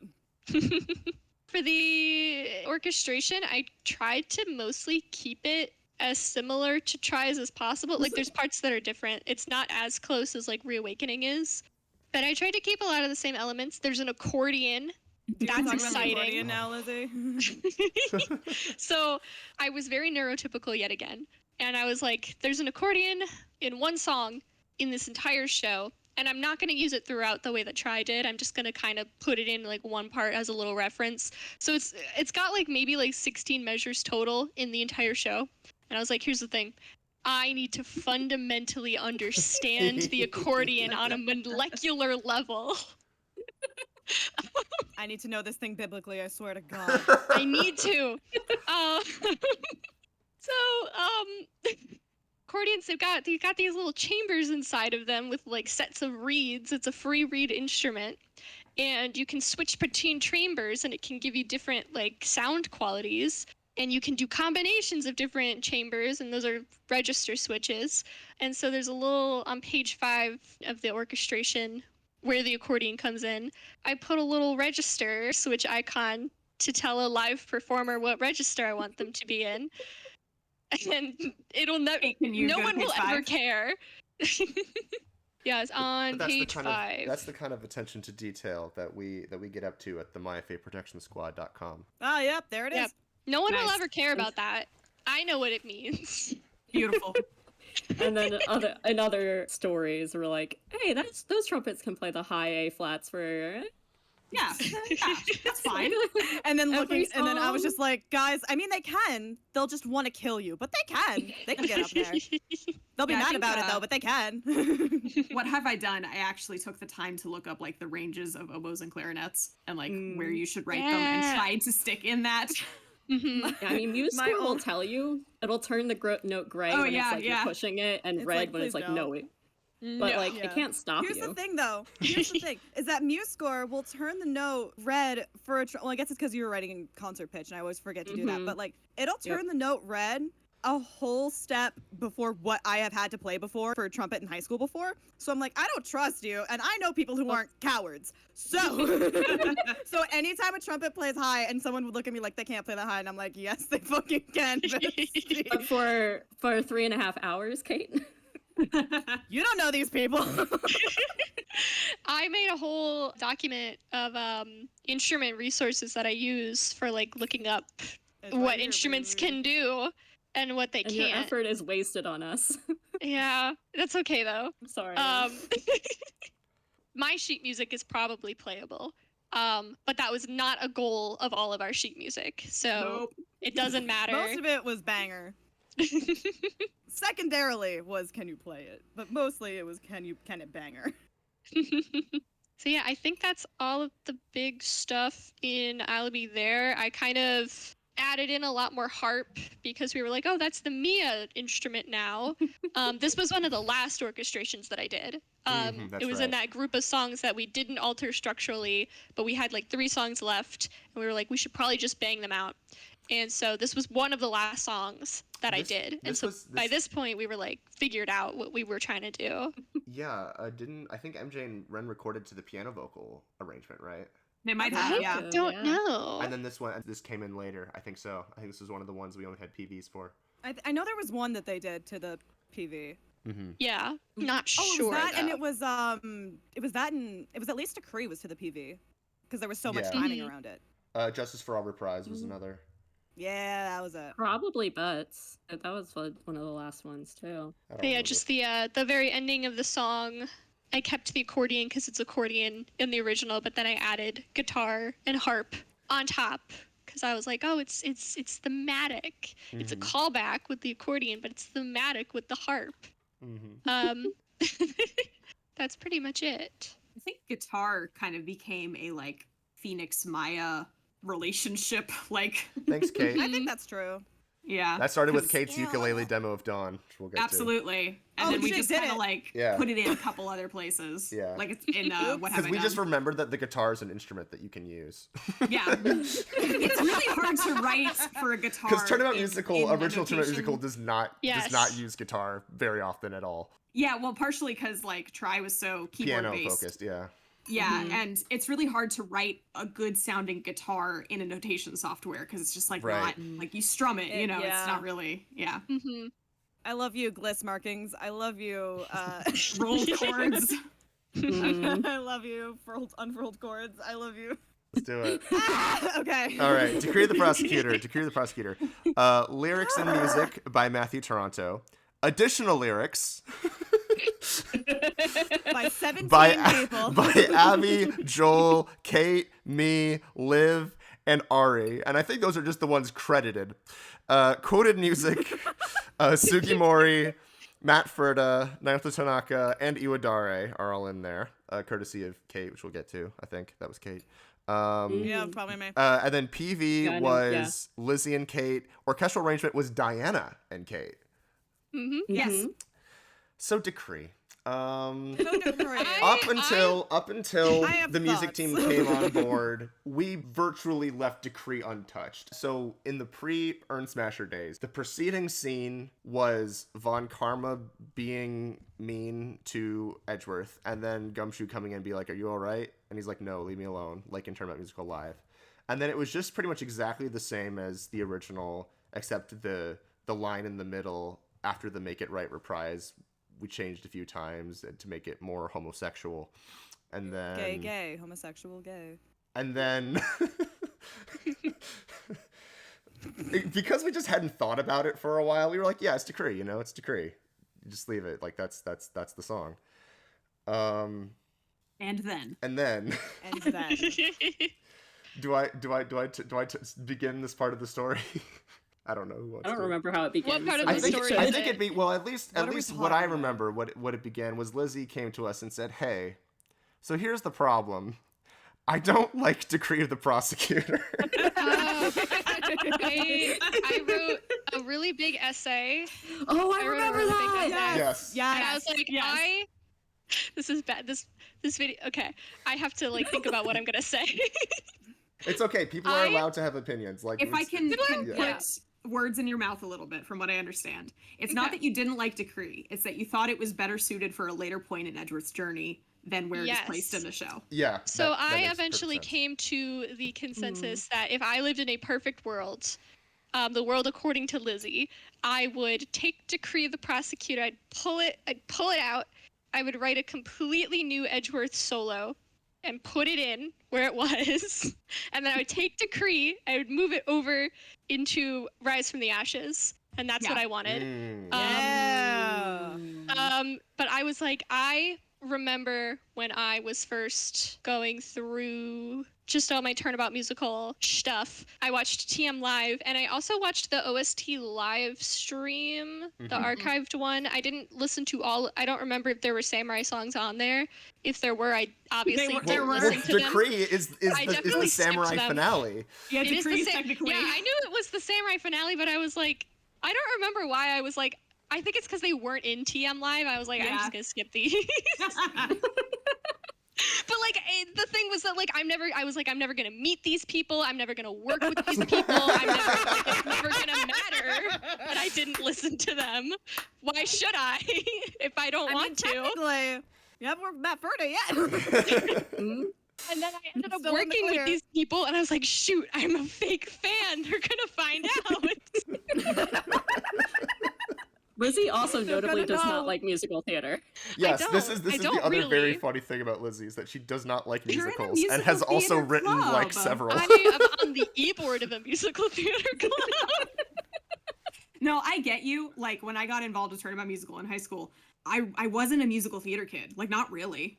Yeah, I didn't know a lot of yeah. musicals. Honestly, I that don't is know. I'm not the a musical majority theater of my kid. engagement with musical Yeah. theater is Turnabout musical related. This is so tangential. I was having I had just gotten elected to the business manager position of my e-board, and I was sitting down and I had to have a meeting with the president, just so she could like make sure I knew how to do my job. And we were just like talking, like we were done with the meeting part, and she was like, "Yeah, I'm so just surprised that you're so involved in the club." She's like, "I don't mean this as an insult, but you really give like stagehand energy." What the hell? I don't come across as like a musical theater person who would be interested in the songs and would be Right. interested in singing the songs Right. and like being big and like bombastic and acting. I don't come across as that kind of person. And I'm not really a theater kid, I guess. I feel you. So, but yes, I wrote a big essay. I wrote a really big essay. I wrote it when I was a baby. I don't want anyone to go back and read it ever again. Yeah, it's okay. You got it. No worries. What essay? I had forgotten it existed, so you're good. And it was basically like, I don't enjoy this song. And one of my big bullet points was I was like, it's too long for a solo. Whoops. Which you're correct. You are I correct. just like anyone. So we solved that problem by making it longer. Yeah, We like, did. It's like We 2 fixed minutes it by longer. by making it Oh. 9 Also minutes adding long. a couple characters in the middle to talk to. It's Yes. true. It's true. My big issue, because my first experience with it was TM Live, and there were no other characters on stage interacting was- with him as he was singing. Good old Garrett Thompson carrying that whole Let's song. go. He did Shout out such a good Garrett. job. He's amazing. But it was like the curtain was closed because maybe things were being moved around backstage or whatever, but the curtain Yeah. was closed. He was just on the apron and there was no one else there, and it was just him, and it was a 5-minute song. Yeah. And I was like, He goes into the courtroom at the end. he does. Gets it. And And then in 2017 there was gay circling. It was fine. Oh yeah. Yeah. There were other things on my big, it was a big essay, so there were lots of other things in it, but I was Yeah. like, there are things about this song that I don't enjoy, with just where the song is placed in his character arc and how the song is structured and how it's staged and just all of that. But if I could Yeah. just like add to that, expand on that, I agree with that a little bit. I think like you were saying, like where it is in his arc, he goes through this whole emotional journey, and like for it to make sense, he has to end up back where he started. Yeah, exactly. Yeah. In You know, terms of like This was something that was so confidence in interesting. himself. Yeah, like we talked about the double down a lot with this, how he kind of doubts himself and then decides he's still thinks exactly what he thought at the beginning. But No, what it's I the learned, kids who are wrong. yeah, Yeah. what I learned talking to everyone about this song as we were working on it is that I understood it differently from everybody else, which is that he, has his mission statement and then he starts to doubt it, and then he does actually change his mind, and like it is a growth. It's not doubling back to where he was at the beginning, but I was apparently like the only person who interpreted it that way. Yeah, and with its placement in the show as well, like it was written first, like because this is one of the oldest Turnabout musical songs, and because it was such a huge hit on the court record forums, like and became sort of canonical so quickly. Like, this was written in the light of Edgeworth has done his big Turnabout Samurai heel turn. Yes. And he has to, and the whole idea is that he has to figure out, how can I continue to keep doing what I've been doing now that I've basically thrown this away? And then when you move that to the end of Act 1, it doesn't flow as well because there's not really a bigger moment. We try to thread the needle with what we do in Edgeworth basically giving up the case, and there's all the stuff having to do with Grossberg and everything in there. But, like, it still doesn't work the same way if you don't change things with it or you don't add more to it. So, like, Lizzie was not wrong. Like, I want to make that clear. Yeah, like, it did not with the character arcs. So it needed some work. And what we ended up doing was pulling all the different pieces apart and just kind of shuffling them around. We had a few different versions. We had a lot. I don't remember all of them. Like, but yeah, just putting things in different places. And I think what we ended up with has a very cohesive structure in terms of you can follow where Edgeworth is going and you can see how he ends up back where he started. I think this entire I put all of the Turnabout musical stuff that I have on my computer onto a little like USB. I think a solid chunk of it is just different drafts of Decree. Yeah. Just with tiny edits. There were so many that we started, like, there's a whole like Red, White, Adieu Chronicles thing that happened. I started doing that, but with each draft of Decree, it was getting more and more like, Decree, but we changed this little thing. Decree, but you'll never fucking guess was one that I found earlier today. Decree, but please, for the love of God, hear me out. Decree, but like, and it just kept going, and it was just, there's so many copies. There's so many versions of this song. There's so many parts to the song that you could put in so many different orders. And everyone had their own different ideas and saying, we should change this line, we should remove this part, or we should change this part. And everyone had a different opinion. We had some, especially the end. There were. Especially the end. Yep. Like Truth and Justice versus Peace and Order. All that stuff. There were just a lot of spots. Like, there's a reason there's so many of us listed as, like, additional lyrics is because we were just all of our hands were in there. in it. Like, we're in the paint. And to the best of my knowledge, the version it is in TAAAM was basically just because at some point we just got tired and put it down, and then we never picked it back up again. And that's not like a negative. That's just like how it happened. We were all just like, we're all gonna view this differently. If we keep trying to find like the perfect middle ground, it's just not gonna happen, and it's gonna be a mess. So we're just gonna leave it like this because we all hate this one the least, and we're gonna roll with it. I was worried. I had like a worry in my mind where I'm like, I thought the new arrangement was good. I liked all of like the structure and the stuff that we did. I thought it all made sense, like on an intellectual level and on a level of the script. But when you change so much and you work around so much, there's always the worry. It's like, are we in all of these micro edits, are we like losing something that like people are gonna worry about? But no one has ever complained about the new Decree, to my knowledge, from the public. I think that speaks to... So I was like, all right, great, cool. It worked. We found a very like logical progression, and it was orchestrated very well in terms of like the even though I've fallen is not really triumphant anymore. It has a very different tone, and because it's him trying to build himself back up after being torn down, not just by his own self-doubt, but by Von Karma. Yeah. And that gives it a whole nother level. Like, I don't think you could have done this structure by chopping up the original instrumental, like, for a lot of reasons. But you know what I mean? No. The tone had to totally change to match the pieces. It's hard to talk about this one because it was... Again, just constantly being changed and edited and new ideas and new things. One big thing we can talk about is the ensemble at the end. Yes. Fuck yeah, baby. Yes. Fuck yeah, baby. That was Kate, and they are singing the two parts of the DL6 theme, the A section and the B section, and it's awesome. Hey, I don't know if you remember, I had to like bargain for you to put keep this in. I forget what it was, but I was like, yes, you were like, I don't know about it. And I'm like, Kate, you've got to keep it. Because the other part was to reflect the new Jafar. I wanted the ensemble coming in at the Justice for All part. Right. You were cutting it down. There was a version with ensemble coming in then. I remember. Yeah, because it was, unless there was even further back I like, know hear. I don't know, but there the was a part version where we that- were like, it's ghosts, it's ghosts or something, and like Yeah, there was the version that haunting Diana ghosts. started orchestrating before it moved on to Kate.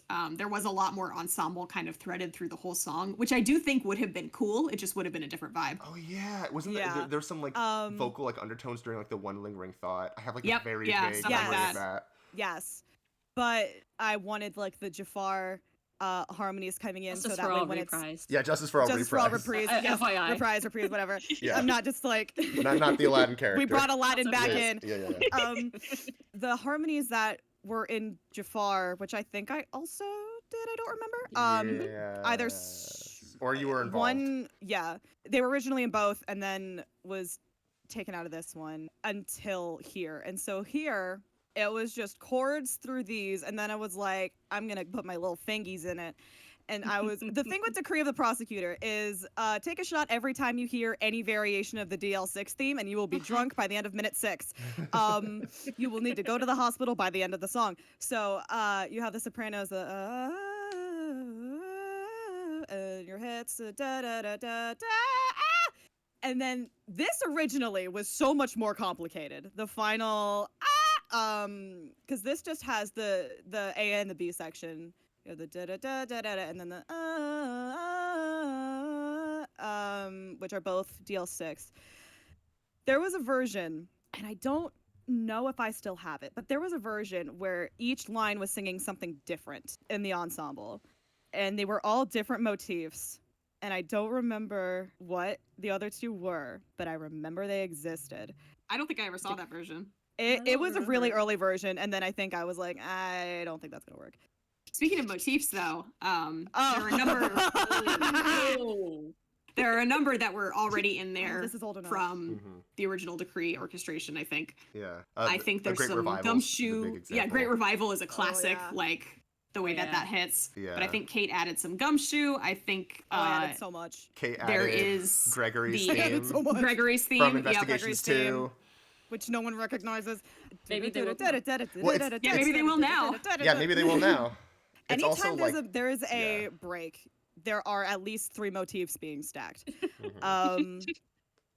Let me find it. So, Yeah. And one of the other breaks things not that resolved. happened was, moving that Von Karma scene from before the song to during the song. Yeah. And Yes. changing it from the old one where Von Karma was just very mad and angry all the time to Abby's vision where he was much more restrained and giving Edgeworth the fucking letter to mail. Oh man. Yes. I don't know where that idea came from, but it was just like my evil machinations. I was like, I was channeling Von Karma in that. It was a good bit, and And then it's we a were all like, moment that "Oh, like fuck!" takes people a moment to realize what the letter is too, which is fun. I always Yeah. I always A couple of envision like people- whenever if TAAAM is ever done on stage, like I'm envisioning the letter to be like a really strange color, so that when they pull it out of the Yes. safe in Act 2, the audience will recognize it as the same letter. That would be really cool. A couple people have pointed out how Yes. like Yana Yogi talks about I got a package or a letter with a gun or Yeah. something, and Uh-huh. it was sent separately. The gun came later. Yeah, yeah. Gun came later. It was Guns a sold really separately. tiny gun. Itty bitty gun.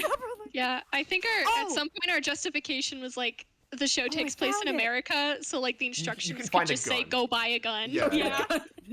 Go to Walmart. With a forged gun license. Yeah. Oh my god. Holy shit. What did I do? Okay, I found it. I found the bit where all the motifs were stacked. Well, My the part dear that we're looking children. at right now, I think is at 600,000 volts. Yes, this is the because you have Yeah. Yeah, the yeah. Very cool. Yeah. That's a great little riff. also with another Yes. also with another Not DL6. used very, not used very much. This here is the chord stack is bum bum bum bum, which I recognize at the end of Alone, Yeah, Oh, yeah, yeah. that's wild. Nice. which I also utilized so frequently with Edgeworth because that was my little like, oh, that's his little doubt theme. Yep, you have 600,000 volts. You have another. I just really wanted to hammer that home for some reason. By for some reason, I mean because all I know how to do is stack motif, eat hot chip, and lie. I don't remember where the idea of this being a softer thing came up. I don't remember if that was something that we talked about, or I was just like, I'm gonna do it, fuck you, and then rolled with it. Who knows? I It may have just vaguely been a remember, transition. like I suggesting feel like I was it involved maybe. with it. Yeah, it was in the Yeah. group It was- chat. We were all It was throwing definitely ideas. it was a chat. Yeah, there was so much happening in that group chat. And then this is all just decree. This is your great revival. Yeah, one of the things we did And was then you're- moving the every criminal earns their punishment. Moving that from after the first verse to before the start of the second chorus, I think really helped influence the shape of the song. Yeah, that was cool. That was a cool move. Absolutely. And then Whoever this did it, is I don't your I believe it was me. Yay! Nice. Niles. And then this is your guy you can trust.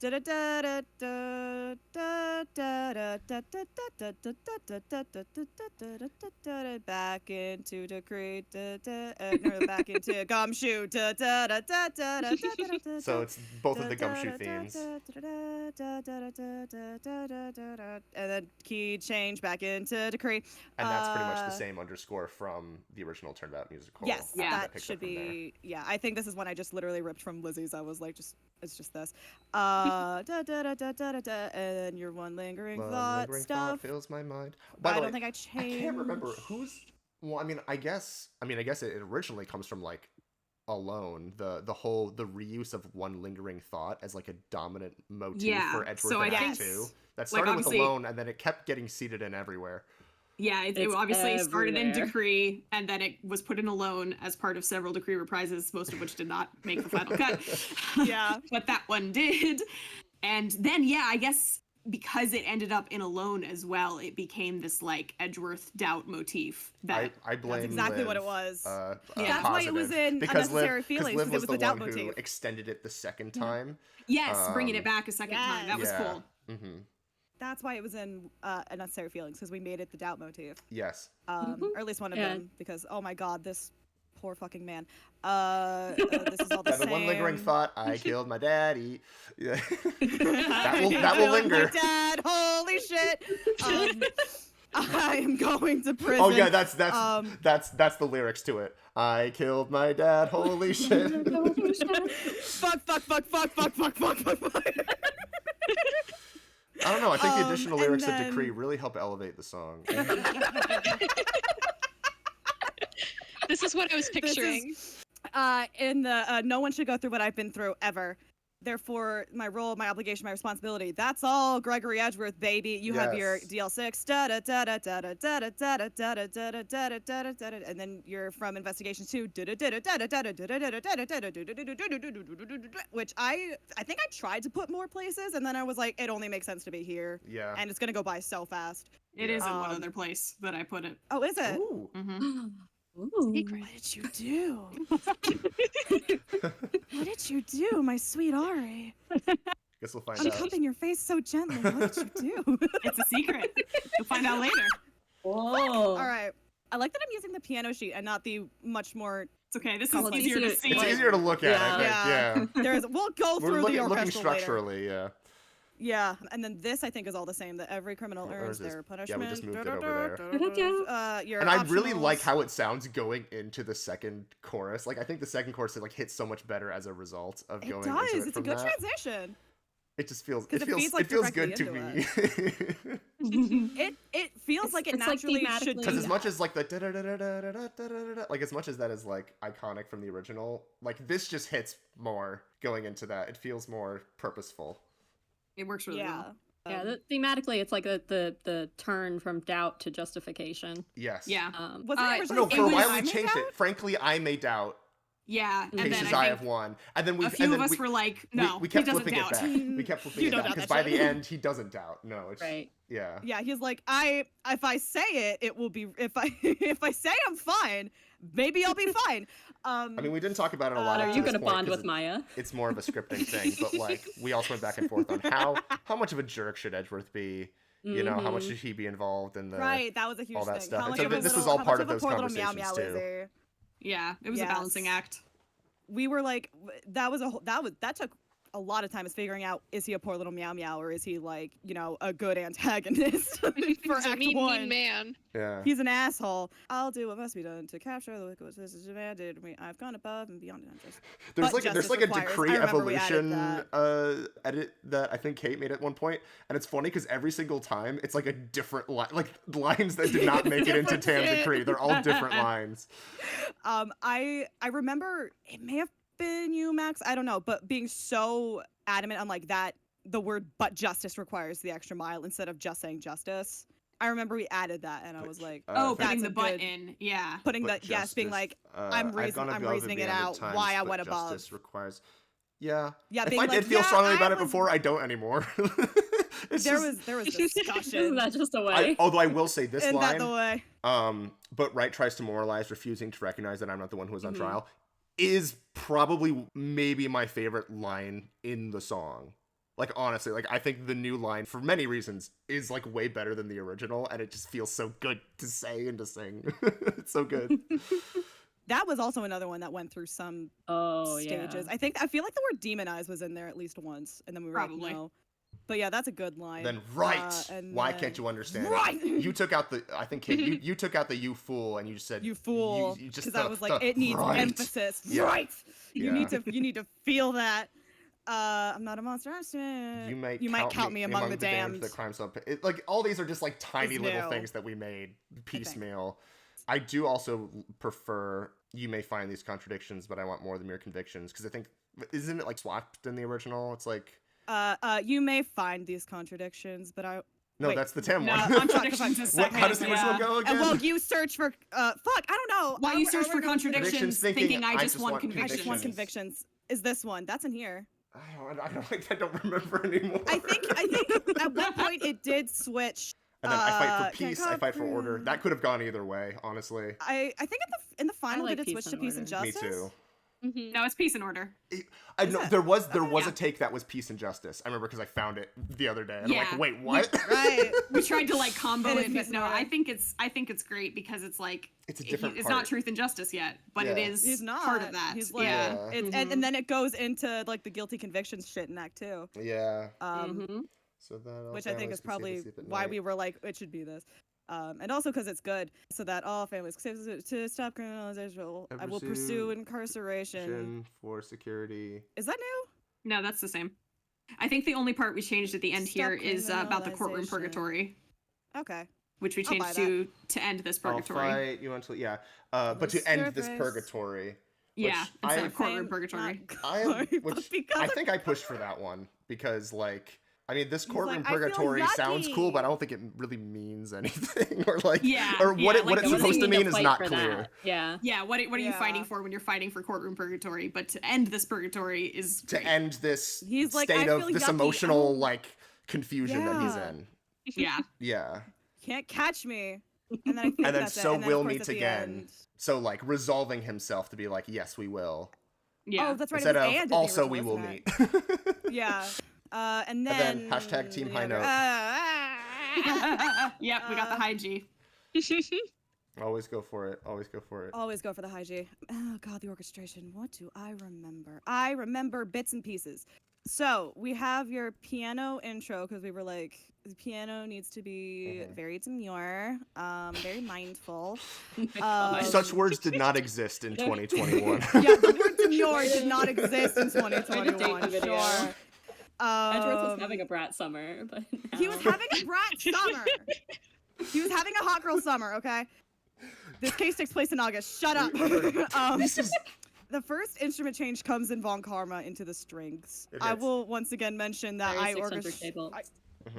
I am very instrument focused when I orchestrate, and I'm like, all right, this person sounds like this, and so you get these 17 instruments, and no one else in this song can touch it, or it'll get confusing. Which does that make things hard? Yeah, but also I'm not a quitter. So you have Von Karma mainly on the strings, a little bit of Gregory on the strings as well, which I think comes back in later with when Gregory does.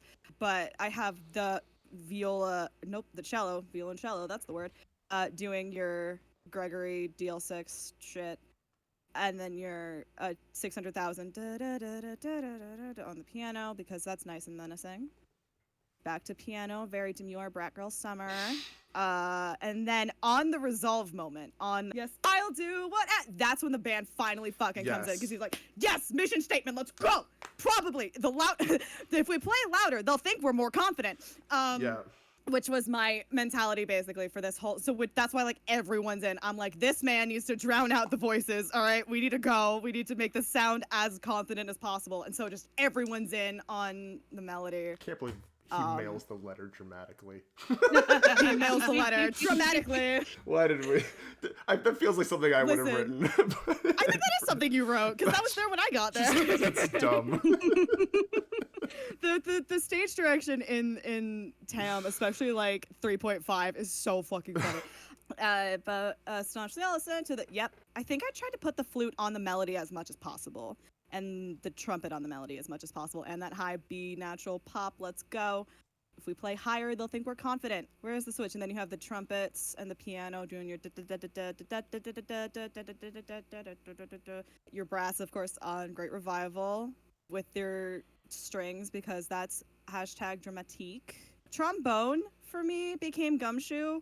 I don't remember if that started here or if that started in Dawn. It was one of the two, and then it just carried the rest of the show. But your trombones will almost always play Gumshoe stuff. You have your chords happening up here in the saxes, because I needed to give the saxes something to do. Oh, this was my favorite part, orchestrating, was in the original decree, before One Lingering Thought, where he's like, but is that why I do this? What the or do I do it for am I gay or as European? Well? Yeah. Like, I just put the melody in the flute, because of course you do. And then I was like, you know what would be really cool? Passing the underscore piano bass line, because it looks like this, basically. And I was like, I don't want to put that in one section, that's boring. But every single like part in these measures here, at least like the first two, had a really nice pass-off spot where you could move it to someone else to pick up something higher. And I was like, I'm going to pass that between a sax and a bassoon. And then I did. And I thought it was cool. And then that's that whole section. And of course, you have your flute on the melody, which, take a shot every time you say that. You have cello as your Gregory. And you have your clarinet coming in for Phoenix, I think. Because anytime Miles doubts himself and is like, what do I think is morally correct? If the thinking is altered because of something Phoenix did, you put clarinet in there. So you have Edgeworth, you have Phoenix, and you have Gregory down here, all in this like doubt section. And you have Gregory on the bass line, because he's the foundation of, everything that Edgeworth like does and thinks, with influences from Von Karma, obviously. And then you have, I put the DL6 and Gregory up here in the violin so that it would stand out, and also because it was high, and I know the violin, the cello can't fucking play that high. And so to make it pop, I was like, that's getting moved up. And then everything else down here is that's just Investigations 2, baby. Everyone go play the new re-release of Investigations, the official English release of Investigations 2. This is a plug. Capcom, please sponsor me. And so your I wanted that in the flute, so that's in the flute. Timpani stuff. Okay, so that was probably in there before, and I was not paying attention to it. But the timpani in this song was so like, there was a bit of back and forth, I think, between like what Diana did and what I eventually ended up doing. There was some discrepancy between like how much timpani is too much timpani and how much timpani is not enough timpani. And I don't remember which way either of us went, but the timpani went through a time. I remember this very vividly. But yeah, you have a lot of you're keeping things very much the same, brass is on your melodic stuff, woodwinds in there for support, and have your flute on the melody, because legally, morally, I had to. Everything's filling back in, and then everyone back in for... Oh, see, this still has the, frankly, I may doubt, cases I have won. But everyone back in for your final statement. Everyone was back in for the double down, basically, was my thought process. And then, of course, the violin on the... because that is the most chaotic fucking thing in the song. I don't know why it's in there, but it sounds fucking lit. Wright tries to demoralize, and that's just everyone back in. Here, yes, voice crack. Phoenix on the da da da da da da da da da. I wanted to get in so bad. on the right. Why can't you understand? He needed to be heard so clearly. And so everything else down here is in the strings, and that's the only other thing that you can hear. Just imagine a giant phoenix head coming from the corner of the stage. Kind of, yeah. Yeah. And then back in the strings for the rest of it. And then here you have the woodwinds on the more pronounced stuff. You have strings more on the chords. I swear to God, somewhere in Decree, I tried to hide a Dies Irae, and I don't remember where I did it. I know I did it somewhere else intentionally, but I swear to God I tried. I don't remember if it made it. I want to say it was with Von Karma. It may have been. Sounds right. I believe that. Maybe it was in this like da da da da da da. There was like already one built in, and I was like, oh. It really doesn't matter. Anyway, I'm almost done, I promise. So, for Peace and Order, woodwinds on your more movie rhythmic stuff, strings keeping the pulse kind of and focusing on chord changes.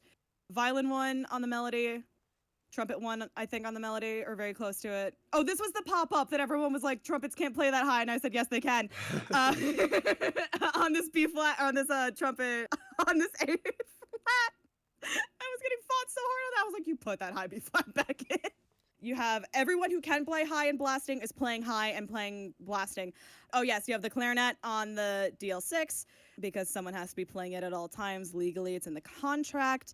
Flute's getting up there in what's probably piccolo range, honestly, but I don't care. Trumpets, I moved down because I'm nice. Basically, everything is blasting here that can. Everyone in the orchestra is playing the because the ensemble. I don't think I had written the ensemble stuff yet, or I had originally put in stuff in the orchestra, and then I was like, wait, I can have ghosts here. So all the interesting stuff at this point is in the ensemble. This final timpani, I think still is maybe, but that was supposed to be like the first gunshot I remember at one point. And then I don't know if that's where it lined up in the final audio production, but I was like, No, that we is did, why we that did is. it afterward. Right. But I remember that if that was like your button and also like that's a gunshot. I mean, you so could, now you there's could probably still do that with the. You in could. a live I just didn't know show if that's you how make we it did clear it. Enough. Yeah. That's basically it. Decree was fun overall. It truly was. I had fun orchestrating. I like it a lot where it ended up. Yes. I think Yes. I'm happy with it. I would love to try actually doing it. That's the other problem with like developing something like this is like you spend so much time working on it and like critiquing it that you don't like step back and be like, okay, actually I like this. Yeah, it's nice to come back, you know, a couple years later and go like, yeah, this is cool. I like what we did with this. I did find, I don't know which file this is, but I did find the really, really old version of Decree, and I'm sharing it on the Yeah, I screen see real it. quick. That had all of these different, That's the DL6. Yeah. I don't know. Yeah, you have DL6 in here. You have Phoenix's corner. Da, da, da, da, da, da, da, da, da, da, da, da. DL6 again. Da, da, da, da, da, da. And then you have Guilty of Blaming an Innocent Man. Yeah, And in my keeping the defense, peace. yeah, in my defense, it did kind of work. It was just a lot of noise. And I was like, that, we probably can't do that. Urnsmashers first drafts be like. Yeah. Exactly.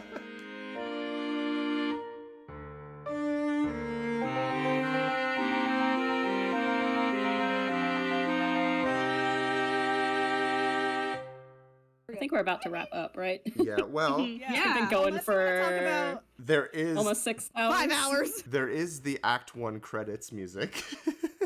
Okay. So here's the story. Which is Lizzie arranged wrote by a- Abby and Lizzie.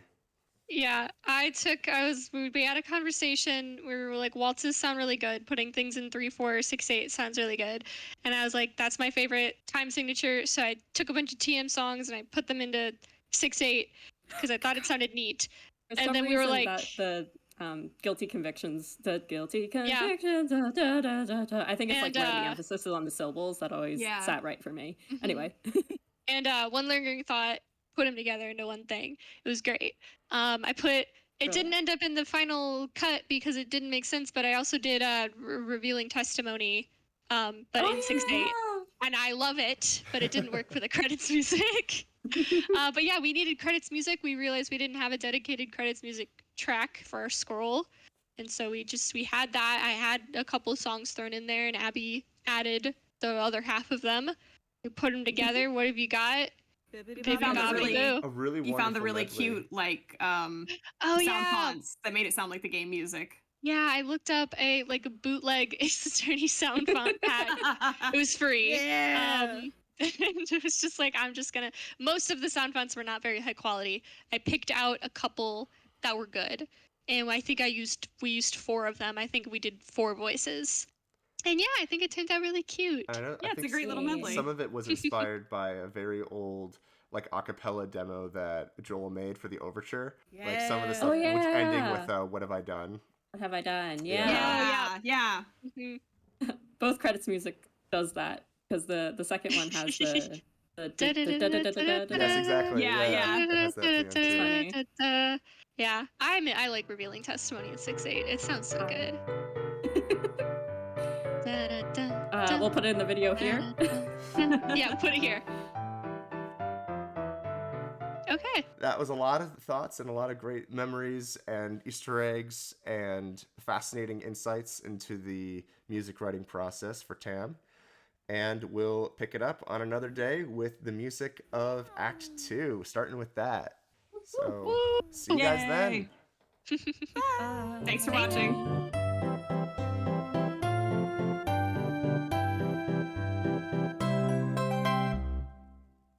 All right, they're gone. We can talk about